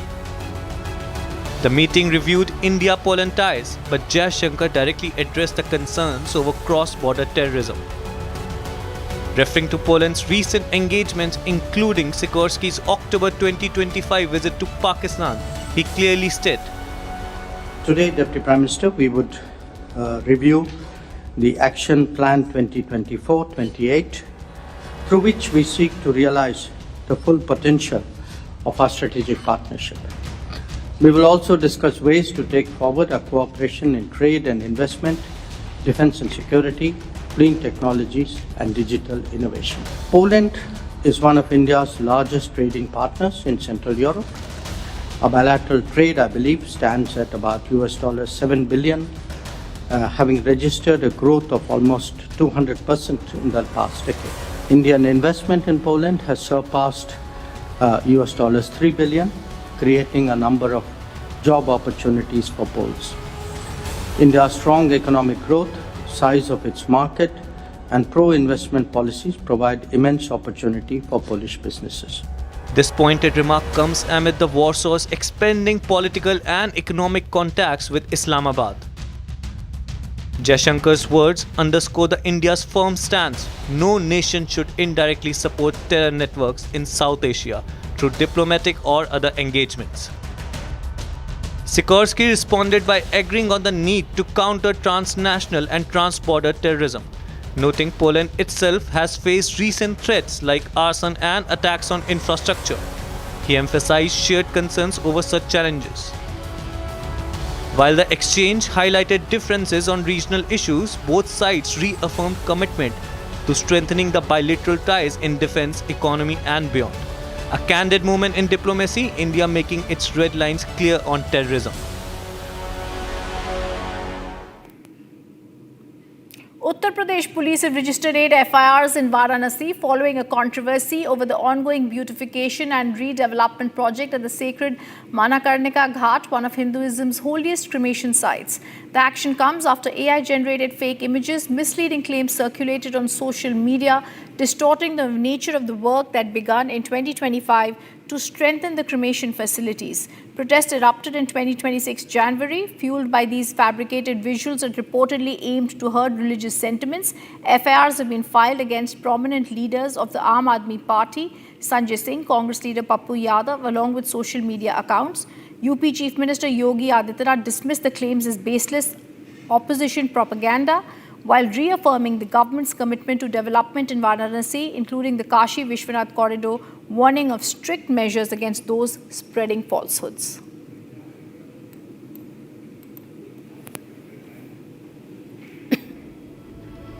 And we come back to you after a short break where we give you details about the controversy that's escalated after A.R. Rahman comment over bias in Bollywood. And top officials arrested over bribe claim in Karnataka. Alleged tape submitted mentions the minister seeking bribe for license.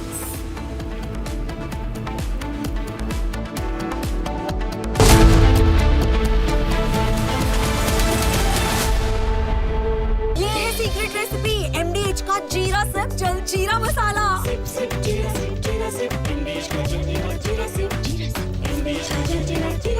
इसको घर पे लगाओगे तो शादी का तो पता नहीं, पर घर पक्का नहीं टूटेगा। रुंगटा नहीं तो घर स्ट्रॉन्ग नहीं। रुंगटा स्टील TMT बार एकदम सॉलिड। पहाड़ों में एक हाइकिंग स्टिक भी बन सकती है।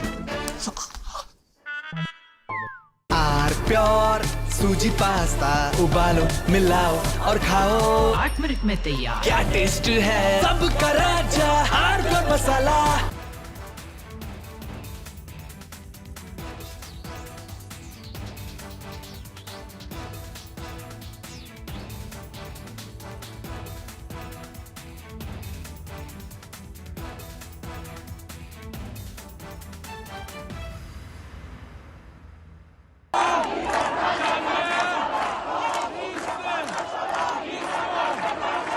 Iran is boiling. Iranians are protesting against the Khamenei regime.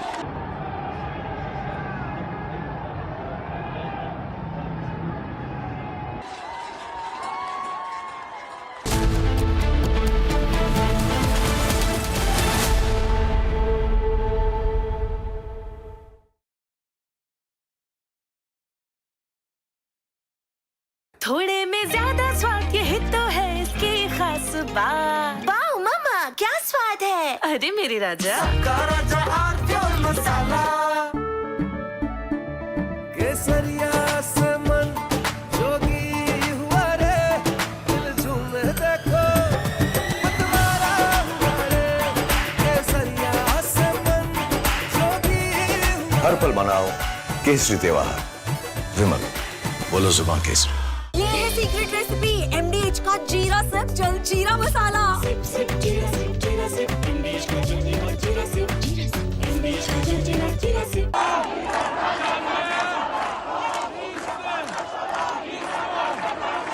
Iran is boiling. Iranians are protesting against the Khamenei regime.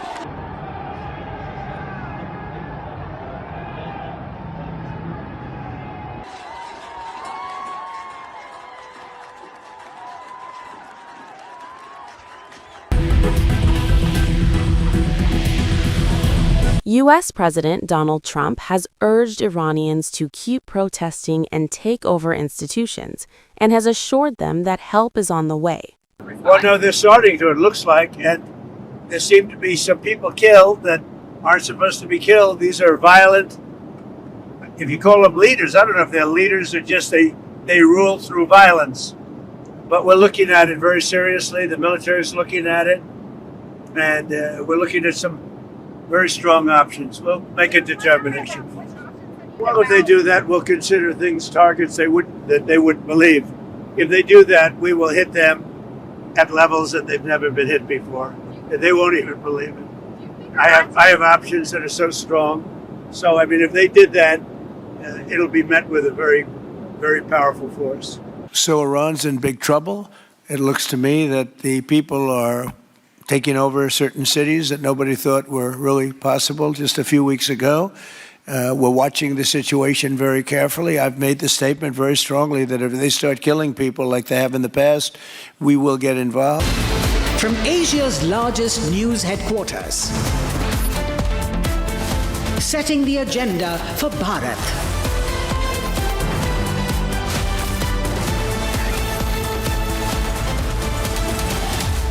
You're watching Republic.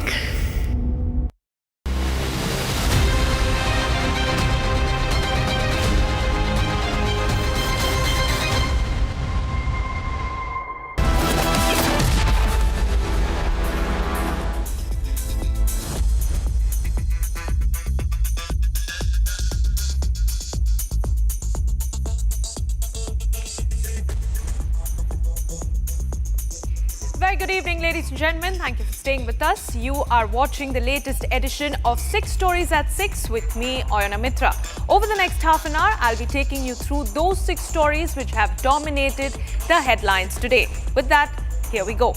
Up first, viewers, the story that is coming in from Bihar, why Jungle Raj is back in the spotlight. We'll tell you about the controversy where JDU strongman Anant Singh is seen smoking inside a hospital. Second story, a growing divide over music composer A.R. Rahman's comment over communal bias in Bollywood. His daughter has now broken silence on the matter. Third, shocking lapses that have come to the fore in the death investigation of Noida techie Yuvraj Mehta. And when questioned by Republic, we will show you how the authorities have essentially evaded accountability, washed their hands off from any sort of responsibility in the case. Then, the full details of Varanasi's Manikarnika Ghat controversy and how those peddling misinformation have now been booked. Next, we take you through the big leads in the Karur Stampede investigation as TVK chief Vijay is grilled for a second time while the CBI prepares to file its charge sheet soon, most likely in February. And finally, a Republic exclusive news break that explains how US aid may have funded the biggest anti-regime critic of Iran for years. With that, let's get started on the first story.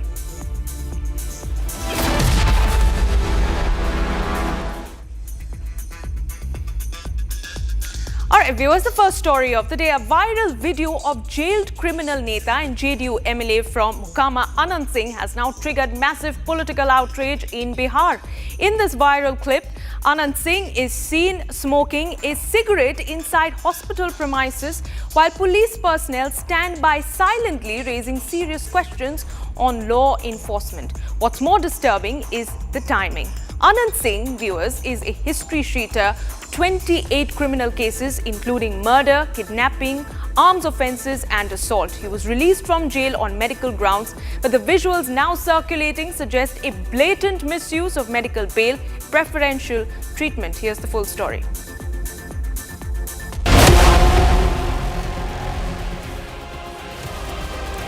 The man on your screen is the jailed criminal Neta and JDU MLA Anant Singh, showing off his arrogance, smoking a cigarette in the hospital premises. What is more shocking is the cops next to Anant Singh do nothing while the criminal MLA is seen calling the shots. The MLA from Mokama constituency, who is an accused in a murder case, was recently released from jail on medical grounds. But the viral clip of Special has raised serious questions about prison parole, misuse of medical bail. The Nitish government has maintained radio silence over the entire controversy, while the RJD has cornered the Bihar government over the law and order situation of the state. कब का video है, सब तो ऐसा है कि video और photo तो कब का होता है, कब चल जाता है सोशल मीडिया के ज़माने में। ये तो और मान लीजिए कि जेल जाने के कहीं पर पी रहे होंगे, हम लोग को जानकारी नहीं है ना, हम लोग फोटो देखे हैं। नहीं, उस पर बहुत हाय तौबा मचाया जा रहा है। बहुत से विपक्ष के लोग अपने अपने तरीके से लोगों को बात को दिग्भ्रमित करने का प्रयास कर रहे हैं। पुलिस पूरी तरह से इस पर जांच कर रही है। हमारे सीनियर एसपी, हमारे आईजी, हमारी एसआईटी टीम पर भरोसा रखिए। The Nitish government hasn't issued a statement over the controversy, but the questions are: is JDU MLA Anant Singh the next Shahabuddin? And till when the Bihar government will keep shielding the criminal netas? The pointed questions remain unanswered. All right, viewers, on to our next story of the day. Music composer A.R. Rahman has addressed the controversy sparked by his earlier remark on alleged communal bias in the Bollywood film industry. Facing sharp criticism online, A.R. Rahman has now released a calming video message that essentially clarifies that India is his home and inspiration, that his comments were rooted in personal experience and not any political agenda. Now, as this debate ensues, his daughters have also publicly expressed their support.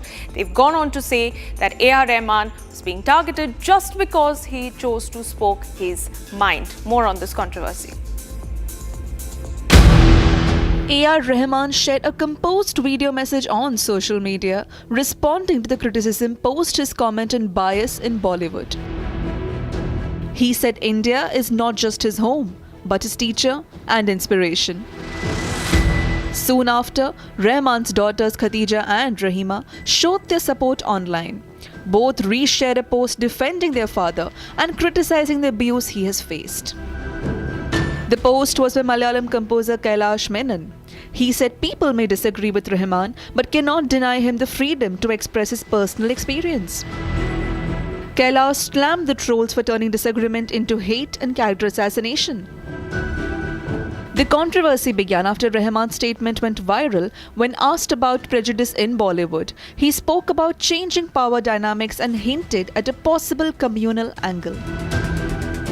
His remarks in the film Chhawa further fueled the backlash. Rahman said the movie was cashing in on divisiveness, which some viewers took offense to. Rahman has now reiterated that his words came from personal experience, not politics.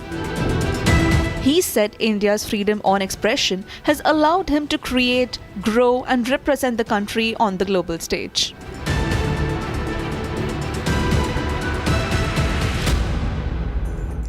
Now, the post-mortem findings in the Noida techie death case has strongly indicated death by drowning, particularly in a scenario involving muddy or dirty water. The presence of 1 to 2 liters of water in the chest cavity of Yuvraj Mehta along the ribs, combined with lungs full of water, reflects significant asphyxiation of fluid during the drowning process, leading to waterlogging, heavy lungs, and subsequent leakage of fluid into the pleural space after death. These are the post-mortem findings that Republic TV has reported for you. Whereas in a glaring example of bureaucratic apathy in the Noida case, residents' complaints about hazardous open drains and non-functional street lights went completely unaddressed for 6 long months, despite repeated representation to the authorities. These are just merely some of the lapses that have come to the fore in this entire investigation, and when confronted by Republic viewers, we'll show you in this next report how these authorities have essentially tried to dodge any sort of accountability in this case whatsoever. Fresh details have emerged in the Noida techie death case, where the postmortem report of 27-year-old Yuvraj Mehta has now been released. The report confirms that Yuvraj died due to suffocation and also mentions heart failure. The postmortem findings reveal extensive drowning indicators, as 1 to 2 liters of water was found inside the chest cavity and around the ribs. His lungs were filled with water, while the brain was found congested, with both chambers of heart full of blood. Meanwhile, Republic TV has also accessed letter of Noida residents where they have written to authorities demanding signages to be put up. Letter shows that residents had given urgent request for installation of street lights, but no immediate actions were taken. Yuvraj Mehta was a software engineer who died in a tragic accident in Noida on Friday night as his car collided with a drainage boundary near Sector 150 and plunged into a deep water-filled ditch amid dense fog.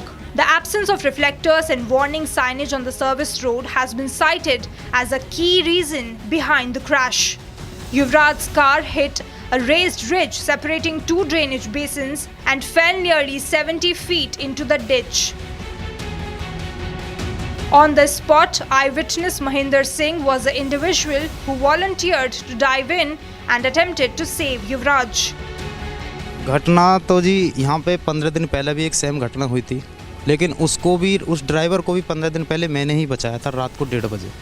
यहाँ पे कोई नहीं था, धुंध के कारण सीधी गाड़ियाँ दाग गई थी, उसको भी 2 घंटे लग गए थे बचाने में। लेकिन ये जो घटना थी, ये घटना उस दिन भी बहुत ज़्यादा धुंध था, वो लड़का गाड़ी को लेकर सीधा अंदर दाग गया। मेरे आने से 10 मिनट पहले लड़का डूब चुका था, ठीक है। मैं लास्ट झाड़ी आप दिखा सकते हैं, वहाँ पे जो छोटी छोटी झाड़ी दिख रही है, कम से कम 50 मीटर भीतर तक मैं गया। कम से कम 30 से 40 मिनट मैंने अकेले ने पूरे में रेस्क्यू किया। वहाँ से मुझे यहाँ का बंदा कोई नहीं दिख रहा था, लेकिन अकेले मुझे टॉर्च का सहारा दिखा के मतलब इधर देखो, आप इधर देखो। मगर मैंने पूरा 30 से 40 मिनट पूरा सर्च किया, वो भाई मुझे नहीं मिला, ना उसकी गाड़ी मिली थी। Noida Authority Additional CEO Satish Pal has claimed that authorities are working to check the complaints given by residents and will investigate why no action was taken by the concerned officer. चूँकि आप जानते हैं कि वो sport city का इलाका है, पिछले 5 साल से वहाँ रोक भी लगी हुई थी, तो अब ये देखने की बात है कि वो वाला जो एरिया है वो कौन से स्पेसिफिक उसमें आ रहा है, प्लॉट कौन सा वहाँ पर और क्या कार्रवाई होनी थी। इसमें मौके पर भी टीम्स गई है, वो देख के बताएंगे कि कार्रवाई करेंगे उसमें। Meanwhile, Public Health Department in charge Rajesh Kumar has also issued a clarification on the matter. नाले की सफाई हुई, देखिए आप नाला साफ। तो नाले में पानी कैसे भरा है? नहीं, नाले से ही पानी जाता है अंदर। सर हमने देखा नाले की सफाई कब से हो रही है। सर नाले से पानी जाता है ये अंदर। दीवार है वो मेरा क्राइटेरिया नहीं। सर ये पानी नाले से जाता है क्या अंदर? सीवरेज से संबंधित मैं कह रहा हूँ सर, ये पानी नाले से जाता है क्या अंदर? आपको नहीं लग रहा है कि करोड़ों की कीमत के फ्लैट्स है, लेकिन मेरी बात जो मेरा क्राइटेरिया है उससे संबंधित आप सवाल कीजिए। With the postmortem now confirming death due to suffocation and drowning, the focus sharpens on accountability and preventive action. And on to a story that we're tracking from Uttar Pradesh now. Police have registered 8 separate FIRs over alleged circulation of misleading content on social media related to the Manikarnika Ghat reconstruction work in Varanasi yesterday evening. These cases were filed at the city's Chowk police station on charges of the use of images of Hindu deities to mislead people who have faith in Hinduism, triggering widespread public outrage, disturbing social harmony. Police complaints were filed by the construction agency engaged in strengthening infrastructure facilities and carrying out the beautification work at the Manikarnika Ghat. Now, although no arrests have been made so far in this case, the registering of FIR against 8 individuals essentially signals a progress in this investigation so far. Take a look. Sacred soil, sacred flames, and now serious allegations of digital deception at Varanasi's Manikarnika Ghat. Varanasi police has launched a major crackdown, registering 8 FIRs over the circulation of AI-generated videos and fake images linked to the redevelopment work at the historic Ghat. FIRs have been registered against Aam Aadmi Party leader and Rajya Sabha MP Sanjay Singh, Bihar MP Pappu Yadav, and Jaswinder Kaur, amongst others.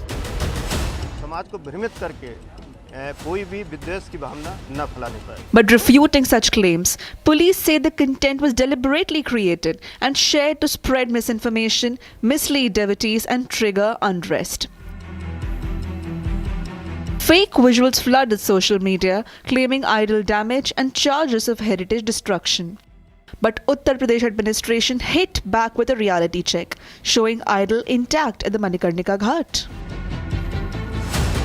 ये नंदी हैं जो आपने देखा होगा उस visual में, उस photograph में जिसको प्रसारित किया जा रहा है। यहाँ पे ये नंदी, आज भी नंदी यहाँ पर है। आज इनकी सुबह पूजा हुई है, माला चढ़ा है यहाँ पर भगवान नंदी के ऊपर। और मैं कहूँगा अपने सहयोगी से दिखाने के लिए कि आप यहाँ पर देखिए कि मुख्य द्वार पर यहाँ पे देखिए गणेश भगवान। आप देख सकते हैं ना कि गणेश भगवान जो कि भगवा कलर में यहाँ पर विद्यमान है, यह भी फोटो में बीच में पूरी तरह से दिखाया जा रहा है। साथ ही आप देखिए यहाँ पर शिवलिंग। अब आप देखिए यहाँ पर शिवलिंग की अगर हम बात करें तो यहाँ पर भगवान भोलेनाथ यहाँ पर विद्यमान है। अर्घा मैं दिखा रहा हूँ आपको।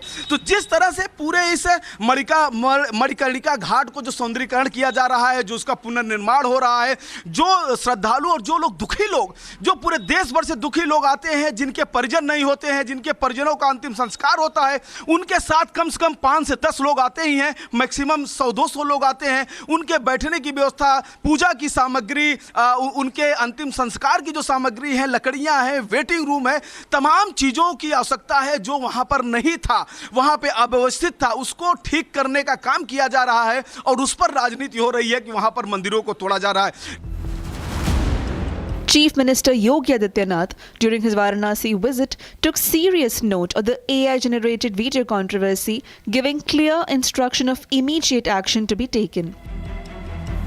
And within 24 hours, Varanasi police moved in. According to officials, complaints were filed by construction agency overseeing the redevelopment and beautification of Manikarnika Ghat. Police have now begun a detailed probe to trace the origin and creators of the fake digital content. Varanasi police has also issued a clear warning.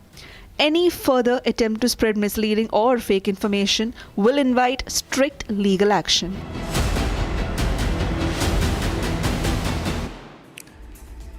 Now, moving on, ladies and gentlemen, TVK chief and actor Vijay arrived at the CBI headquarters this morning for a second round of questioning in connection with the Karur stampede case.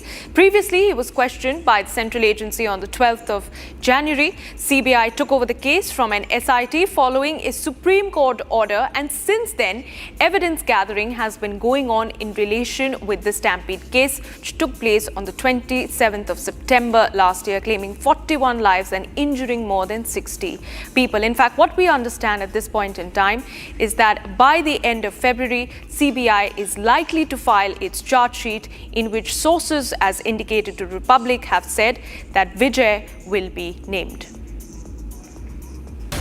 TVK chief and actor Vijay reached the Central Bureau of Investigation office in Delhi today in connection with the investigation into the Karur stampede case.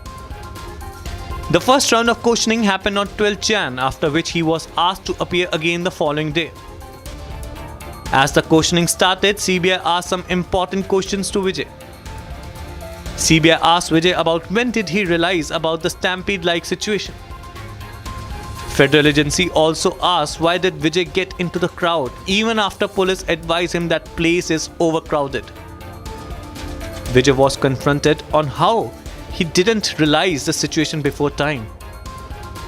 During the investigation, the CBI is likely to seek clarification about the 7-hour gap between the scheduled start of the event and his actual arrival. The entire aim of the CBI here is to establish the accountability, to understand on which level did the lapse actually happen. Did it happen on the level of the local police level, or did it happen at the administration level, or did it happen at the party organizers level? Local police was supposed to look after the crowd management, and now that Vijay was 7 hours late, so all the possible angles are being investigated by the CBI. Right before, as I mentioned earlier, right before Vijay was summoned here in the National Capital for the first time last week. The agency is also scrutinizing how Vijay's modified vehicle moved through the rush and whether its progress exacerbated the crush. Meanwhile, fans gathered outside the CBI office to show support for Thalapathy, TVK chief Vijay. Fans held TVK flags in their hands as a symbol of their favorable stance towards the actor-turned-politician. For the past 3 months, CBI officials have been conducting the investigation in multiple phases. The CBI has till now questioned several TVK office bearers, the driver of Vijay, and some police officers in the case. And finally, viewers, today questions are swirling around prominent Iranian activist and journalist Masih. US government records now show that funding close to $1 million, a revelation that has opened a can of worms over transparency, influence, and who is really footing the bill. Records show that over $1 million were given over the years to this anti-regime critic in Iran. The audiences are now curious and deserve the full picture. This next report will give you the full details of the story, a Republic exclusive news break for you. I am here today to warn you on behalf of millions of Iranians.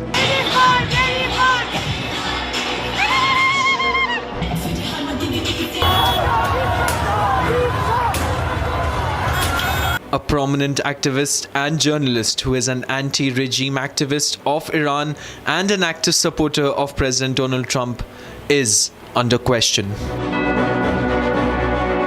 Records reveal that Ahmadinejad and organizations linked to her have received federal funding running into hundreds of thousands of dollars over the years. Funds close to $1 million have been funded to Masih Ahmadinejad over the years. The funding disclosures and access to global platforms raise a larger question: whether the public are being shown the full picture or only one side of the coin. The issue is not legality but disclosure, and whether activism backed by state-funded programs should be presented as entirely independent dissent. The funding disclosures have opened a can of worms, with critics questioning where activism ends and state-backed advocacy begins. She has also engaged with platforms linked to the United Nations ecosystem regarding human rights, women's freedoms, and political dissent.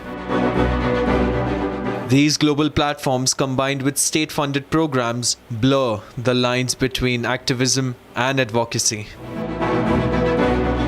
With appearances at UN-linked forums and growing visibility in Western media, critics say US-funded activism has found an echo chamber on the global stage. While supporters insist she is merely calling a spade a spade. There is no allegation of illegality in the US funding itself. However, the disclosures have reignited debate over credibility, perception, and influence in global discourse.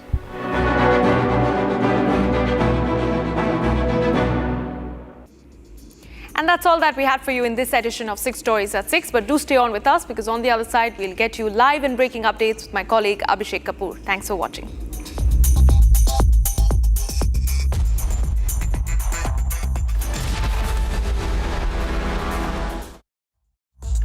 MDH की हल्दी मिर्ची धनिया करे कमाल, ये रंग दे, ये खुशबू दे, ये तीखा, ये कम पड़े, क्या निराला MDH masala.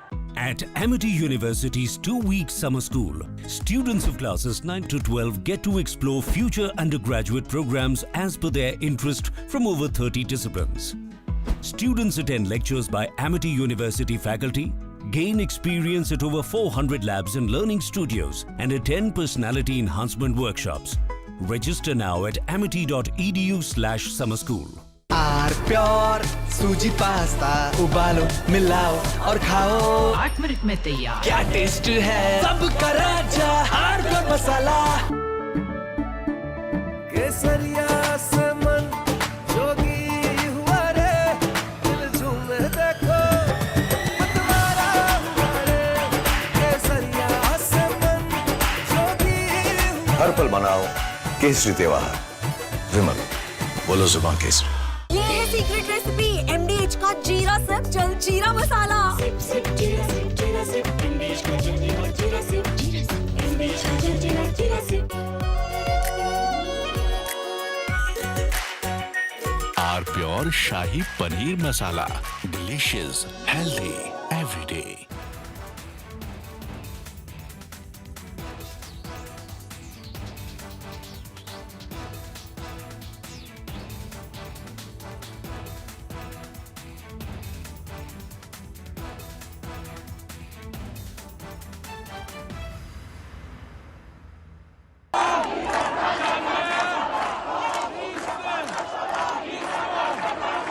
Iran is boiling. Iranians are protesting against the Khamenei regime.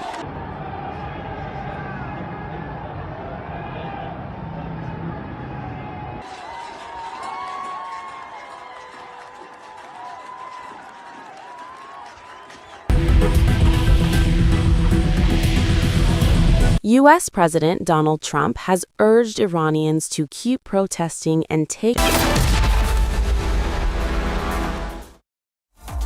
दादी के हाथों का जादू और खुशबू से महकता घर, माँ की मुस्कुराहट और खाने की सुगंध. MDH गरम मसाला, क्योंकि हर रिश्ता है स्वाद से जुड़ा. इसको घर पे लगाओगे तो शादी का तो पता नहीं, पर घर पक्का नहीं टूटेगा. रुंगटा नहीं तो घर स्ट्रॉन्ग नहीं. रुंगटा स्टील TMT बार एकदम सॉलिड. पहाड़ों में एक हाइकिंग शिप भी बन सकती है. आर प्योर सूजी पास्ता उबालो मिलाओ और खाओ, 8 मिनट में तैयार. क्या टेस्ट है सबका राजा आर प्योर मसाला. केसरिया से मन जोगी हुआ रे, दिल झूमे देखो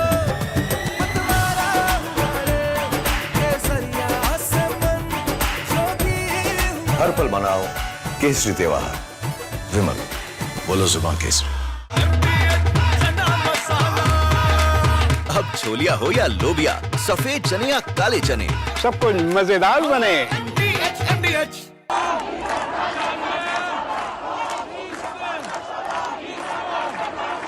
Iran is boiling.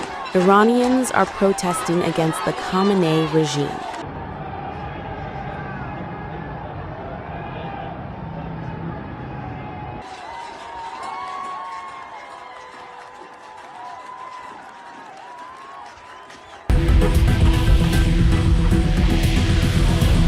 U.S. President Donald Trump has urged Iranians to keep protesting and take over institutions, and has assured them that help is on the way. Well, no, they're starting to, it looks like, and there seem to be some people killed that aren't supposed to be killed. These are violent, if you call them leaders, I don't know if they're leaders or just they rule through violence. But we're looking at it very seriously. The military is looking at it, and we're looking at some very strong options. We'll make a determination. Well, if they do that, we'll consider things targets that they wouldn't believe. If they do that, we will hit them at levels that they've never been hit before. They won't even believe it. I have options that are so strong. So, I mean, if they did that, it'll be met with a very, very powerful force. So Iran's in big trouble. It looks to me that the people are taking over certain cities that nobody thought were really possible just a few weeks ago. We're watching the situation very carefully. I've made the statement very strongly that if they start killing people like they have in the past, we will get involved. We'll be hitting them very hard. There's a constant attempt to blame communalism. A.R. Rahman after Amir Khan.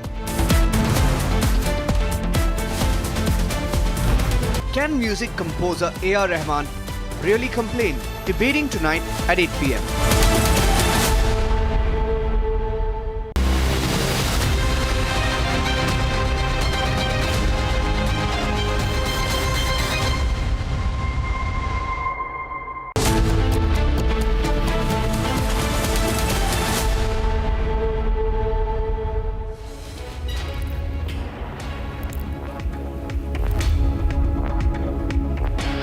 Welcome back, friends. It's systemic apathy of the kind which can lead to loss of life, as it has happened in the case of engineer techie Yuvraj Mehta in Sector 150 of Noida. In many ways, this place, Sector 150, is epitome of what's not working with urban governance in India. That's our focus. Let's begin with the headlines.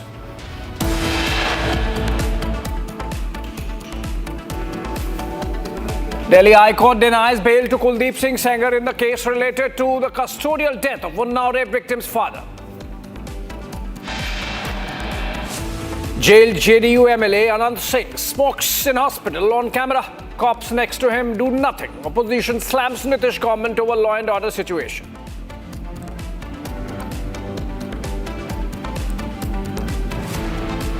As RJD sharpens the attack over Anant Singh calling the shots, Nitish government maintains radio silence.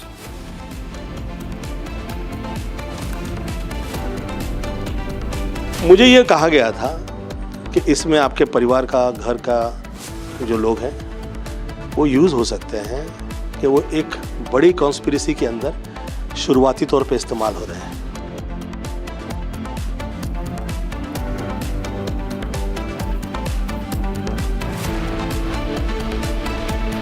Bollywood actor Govinda reacts to rumors of a rift with his wife. Sunita Ahuja says no issues in the marriage.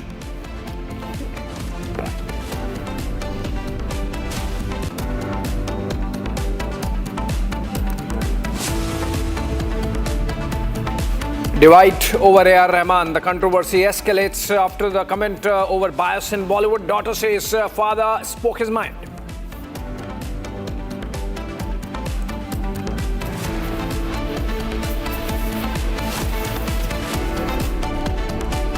Who's the minister?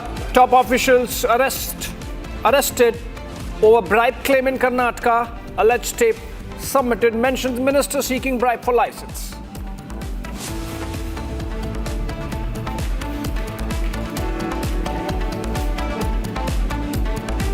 And US US documents show anti-Iran critic funded by US aid over the years.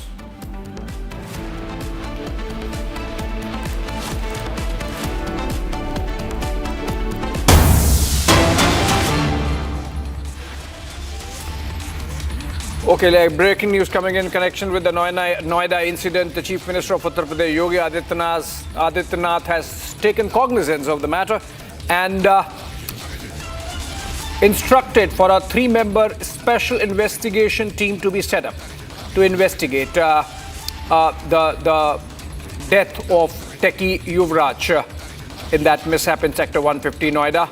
The SIT is formed under the leadership of Divisional Commissioner of Meerut. Is going to also have ADG of Meerut Zone, ADG of Police of Meerut Zone, and the Chief Engineer of the PWD of the zone as part of the SIT that's going to investigate, look into what happened, and submit a report. Our reporter Saurabh joins us live from Sector 150 in Noida, where this happened. Saurabh, the Chief Minister now acting and setting up a committee, but the fact of the matter is a youth lost his life due to the insensitive handling of the infrastructure in the sector, which is otherwise also known for absolute misgovernance.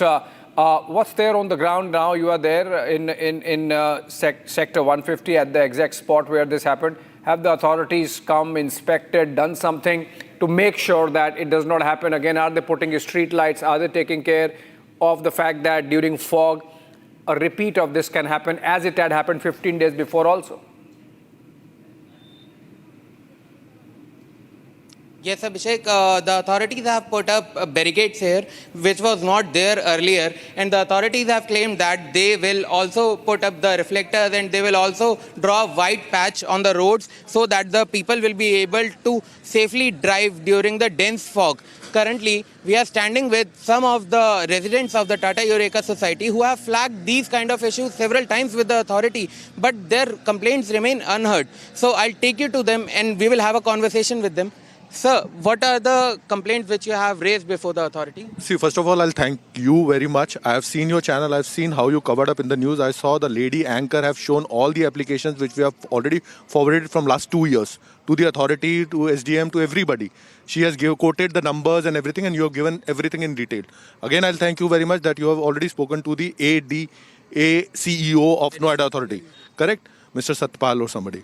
Now, what he is saying is, to be very honest, what he's saying, this is unintentional. To this builder, they have put a case on him that it is unintentional death. How it is unintentional, but I really don't understand this. A builder who already dug 70 foot and then because of some dispute, he left this land for people to die. He made a nice ditch over here that people will come over here and die. Now, Noida Authority, knowing this fact, they are supporting the builder by saying unintentional. It is completely intentional, number one. Number two, Noida Authority, how they are supporting, they could not put a barricading here because they also want people to come and die. Arihant is making, see, negative publicity is also a publicity. Arihant is getting a publicity, free of cost, that I have made a death spot for people to come and die. Everybody knows that from last 5 years, 6 years, the property rates are going higher and higher. We bought some property around 10 years back, which was 1 crore. Now it is 7 to 8 crores rupees. People are not ready to pay or not able to pay EMI. Everybody is losing job. Everybody knows what's happening in India. Sabka saath, sabka vikas. Jobs are going for a vikas only. There are no jobs. People can't pay EMI. Now when they can't pay EMI, people are suiciding. Oh, they made a spot. But don't suicide at home. Come and suicide over here. Sir, so the authorities have done anything regarding the complaints given by you? Nothing. They never even approached us. They never even bothered to tell us, please come. Arey, you call us 12 o'clock in the night, we'll come. Buddy, we are telling you, whenever you're free, you tell us, we'll come to you.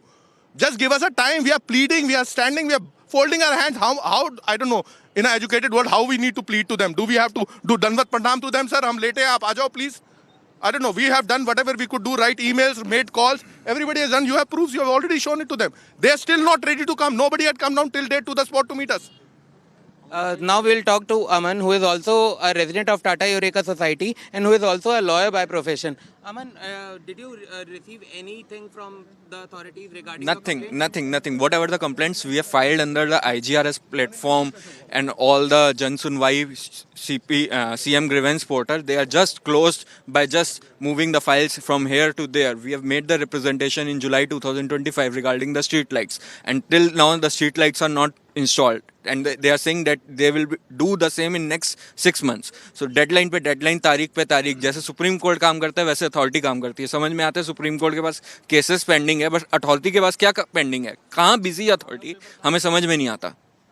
Sir, the complaints which you have given to the Noida authority, there was no action on it, and now this incident has happened. What do you want to say about that? See, we are standing on the costliest land parcel, right? And the road situation, 18 days back, the truck fell into this ditch. Had the administration taken the cognizance at that point of time, we would have avoided this kind of crisis. And we are living, this calls for crisis management. It's a very chaotic situation here. Not a single traffic cop you will find. At a parameter of 10 kilometers here and there, you will not find a single traffic cop. Wrong side driving, look at these lights. When the fog falls, they are not able to cut through this. So you cannot see. They are not even efficient enough to illuminate themselves. What to talk about on the road in a foggy situation. Yeah.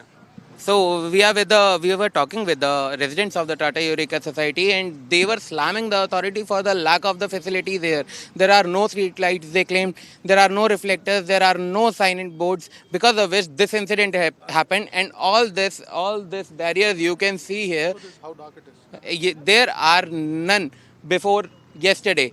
There was no barriers, due to which the car came from this road directly and then jumped into the pond. And the 24/7-year-old techie, he was there at the roof of the car for 2.5 hours, but still he was crying for help. He called his father that, please save me, I don't want to die. And still the police officials and the fire officials were standing here and they were looking like spectators. They didn't try to help him. They told that the rope was small and they don't have enough big ladder so that they could save the official.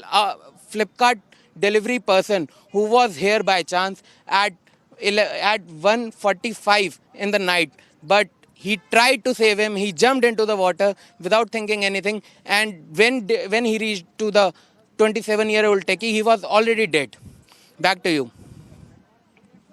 Just a sliver of the angst, anger and other sentiments that are welling up there in the residents, because they were marking this up. They were highlighting this to the authorities, but the callousness with which this was treated led to the death of techie Yuvraj in that mishap a couple of days back. And now, of course, we are asking questions. Our correspondent Komal cornered one of the Noida authority engineers, and this is how he responded. क्या नाम क्या है आपका, नाम क्या है और किस पद पे हैं आप? सफाई निरीक्षक। भाई सफाई निरीक्षक, फोन नीचे करो। सर यहाँ पे सफाई से कंप्लेन हो रही है, आपने अभी तक सफाई नहीं करवाई, रेसिडेंट्स सफाई तो कंटिन्यू हो रही है। सर यहाँ पे पानी कैसे भरा है फिर? भरा हुआ है पानी। इस रोड की सफाई कंटिन्यू हो रही है। नहीं, पानी कैसे भरा हुआ है? पानी कैसा है? पानी कैसा है? पानी कैसे आया? पानी मेरा क्राइटेरिया सर यहाँ पे बिल्कुल सफाई नहीं है। मैं सामने यहाँ पे देखा कि यहाँ भाई साहब इधर देखो ना, इधर देखो सर, कैमरा इधर है। सर ये कहाँ से पानी आया, आपके ज्यूरिसडिक्शन में क्या हुआ है? सर क्या है आपके अधिकार क्षेत्र में, पहले वो बता दीजिए। रोड इंस्पेक्शन करना है आप? रोड और नाला। हाँ, क्या? और रोड के साइड में बैरिकेड होना चाहिए, वो आपकी जुरिसडिक्शन में है कि नहीं? वो मेरे जुरिसडिक्शन में है। सर ये बताइए, और सड़क पर स्ट्रीट लाइट होनी चाहिए। सर नाला आपके क्षेत्र में आता है, नाले की कवरिंग क्यों नहीं हुई थी? नाले कवरिंग मेरा जुरिसडिक्शन में है। अभी कह रहे हैं आपके नाले की सफाई। सर सफाई कितनी बार हुई है? इस नाले से पानी जाता है या ये इसी नाले से पानी जाता है? नाले की सफाई हुई, देखिए आप, नाला साफ। तो नाले में पानी कैसे भरा है? नहीं, नाले से ही पानी जाता है अंदर। सर हमने देखा नाले की सफाई कब से हो रही है? सर नाले से पानी जाता है ये अंदर? वो मेरा क्राइटेरिया नहीं है। सर ये पानी नाले से जाता है क्या अंदर? सीवरेज से संबंधित मैं कह रहा हूँ सर, ये पानी नाले से जाता है क्या अंदर?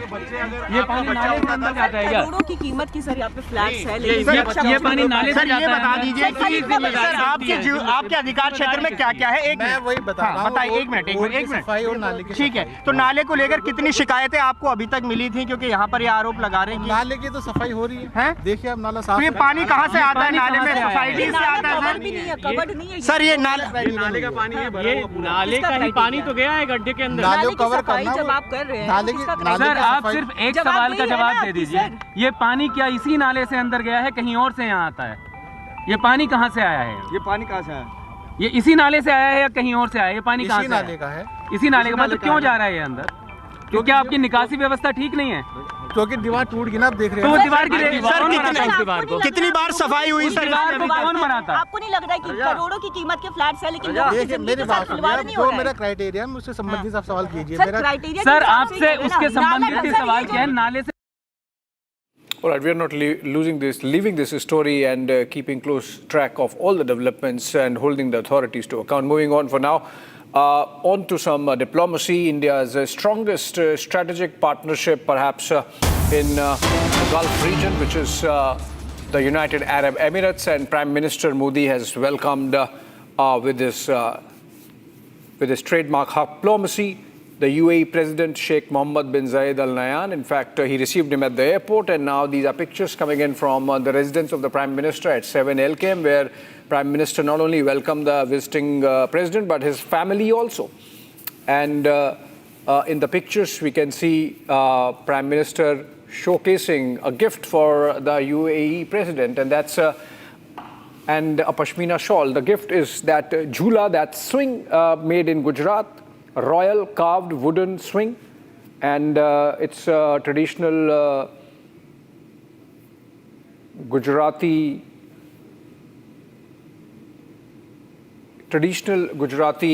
furniture that's been gifted. But more importantly, the signaling is, or the messaging is that this is for the family at home. And in Gujarat, there is a tradition that most of the homes would have this kind of swing, even the middle class ones. But this is a royal carved wooden jhula specifically made for the royal family of the UAE, and President Mohammed bin Zayed Al Nahyan being given a look there by the Prime Minister himself.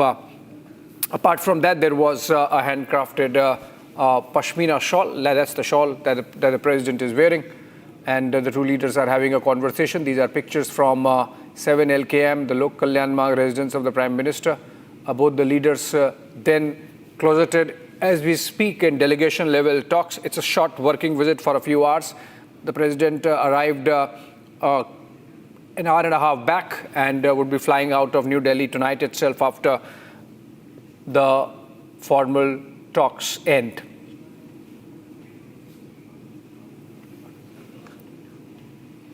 Right, moving on, the controversy surrounding Oscar-winning music composer A.R. Rahman intensified as the legendary composer, otherwise known as the Mozart of Madras, faced severe online backlash and accusations of character assassination following his recent remarks in an interview where he linked a slowdown in his Bollywood assignments over the past 8 years to shifting power dynamics in the industry, or perhaps the country, possibly involving a subtle communal undertone. And he also critiqued films like Chhawa for profiting from divisiveness. In that comment, of course, later A.R. Rahman came back with a video and clarified that he was misquoted or misunderstood, that he loves India, etc. And Rahman's daughters have also now come out, Khatija Rahman and Rahima Rahman, publicly supporting their father, obviously, and posting his father's video, clarification video. Okay, let's listen to him. India is my inspiration, my teacher, and my home. I understand that intentions can sometimes be misunderstood. But my purpose has always been to uplift, honor, and serve through music. I have never wished to cause pain, and I hope my sincerity is felt. I feel blessed to be Indian, which enables to create a space which always allows freedom of expression and celebrates multicultural voices. From nurturing Jala, presented at the Wave Summit in front of the Honorable Prime Minister and Ruhi Noor, to collaborating with the young Naga musicians to create a string orchestra, to mentoring the Sunshine Orchestra, also building Secret Mountain, India's first multicultural virtual band, and the honor of scoring Ramayana alongside Hans Zimmer. Each journey has strengthened my purpose. I remain grateful to this nation and committed to music that honors the past, celebrates the present, and inspires the future. Jai Hind and Jai Ho.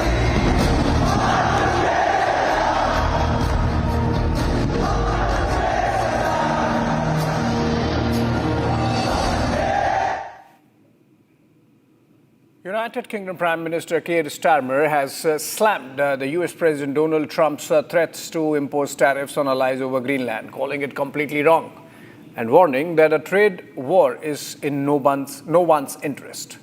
Here are the details of what Starmer said. On Greenland, the right way to approach an issue of this seriousness is through calm discussion between allies. And let's be clear, the security of Greenland matters. And it will matter more as climate change reshapes the Arctic, as sea routes open and strategic competition intensifies. The High North will require greater attention, greater investment, and stronger collective defence. And so any decision about the future status of Greenland belongs to the people of Greenland and the Kingdom of Denmark alone. That right is fundamental, and we support it.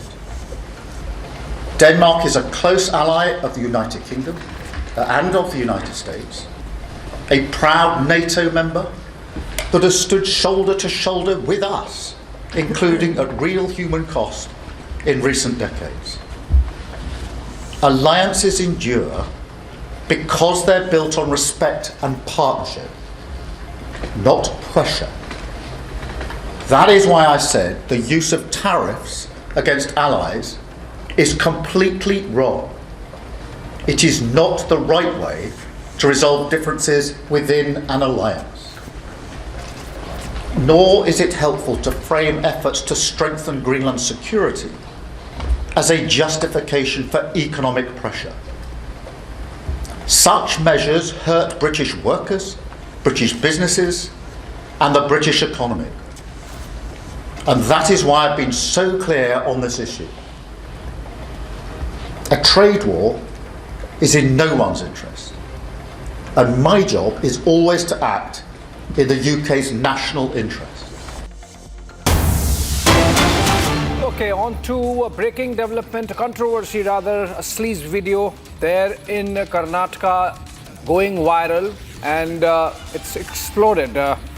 Put the police of Karnataka in a spot, as also, of course, the government looking for cover. It's a major controversy around a purported sleaze video allegedly showing Karnataka top cop DGP K. Ramchandra Rao in a compromising situation with a woman, and that too in uniform, and that too inside his office.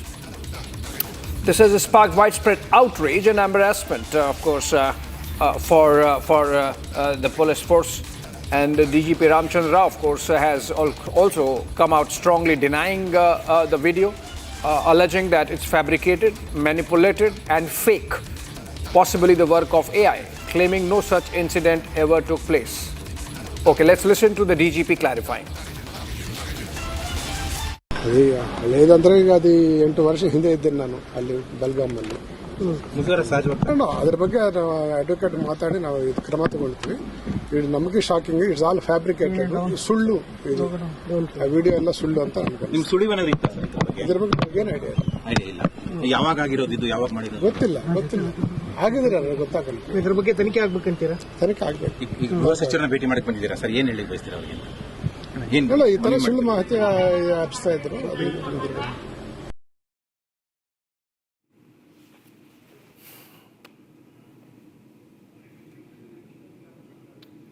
All right, seems like the AI jumping the guard rails. However, inadvertently, the Chief Minister of Karnataka, Siddaramaiah, has ordered a thorough probe into the video incident. Listen to Siddaramaiah of course, not exactly defending his DGP, but ordering a probe.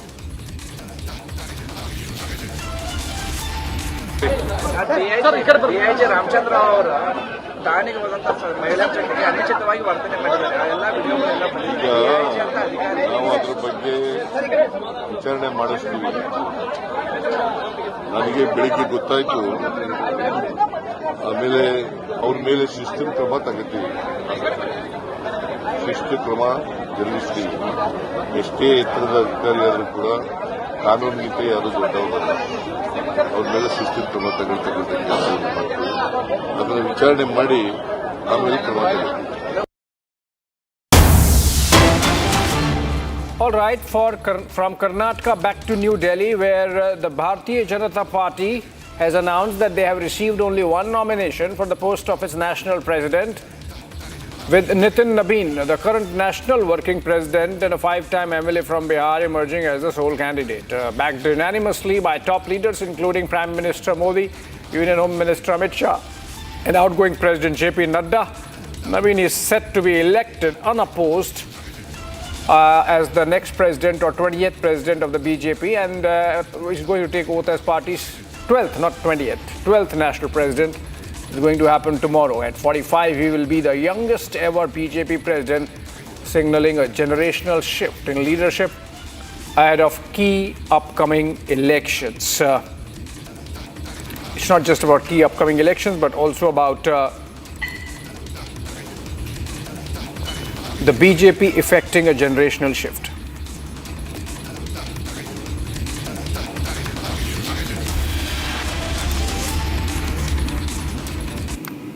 All right, on that note, we slip into a short break. And coming up on the other side, 15 Indian nationals trapped in Iran for over a month.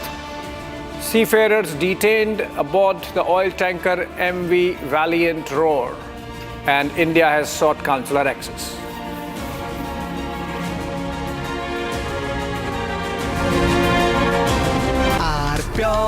सूजी pasta उबालो मिलाओ और खाओ 8 minute में तैयार क्या taste है सबका राजा hardcore masala At Amity University's 2-week summer school, students of classes 9 to 12 get to explore future undergraduate programs as per their interest from over 30 disciplines.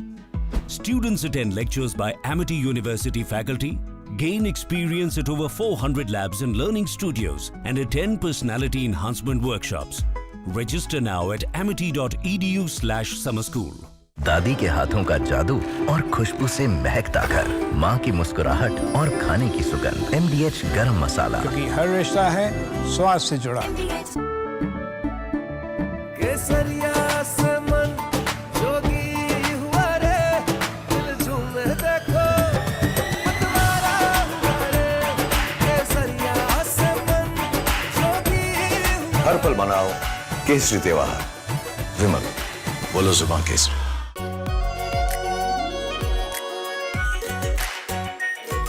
Pure Shahi Paneer Masala. Delicious, healthy, every day.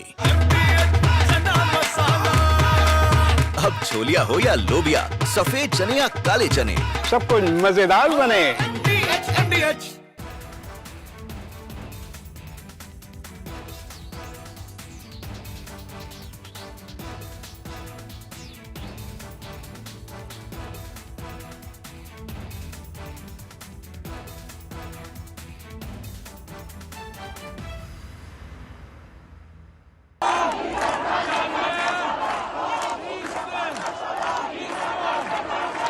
Iran is boiling.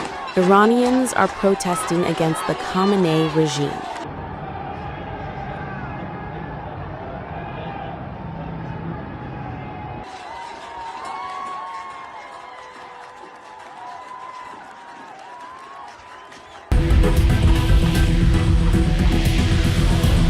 U.S. President Donald Trump has urged Iranians to keep protesting and take over institutions, and has assured them that help is on the way.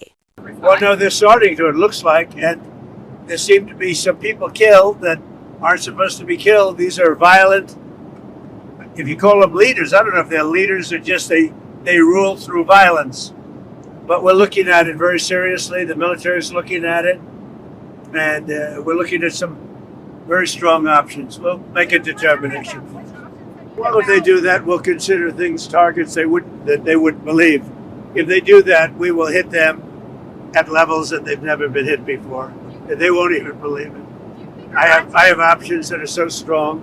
So, I mean, if they did that. There's a constant attempt to blame communalism.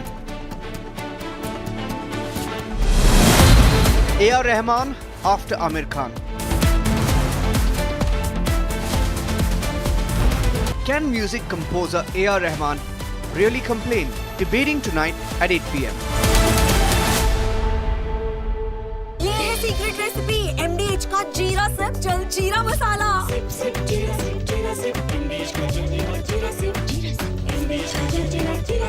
इसको घर पे लगाओगे तो शादी का तो पता नहीं, पर घर पक्का नहीं टूटेगा।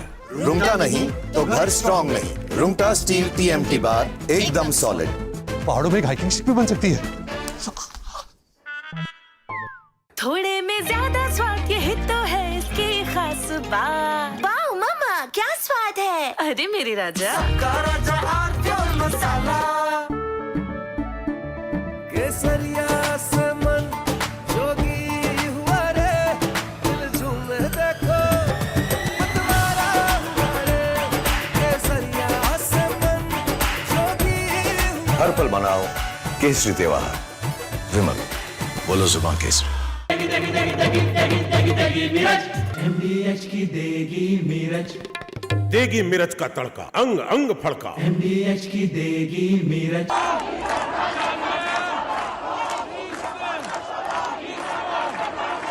Iran is boiling. Iranians are protesting against the Khamenei regime.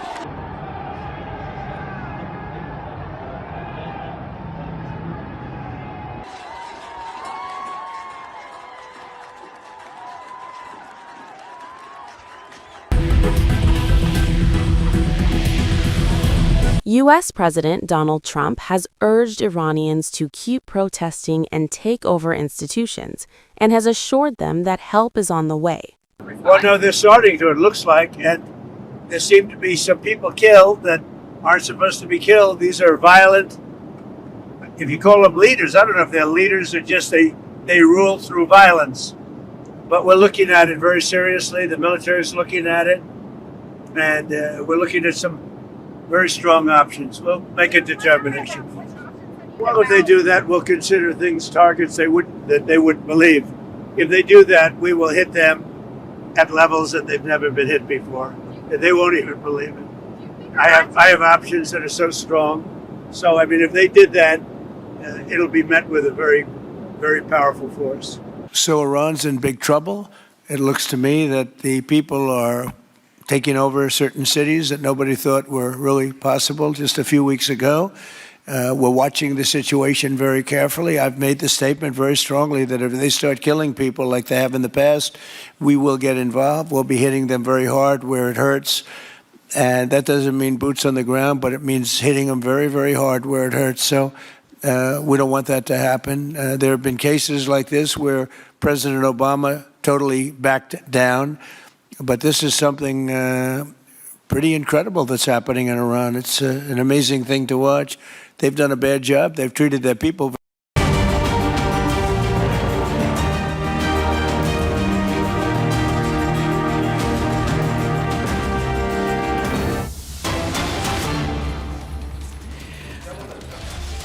Starting this edition with some breaking news now coming in. Massive impact of the relentless coverage of the tragic death of the 27-year-old. In fact, the Noida Authority CEO has finally been removed. Earlier today, the inaction on the part of the Noida authorities as far as the young life that was basically lost. A junior engineer earlier was basically suspended, rather terminated from services by the authorities. Now finally, the crackdown coming in after the SIT has been formed by Uttar Pradesh Chief Minister Yogi Adityanath. A massive impact taking place with Noida Authority CEO being removed. This after Republic reports essentially suggesting that despite multiple complaints that were filed by residents of Sector 150 of Noida about streetlights not being present. There was very little action that was basically taken by the Noida authorities. In fact, from some of the videos that we have basically accessed, indicates that there was the authorities actually reached the spot to carry out the rescue operation without actually having any such equipments in place. In fact, we're going to play out all the details of the story in a short while from now. First, let me go across to my colleague Saurav, who's joining us from Sector 150, getting us the latest details. Finally, action being taken, Saurav, with regards to the role of the CEO. In fact, you spoke to him earlier today. Yeah, absolutely, Shravan. Noida Authority CEO has been sacked. Lokesh M was his name, and he was sacked by the official. He was sacked from his position, according to the sources. I'm present at the spot currently, and you can see there are no street lights, there are no reflectors, there are no signage, because of which a 27-year-old accused ran straight through the pit and drowned in it. There are no accountability. Earlier this morning, when we had a word with the additional CEO, Satish Pal, now we have finally seen some action again from the government side over this horrifying incident. UP Chief Minister has also formed an SIT of 3 members, and he also took the cognizance of the matter, and they also have to submit their report in 5 days. Back to you. Saurav, I just want you to take us through the details coming in with regards to the SIT that has been formed. I'm also told another breaking news now coming in. ADG of Meerut Zone will in all likelihood be heading the 3-member SIT team. What more details are you getting right now? What would be the focus of the investigation? The focus of the investigation will be who is at fault, who are responsible, who ignored the complaints of the residents, who did not do their work properly, why there is a lack of infrastructure in such a posh claimed sector by the Noida Authority. Allegedly, the residents claim that here a flat cost 2.5 crores, and still there are lack of streetlights, there are lack of reflectors. In dense fog, people cannot navigate to their homes. And that was the case with the 27-year-old techie. You can see here, now the fog is less, but still you cannot see that there is a pit in front of you. This is the horrifying details of this sector. This sector is claimed a sports sector. In every society there is a sports facility, but there are no roads, there are no proper roads, there are no reflectors, there are no signages. So how this is a posh colony in Noida, how this is a smart city. Now finally UP CM has made a SIT, including the officials from higher post, and now we can see that what kind of angle they are investigating. The investigation will follow through, and then only the people will be held accountable. Saurav, I just want you to stay on with us, as we are now going to play out some of those complaints that were actually filed by the residents. My colleague Saurav getting his hands on these documents, which indicates that the Noida authorities were basically aware of the fact that not enough streetlights were present there. The fact that it was completely pitch dark, resulting in the 27-year-old actually falling into a pit and then drowning. That was also because there was nothing to actually indicate that that area was under construction. Now, what you see on your screens right now, these are multiple warning signs which seems to have now been ignored. The letter that has been addressed to the CEO. The question that many are asking, that if at all these complaints were filed, whether at all there was any acknowledgement from the Noida authorities. In fact, we have also got the acknowledgement letter, the acknowledgement which basically goes on to indicate that yes, the complaint was taken into cognizance, but on the ground it seems that no action was actually taken as far as streetlights are concerned.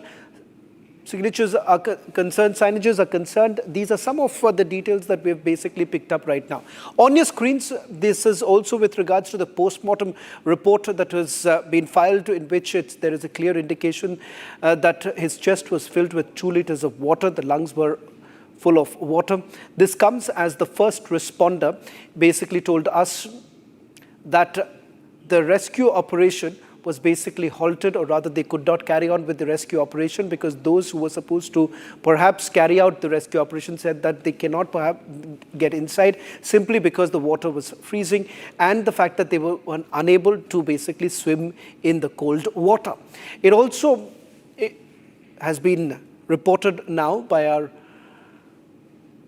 team on the ground, where they have essentially indicated that from on the day when this incident actually took place, minutes after the call that was made by the 27-year-old boy to his father, where he had pleaded for some help, and the father thereafter called the police. It seems that once the police actually reached, there wasn't enough equipment that they had at their disposal. Let me also bring in my colleague Saurav, who's going to take us through some of the documents that have been accessed. Saurav, I want to purely focus right now on the number of complaints that were actually filed and the acknowledgement that came in from the Noida authorities. More than 10 complaints have been filed by the residents of the Tata Eureka Society regarding the lack of infrastructure, lack of basic facilities across the area. But only 2 were acknowledged by the authorities, and today, as we spoke with the additional CEO Satish Pal, he told us that he doesn't know about even a single complaint that was filed by the residents. He told us that he has to look into it, he has to look into the matter and see that who has received the complaints and who will take action, who is the concerned officer, and then only they will investigate the matter, and then only they will take the action, a necessary action against them. 10 complaints were filed. In all the complaints, there were lack of street lights issue mentioned on the 30-meter road in front of the Tata Eureka Society. Reflectors were not installed by the Noida authority. That was also there. No signage, no proper signage to guide them to their home in dense fog. These are the details of the documents and the resident complaints which were filed and given to the Noida authority multiple times. But still, no action was taken by the Noida authority. And now finally, after this horrifying incident, someone was held accountable. Noida CEO Lokesh M was sacked as per sources. Back to you. Thank you very much, Saurav, for getting us the latest details. Should we focus now to the other story that we've been tracking over the last few days? It's a disturbing story of silence and separation and suffering far away from home. More than a month has basically passed, and yet the families in India still do not know where their loved ones are, what condition they are in, or even why they are being held. Indian seafarers, men who went overseas to earn a living, are now being trapped in a foreign land behind bars with absolutely no contact and no clarity even. At least 15 Indian nationals were on board the oil tanker MT Valiant Roar, where it was intercepted at Iran's Bandar Abbas port. Now, what followed, families allege, was sudden, forceful and frightening. They say the vessel was stopped by Iran's Revolutionary Guard. Crew members were separated. Some were basically taken away. Others left behind on the ship. And since then, there's been radio silence. No phone calls, no official detention order, no information on the charges, no confirmation of health or safety. In fact, a petition has now been moved stating that 16 Indian nationals have been detained in the Islamic Republic of Iran for days. Now, in fact, over 30 days without any disclosure of grounds and without any formal detention order. Now, there's been also some development with the Indian embassy in Tehran confirming that it has been repeatedly pressing Iranian authorities for consular access through letters, meetings, and even at the level of the ambassador. The matter, in fact, is now under judicial process in Iran. But back home, families say 1 month is already too long to wait in the dark. Now, as diplomacy works behind closed doors, the human cost continues to grow every single day. We're going to put out this detailed report on the Indian seafarers trapped in Iran. And then, of course, we're also going to go across to those family members who have been trying to get some hold on what is exactly happening on the ground. We'll see if we have the report ready to play out, the report to give you a sense of what's really happening on the ground, because here, what is essentially becoming even more difficult for the family members is the fact that there is absolutely no communication that has really come in. In fact, on your screens right now, these are the images that you see of the crew members who have been taken into custody. We'll also be going across to the family members. And I just want a quick clarification if the report has actually come in. If the report is come in, and I'm told that the report is ready right now, let's play the report first, and then we'll go across to the guests who are joining us on this broadcast.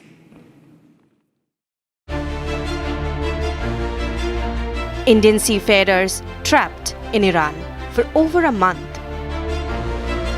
At least 15 Indian crew members were detained after the oil tanker MT Valiant Roar was intercepted at Iran's Bandar Abbas port. Families of the Indian seafarers trapped in Iran have made a desperate appeal to the Ministry of External Affairs seeking urgent diplomatic intervention. According to the family's appeal, the vessel, operated by Prime Tankers LLC Dubai, was intercepted by Iran's Revolutionary Guard on December 8, 2025. The ship had 17 to 18 crew members on board, including 15 to 16 Indian nationals. Families claim that on January 6, 2026, 10 crew members were taken into custody and shifted to prison by Iranian authorities. They say 6 to 7 crew members, including the captain, continue to remain on board the vessel for ship management. The families allege complete silence since then. No contact, no updates, no clarity.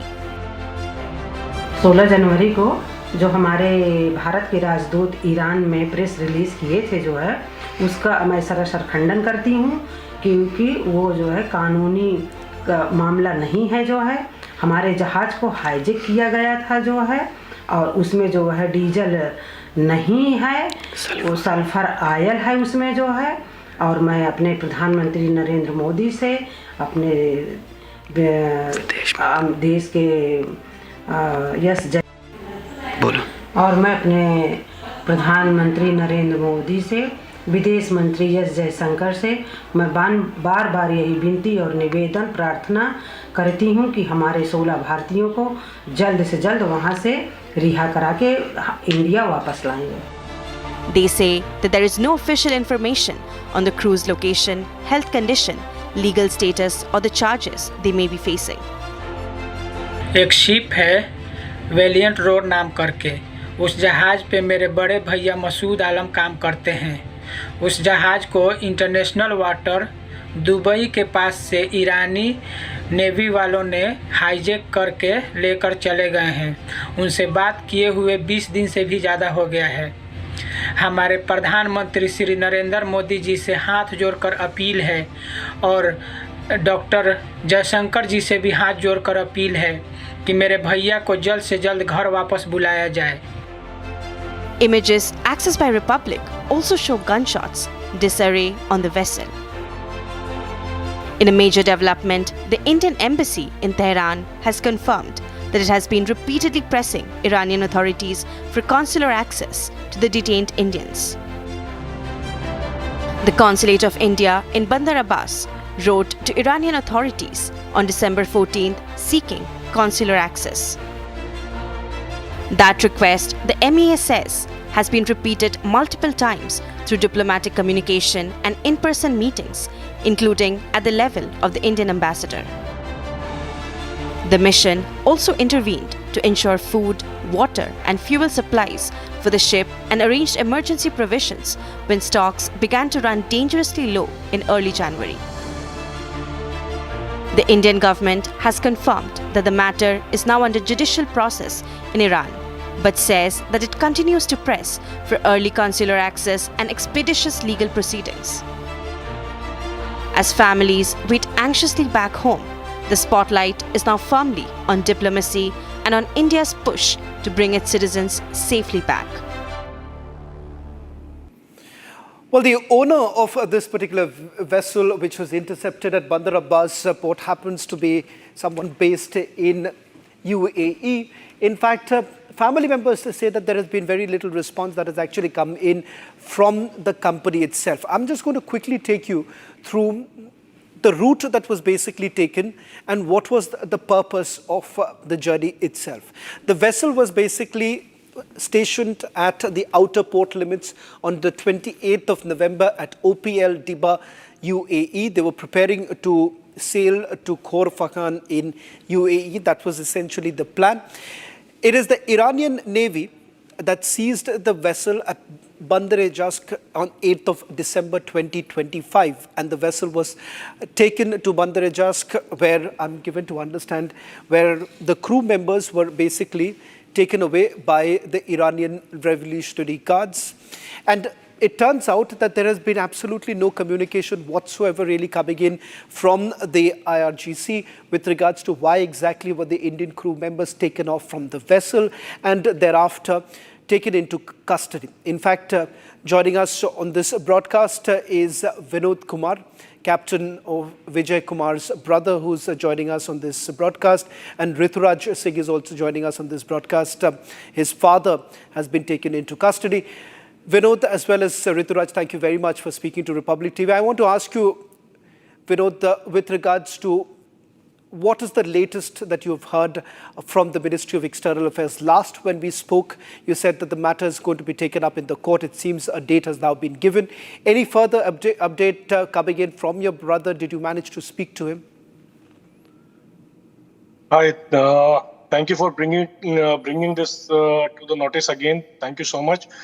I would like to highlight at the moment, we still have no idea what is happening. The next hearing date in the Honorable High Court of India is 21st of this month. So then I believe the day after tomorrow. There definitely the High Court have asked some update on what exactly is what is the center stand in this.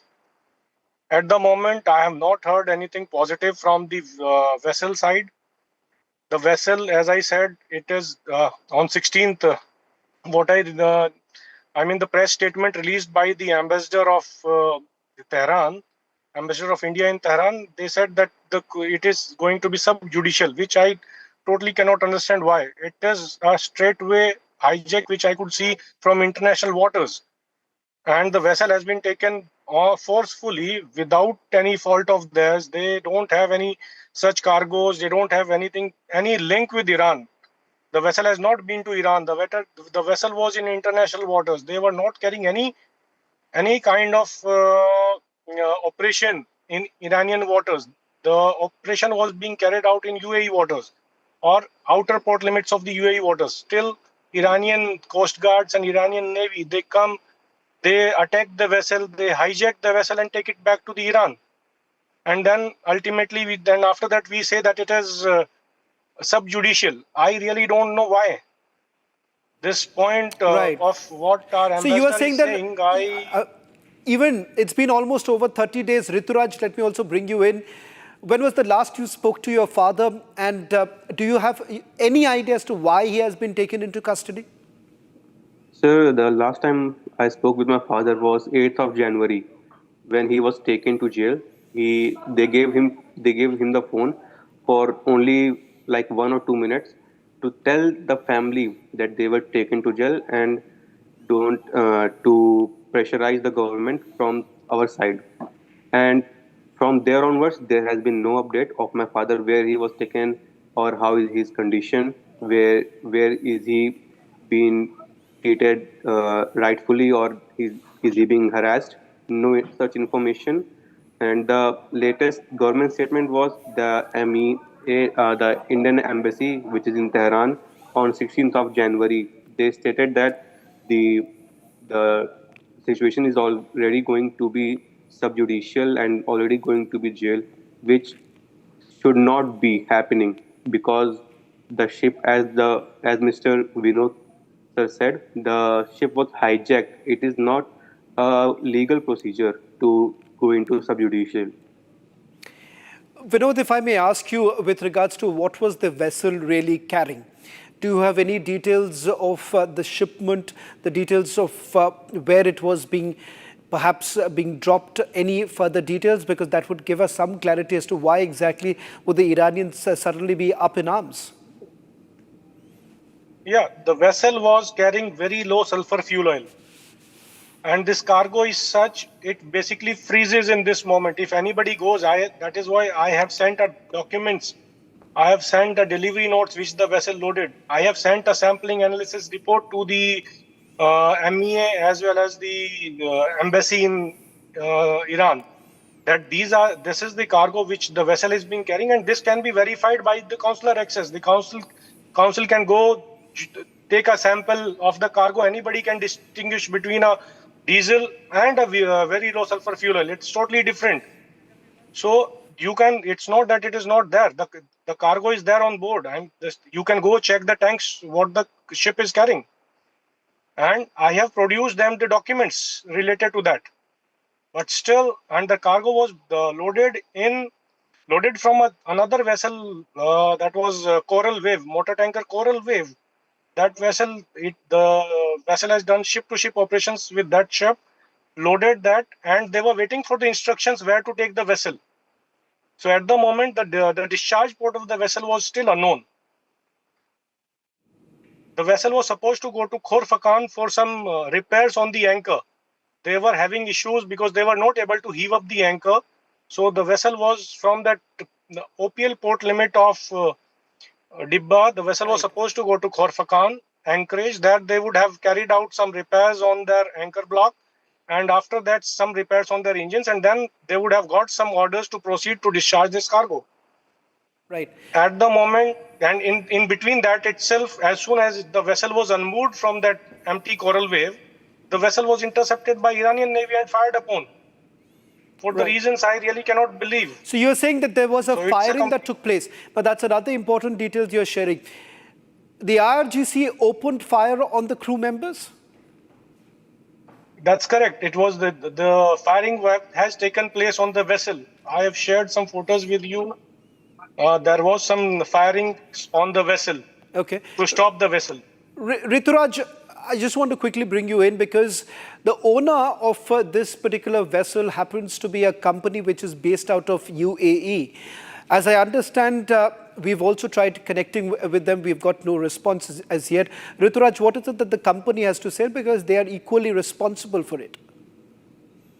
Sir, the last response from company was indirectly through a manager of their company that stated that they have hired an advocate in Iran for all this legal proceeding, but from there onwards, where has this been going, we have no idea. Well, Rituraj as well as Vinod, thank you very much for joining us on this broadcast. A story that we'll keep tracking very closely till the time that there is some solution that comes in. We're also getting some more breaking news now coming in. This is from Kabul, where we have been told that there is an explosion that has taken place, and reports coming in that the target of today's explosion was in Kabul's Sharinau area, and Chinese citizens were essentially being targeted, and this is what some reports are now coming in. There is also a response coming in from Kabul Security Command. Khalid Zadran, who is the spokesperson there, he's now confirmed that an explosion has taken place, and the teams have launched multiple inquiries into what was the nature of the explosion. So far, no details coming in with regards to whether at all there have been any casualties, but Afghan media essentially reporting that Chinese citizens were the target. Now, that's what Afghan media is reporting on your screens right now. These are the latest images now coming in. Sharinau also happens to be a diplomatic enclave. Most of the embassies are in this particular area where this explosion has taken place. No one has taken a responsibility of the explosion that has taken place in Kabul. This is in the heart of the city where this explosion has taken place. So far, no word on the casualties as yet. A developing story with something that we'll keep a track on. As of now, what we can confirm is that the explosion took place earlier today in Sharinau area in Kabul. Well, that's all that we could pack in this edition of This Is Exclusive. Coming up, trending on the other side.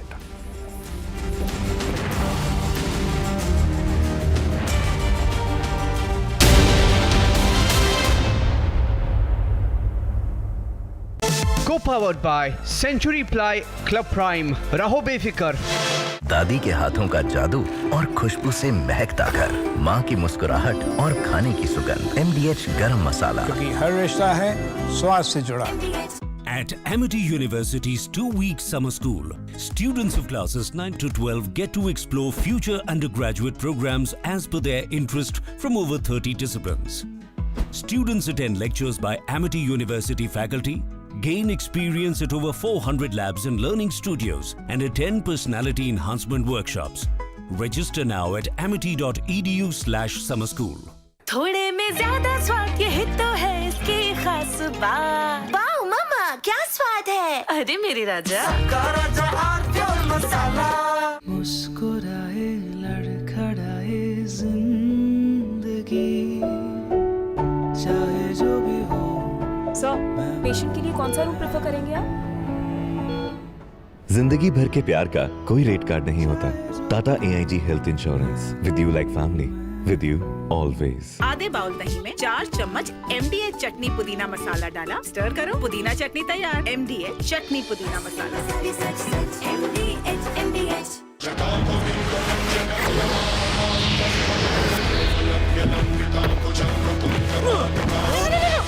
मेरी chimney टूट जाएगी. What are you doing? रानी, इस घर में कुछ है जो टूटता नहीं.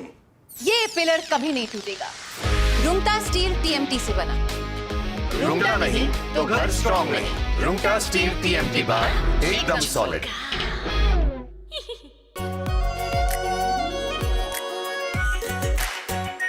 Are pure shahi paneer masala, delicious, healthy everyday.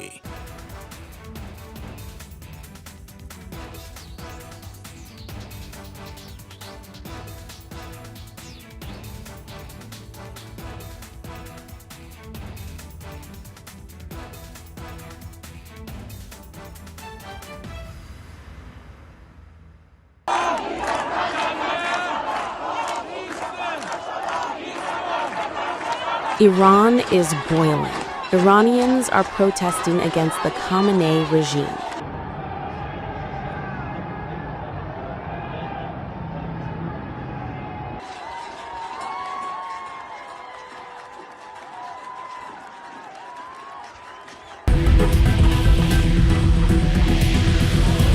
US President Donald Trump had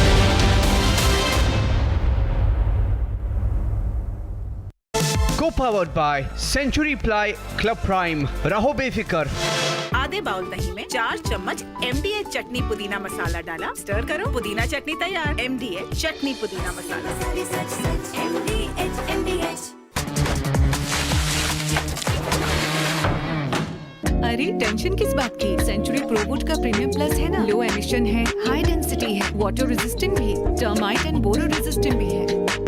यानी ये है जहां नो टेंशन वहां. Premium plus by Century Prowood. थोड़े में ज्यादा स्वाद, यही तो है इसकी खास बात. वाओ मामा, क्या स्वाद है. अरे मेरे राजा. केसरिया से मन जोगी हुआ रे, दिल झूमे देखो मतवारा हुआ रे. केसरिया से मन जोगी हुआ. हर पल मनाओ केसरी त्योहार. विमल, बोलो जुबान केसरी. अब छोलिया हो या लोबिया, सफेद चने या काले चने, सब कुछ मजेदार बने. मुस्कुराए लड़खड़ाए जिंदगी, चाहे जो भी हो. सर, पेशेंट के लिए कौन सा रूम प्रेफर करेंगे आप? जिंदगी भर के प्यार का कोई रेट कार्ड नहीं होता.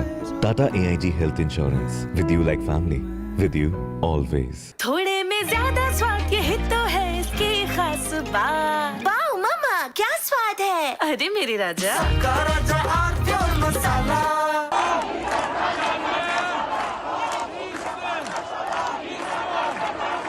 Iran is boiling. Iranians are protesting against the Khamenei regime.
smartphones to your smart televisions, trending stories are always breaking the internet.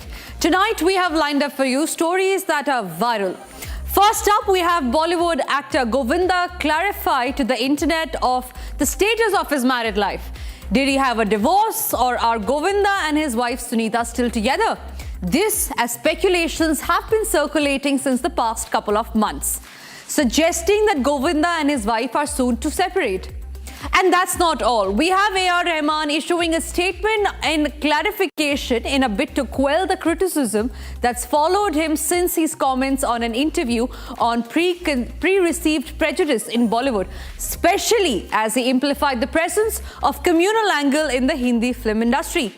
Next in line is Kangana Ranaut, joining the 2016 trend online, but not without, in her signature style, triggering a row online. This, as she shared a feud where she stated that she had with a designer, Masaba Gupta, which soon caught the netizens' eye as the internet was quick to respond, divided between choosing sides amongst the two. And that's not all. We have Samajwadi patriarch Mulayam Singh Yadav's son Pratik Yadav take to social media in an explosive post announcing his divorce. We also have a viral video of the jail criminal and Neta JDU MLA from Mokama, Anant Singh, which has now triggered massive political outrage, where Anant Singh is seen smoking a cigarette, and mind you, this inside a hospital premises, while the police personnel stand silently raising questions on the law enforcement and a blatant misuse of medical bail and treatment. Lastly, we also discuss how educator Vijender Singh Chauhan has grabbed the internet's attention with his comments on AI being upper caste centric. We have this and a lot more packed in this episode of Trending Tonight. I am Tanisha Avasti. Let's get started.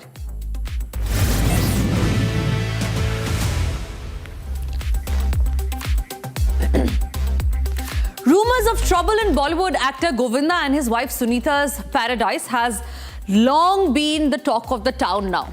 People have over the recent months speculated as to their being together and the future of their relationship. And amid this ongoing buzz comes a revelation by Govinda himself, the very subject of the rumor mill. Govinda has now opened up with the vision of events. Govinda, in his latest statement, remember, ladies and gentlemen, explosive statement, in fact, has gone on to claim a big conspiracy as far as the talks on his marriage are concerned. Now, he said that that wouldn't be the first time that couple has clarified that all is well in their marriage. In August last year, Govinda's wife Sunita had, in a media address, flatly denied truth to any rumors of a divorce between the two. कुछ होता तो हम इतने नजदीक होते, हमारी दूरियां होती, कोई हम दोनों को अलग नहीं कर सकता है, चाहे ऊपर से कोई भी आ जाए, भगवान आ जाए, कोई शैतान नहीं आ जाए, कोई नहीं अलग कर सकता है। मेरा गोविंदा सिर्फ मेरा ही है और किसी का नहीं है। जब तक हम मुंह ना खोले, प्लीज कोई भी चीज पे आप लोग ना बोलिए। Now, that was the statement that was made earlier by Govinda's wife. These clarificatory statements came amid an interview recently.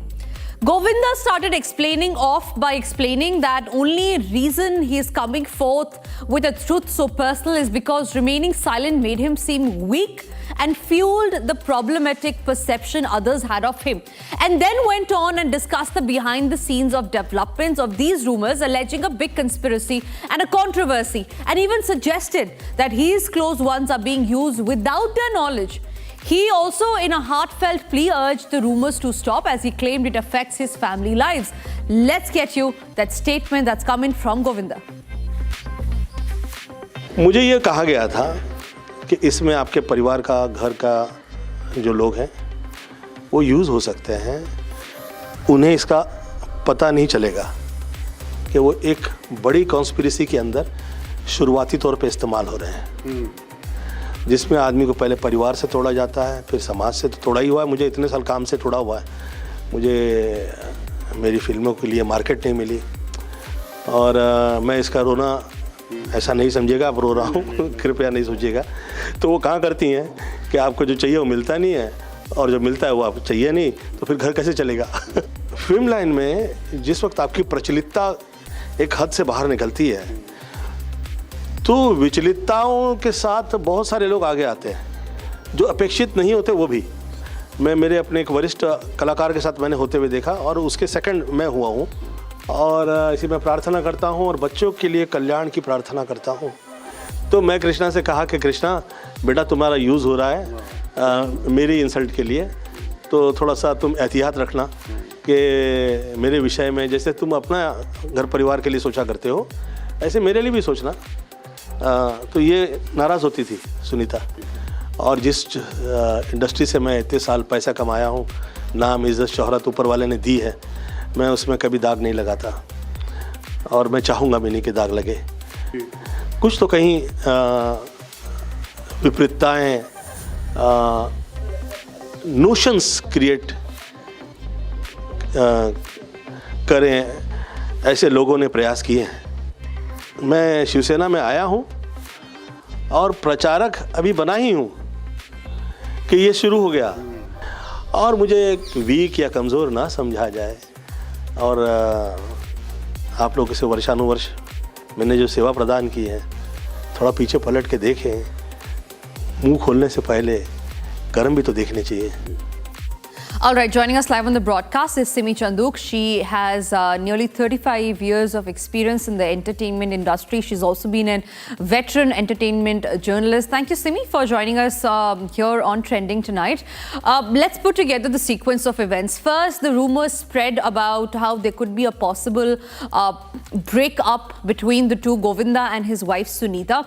And these were again addressed by Govinda's wife, where she said that yes, she fears that Govinda has an affair with somebody. Soon after which then she came on the media saying that my husband is mine. And now what we see is Govinda coming forth alleging that there seems to be a big conspiracy against him in Bollywood and that people are trying to tarnish his image. You being in the industry and learning the industry for quite some time now, give us an ear into Bollywood. What do you think and why do you think are these statements coming back and forth from Govinda and his wife? What conspiracy? The shortest question I can ask Govinda today is, what conspiracy? A conspiracy can be hatched by an outsider. His wife is talking about it. It's almost 2 years. These people are making jokers out of their fans, their followers, everybody who's watching social media. There is no conspiracy. If it's an insider, it's your wife. You all are dancing together at Ganpati, at the Ganesh Visarjan, at all the pujas, everything, New Year's. You all are hugging each other and dancing together, and then you all call it a conspiracy? What conspiracy theory is this? Explain this to me. It's not an outsider. It's your wife. And you know what? I have calculated this. I have said it in the past too. This lady has spent at least 10 crores making up her image on social media, and today she has landed up with a YouTube channel of her own. If I challenge Sunita Ahuja, if she hadn't mentioned Govinda, if she hadn't mentioned her husband's name, if she hadn't called herself BB number one of hero number one, where would Sunita be? If she hadn't mentioned the G of Govinda, where would Sunita be today? Who would watch Sunita? I challenge her even right now. Stop mentioning Govinda. Stop making up these stories about her being the poor Abla Nari Bechari, never in a white sari. Stop talking about his affairs. Stop talking about Chichi Ganda hai, wo nahata nahi hai, wo hame pareshan karta hai. Stop talking about Govinda and let me see where you are in 2 months, Sunita. It's an open challenge to you. Where is the conspiracy? You tell me. One small question before I let you go. Do you then think that all of this is happening because of the publicity that Sunita wants to now gain out of Govinda? Plot. You know what? Where would she get 10 crores today for any small mention on any social media handle of the paparazzis? You have to pay them at least 2 lakh rupees for one mention per day, per reel.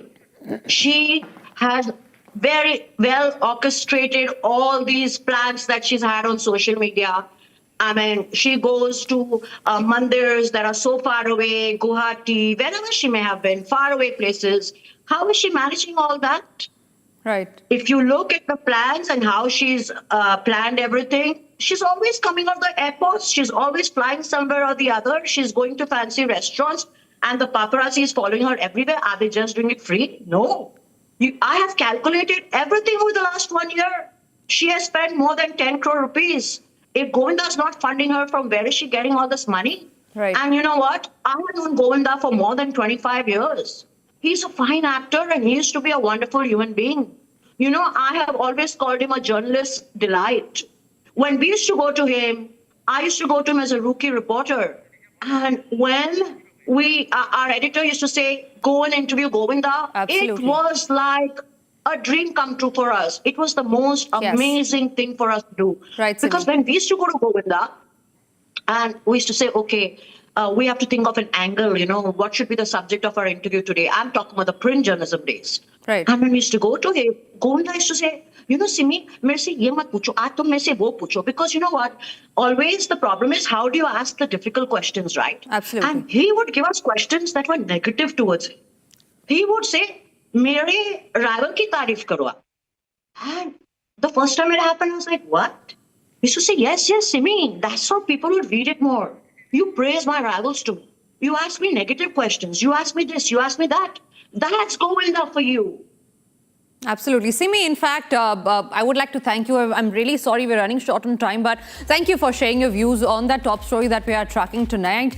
And with that, ladies and gentlemen, there's another controversy that's brewing in Bollywood. Music composer A.R. Rahman has been on the receiving end of much flack lately over his recent remarks in the ongoing public debate over perceived prejudice in Bollywood. Over an interview, when asked about his experiences as a Tamil composer in Bollywood and whether he felt any prejudice, Rahman had said that he was never made to feel so. He never got to know of this. Maybe it was concealed by God. He reasons it out, saying that in the past 8 years, maybe because a power shift has happened and people who are not creative have the power now. And it was this comment that landed him in hot water, as he claimed it might be a communal thing also, but it is not in my face.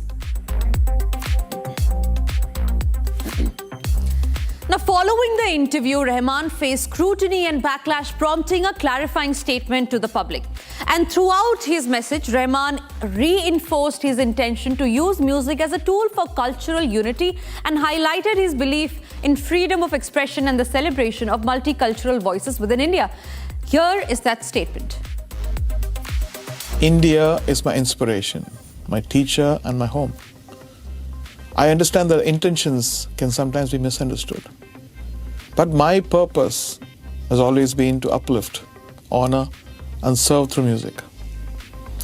I have never wished to cause pain, and I hope my sincerity is felt. I feel blessed to be Indian, which enables to create a space which always allows freedom of expression and celebrates multicultural voices. From nurturing Jala, presented at the Wave Summit in front of the Honorable Prime Minister and Ruhi Noor, to collaborating with the young Naga musicians to create a string orchestra, to mentoring the Sunshine Orchestra, also building Secret Mountain, India's first multicultural virtual band, and the honor of scoring Ramayana alongside Hans Zimmer. Each journey has strengthened my purpose.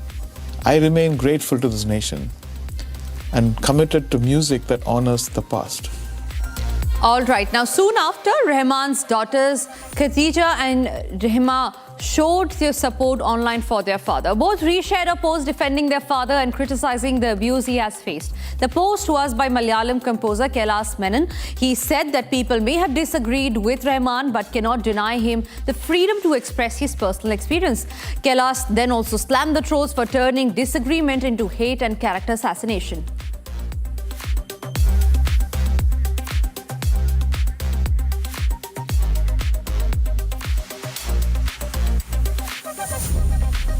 All right, another hot controversy that's making headlines. Bollywood's controversy queen Kangana Ranaut has never shied away from speaking her mind. Today is no different.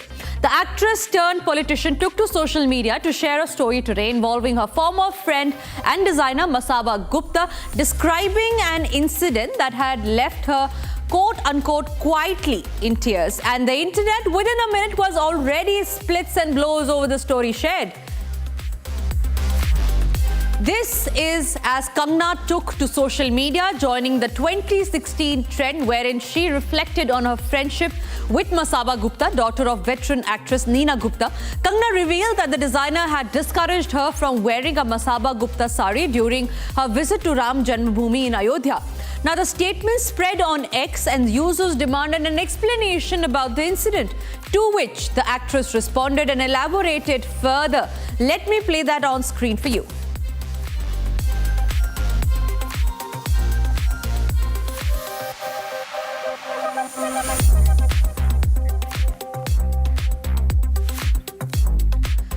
And from Bollywood to politics, Instagram this morning witnessed an explosive announcement, and this announcement came from Prateek Yadav. He is the younger son of Samajwadi Party patriarch Mulayam Singh Yadav, as he divulged into the internet of his intention to swiftly divorce his wife Arpana Bisht Yadav with a picture of his wife labelled quote-unquote family destroyer. Prateek elaborates in his caption that his wife ruined his relationship with his family and only married him to become famous and influential. Remember, important point to note here is Prateek's wife is a BJP leader. Ladies and gentlemen, these claims were vehement and nothing short of an explosion. He claimed that he'd like to divorce his wife as soon as possible, as she ruined his family ties in her bid to become famous and influential. He goes on to elaborate that his mental health consequently has suffered and that she is not bothered by it. He laments even as to his misfortune to have married such a bad soul.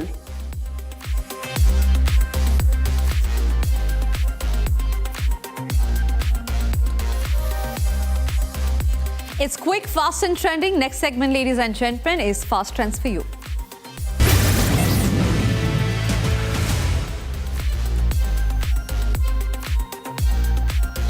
Kriti Sanan's sister Nupur Sanan recently tied the knot with singer Stephen Ben in a grand and joyous wedding ceremony. The celebrations were marked by love, laughter and emotional moments, with several glimpses shared on social media, adding to the buzz. Nupur posted stunning pictures from her Chuda ceremony, wherein she looked radiant alongside her sister Kriti Sanan and other family members, making the festivities even more special.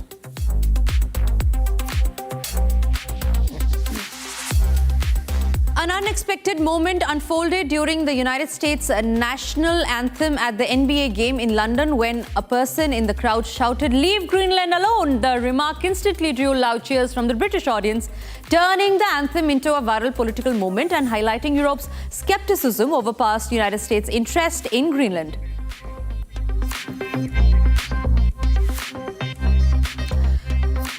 Within hours of its much-awaited inaugural run, the Vande Bharat sleeper train was spotted covered in litter, leaving many shocked and disappointed. Passengers carelessly discarded waste, overshadowing the excitement of India's premium train service. Social media users expressed outrage over the lack of civic sense, calling for stricter awareness and responsibility. The incident has sparked a debate on public behavior, reminding everyone that modern amenities require collective respect to shine.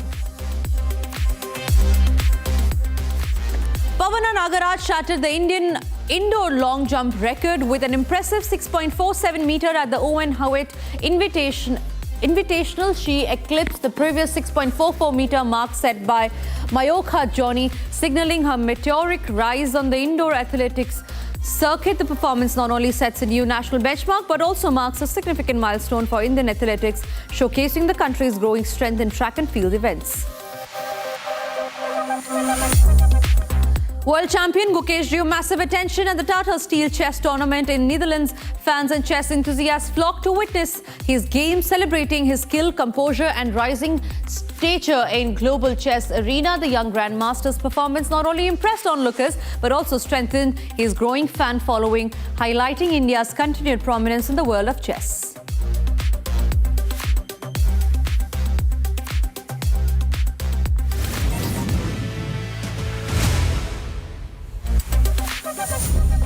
A viral video of UPSC mock interviewer and educator Dr. Vijender Singh Chauhan has sparked debate online. In the clip, he claims that AI tools like ChatGPT show an upper caste bias because their training data mostly comes from privileged groups. According to him, this leads to responses that reflect dominant perspectives while ignoring marginalized voices, making it unrealistic to express social justice from such systems. These remarks have triggered mixed reactions on social media, reigniting discussions on fairness, representation, and bias in technology. कि किताबें जरूरी, क्योंकि किताबें आपको critical thinking देती हैं। ये वे किताबें हैं जो आपको इन एल्गोरिथम्स पे सवाल उठाना सिखाती, क्योंकि अगर आप इसी सवाल को, बहुत आसान है ना, इसका प्रीफेस पढ़िए और एक छोटा सा प्रॉम्प्ट बनाकर चैट जीपीटी को दे दीजिए और देखिए कि वो क्या डाटा देता है। ज्यादा संभावना है कि वह डाटा देगा जो अपर कास्ट को सुहाता है, क्योंकि चैट जीपीटी को ट्रेन करने वाली, चैट जीपीटी का मतलब क्या है? Generative pre trend transform. Pre trend किसने ट्रेन किया? उस कंटेंट ने ट्रेन किया जो पहले से मौजूद है, जो कि सवर्णों के पक्ष में है, सत्ताधारियों के पक्ष में है, और उन लोगों ने ट्रेन किया जिनमें प्रतिनिधित्व इन लोगों का ज्यादा है। तो अगर कोई ऐसी मशीन है जिसकी नींव ही गड़बड़ है, तो उससे निकलने वाले उत्पाद से आप सोशल जस्टिस की उम्मीद मत कीजिए। And that's not all. Vijender Singh also took to social media to speak on this again, and his earlier video swiftly went viral on the internet. Vijender posted yet another video of his opinions on the casteism allegation hurled on AI, as he captioned the post with, quote, "Some students, however, do not understand even after explaining it twice," unquote. Students को एक बार में समझ नहीं आता तो दोहराता हो। तमाम AI मॉडल्स, खास तौर से LLM, लार्ज लैंग्वेज मॉडल्स, इनको एक बहुत बड़ा डेटाबेस चाहिए होता है। वीडियोस होते हैं, टेक्स्ट होता है, रियल बातचीत होती है, जो आधार बनता है इस AI मॉडल का अपनी बुद्धिमत्ता विकसित करने की। इसलिए इस लार्ज लैंग्वेज डेटाबेस में जो बायसेस हो, चाहे वो कास्ट का हो, चाहे वो जेंडर का हो, चाहे वो रेस का हो, चाहे वो अन्य किस्म का कम्युनिटी बेस्ड भी हो सकता है, वह सब का सब उन रिस्पॉन्सेज में रिफ्लेक्ट होने लगता है, unless specially worked against it. और फिलहाल जो AI मॉडल्स हम देख रहे हैं उसमें भारत के संदर्भ में कास्ट को लेकर बायसेस दिखाई देते हैं। तमाम स्टडीज ये बताती हैं। विदेशों के मामले में रेस को लेकर होता है, जेंडर को लेकर सब जगह दिखाई देता है। इसलिए ये मानना कि AI मॉडल निष्पक्ष होते हैं गलत है। दूसरा, AI मॉडल के बायसेस के लिए इस बात की कतई जरूरत नहीं है कि AI मॉडल किसी सवर्ण द्वारा ओन्ड होगा, विदेशी व्यक्ति के पास होगा, उसके बावजूद जिस डाटा से उसे ट्रेन किया गया होगा, अगर उसमें बायसेस हैं, चाहे वो कास्ट को लेकर हो, जेंडर को लेकर हो, कम्युनिटी को लेकर हो, या किसी अन्य चीज़ को, आदिवासियों को लेकर हो, वह रिफ्लेक्ट होता है। इसलिए हमें इन AI मॉडल्स को बहुत गंभीरता से क्रिटिकली देखना चाहिए। And that's all that we could pack in this edition of Trending Tonight. Coming up next after the break is a debate with Arnab. Thank you for watching.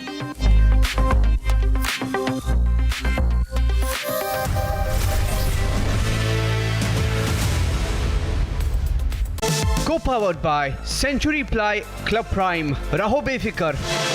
At Amity University's 2-week summer school, students of classes 9 to 12 get to explore future undergraduate programs as per their interest from over 30 disciplines. Students attend lectures by Amity University faculty, gain experience at over 400 labs and learning studios, and attend personality enhancement workshops. Register now at amity.edu/summer school. थोड़े में ज्यादा स्वाद, यही तो है इसकी खास बात। वाओ मम्मा, क्या स्वाद है? अरे मेरी राजा, मुस्कुराए लड़खड़ाए जिंदगी, चाहे जो भी हो। सर, पेशेंट के लिए कौन सा रूम प्रेफर करेंगे आप? जिंदगी भर के प्यार का कोई रेट कार्ड नहीं होता। Tata AIG health insurance, with you like family, with you always.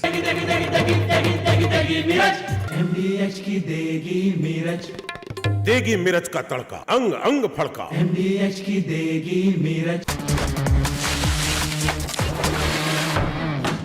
अरे टेंशन किस बात की? सेंचुरी प्रोवुड का प्रीमियम प्लस है ना, लो एमिशन है, हाई डेंसिटी है, वाटर रेजिस्टेंट भी है, टर्माइट एंड बोरो रेजिस्टेंट भी है। यानी ये है जहां नो टेंशन वहां। Premium plus by Century Prowood. R pure suji pasta उबालो मिलाओ और खाओ 8 मिनट में तैयार क्या टेस्ट है सबका राजा hardcore masala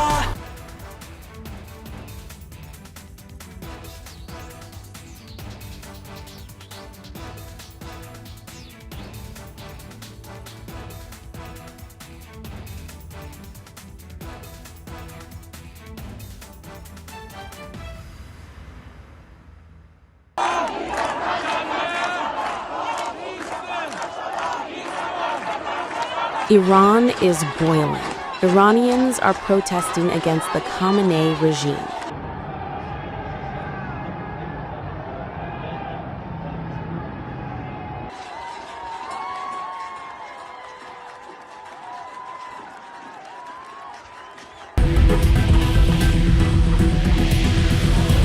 U.S. President Donald Trump has urged Iranians to keep protesting and take over institutions, and has assured them that help is on the way. Well, no, they're starting to, it looks like, and there seem to be some people killed that aren't supposed to be killed. These are violent.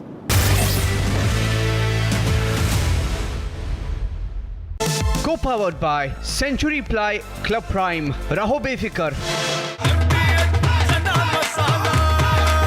अब छोलिया हो या लोबिया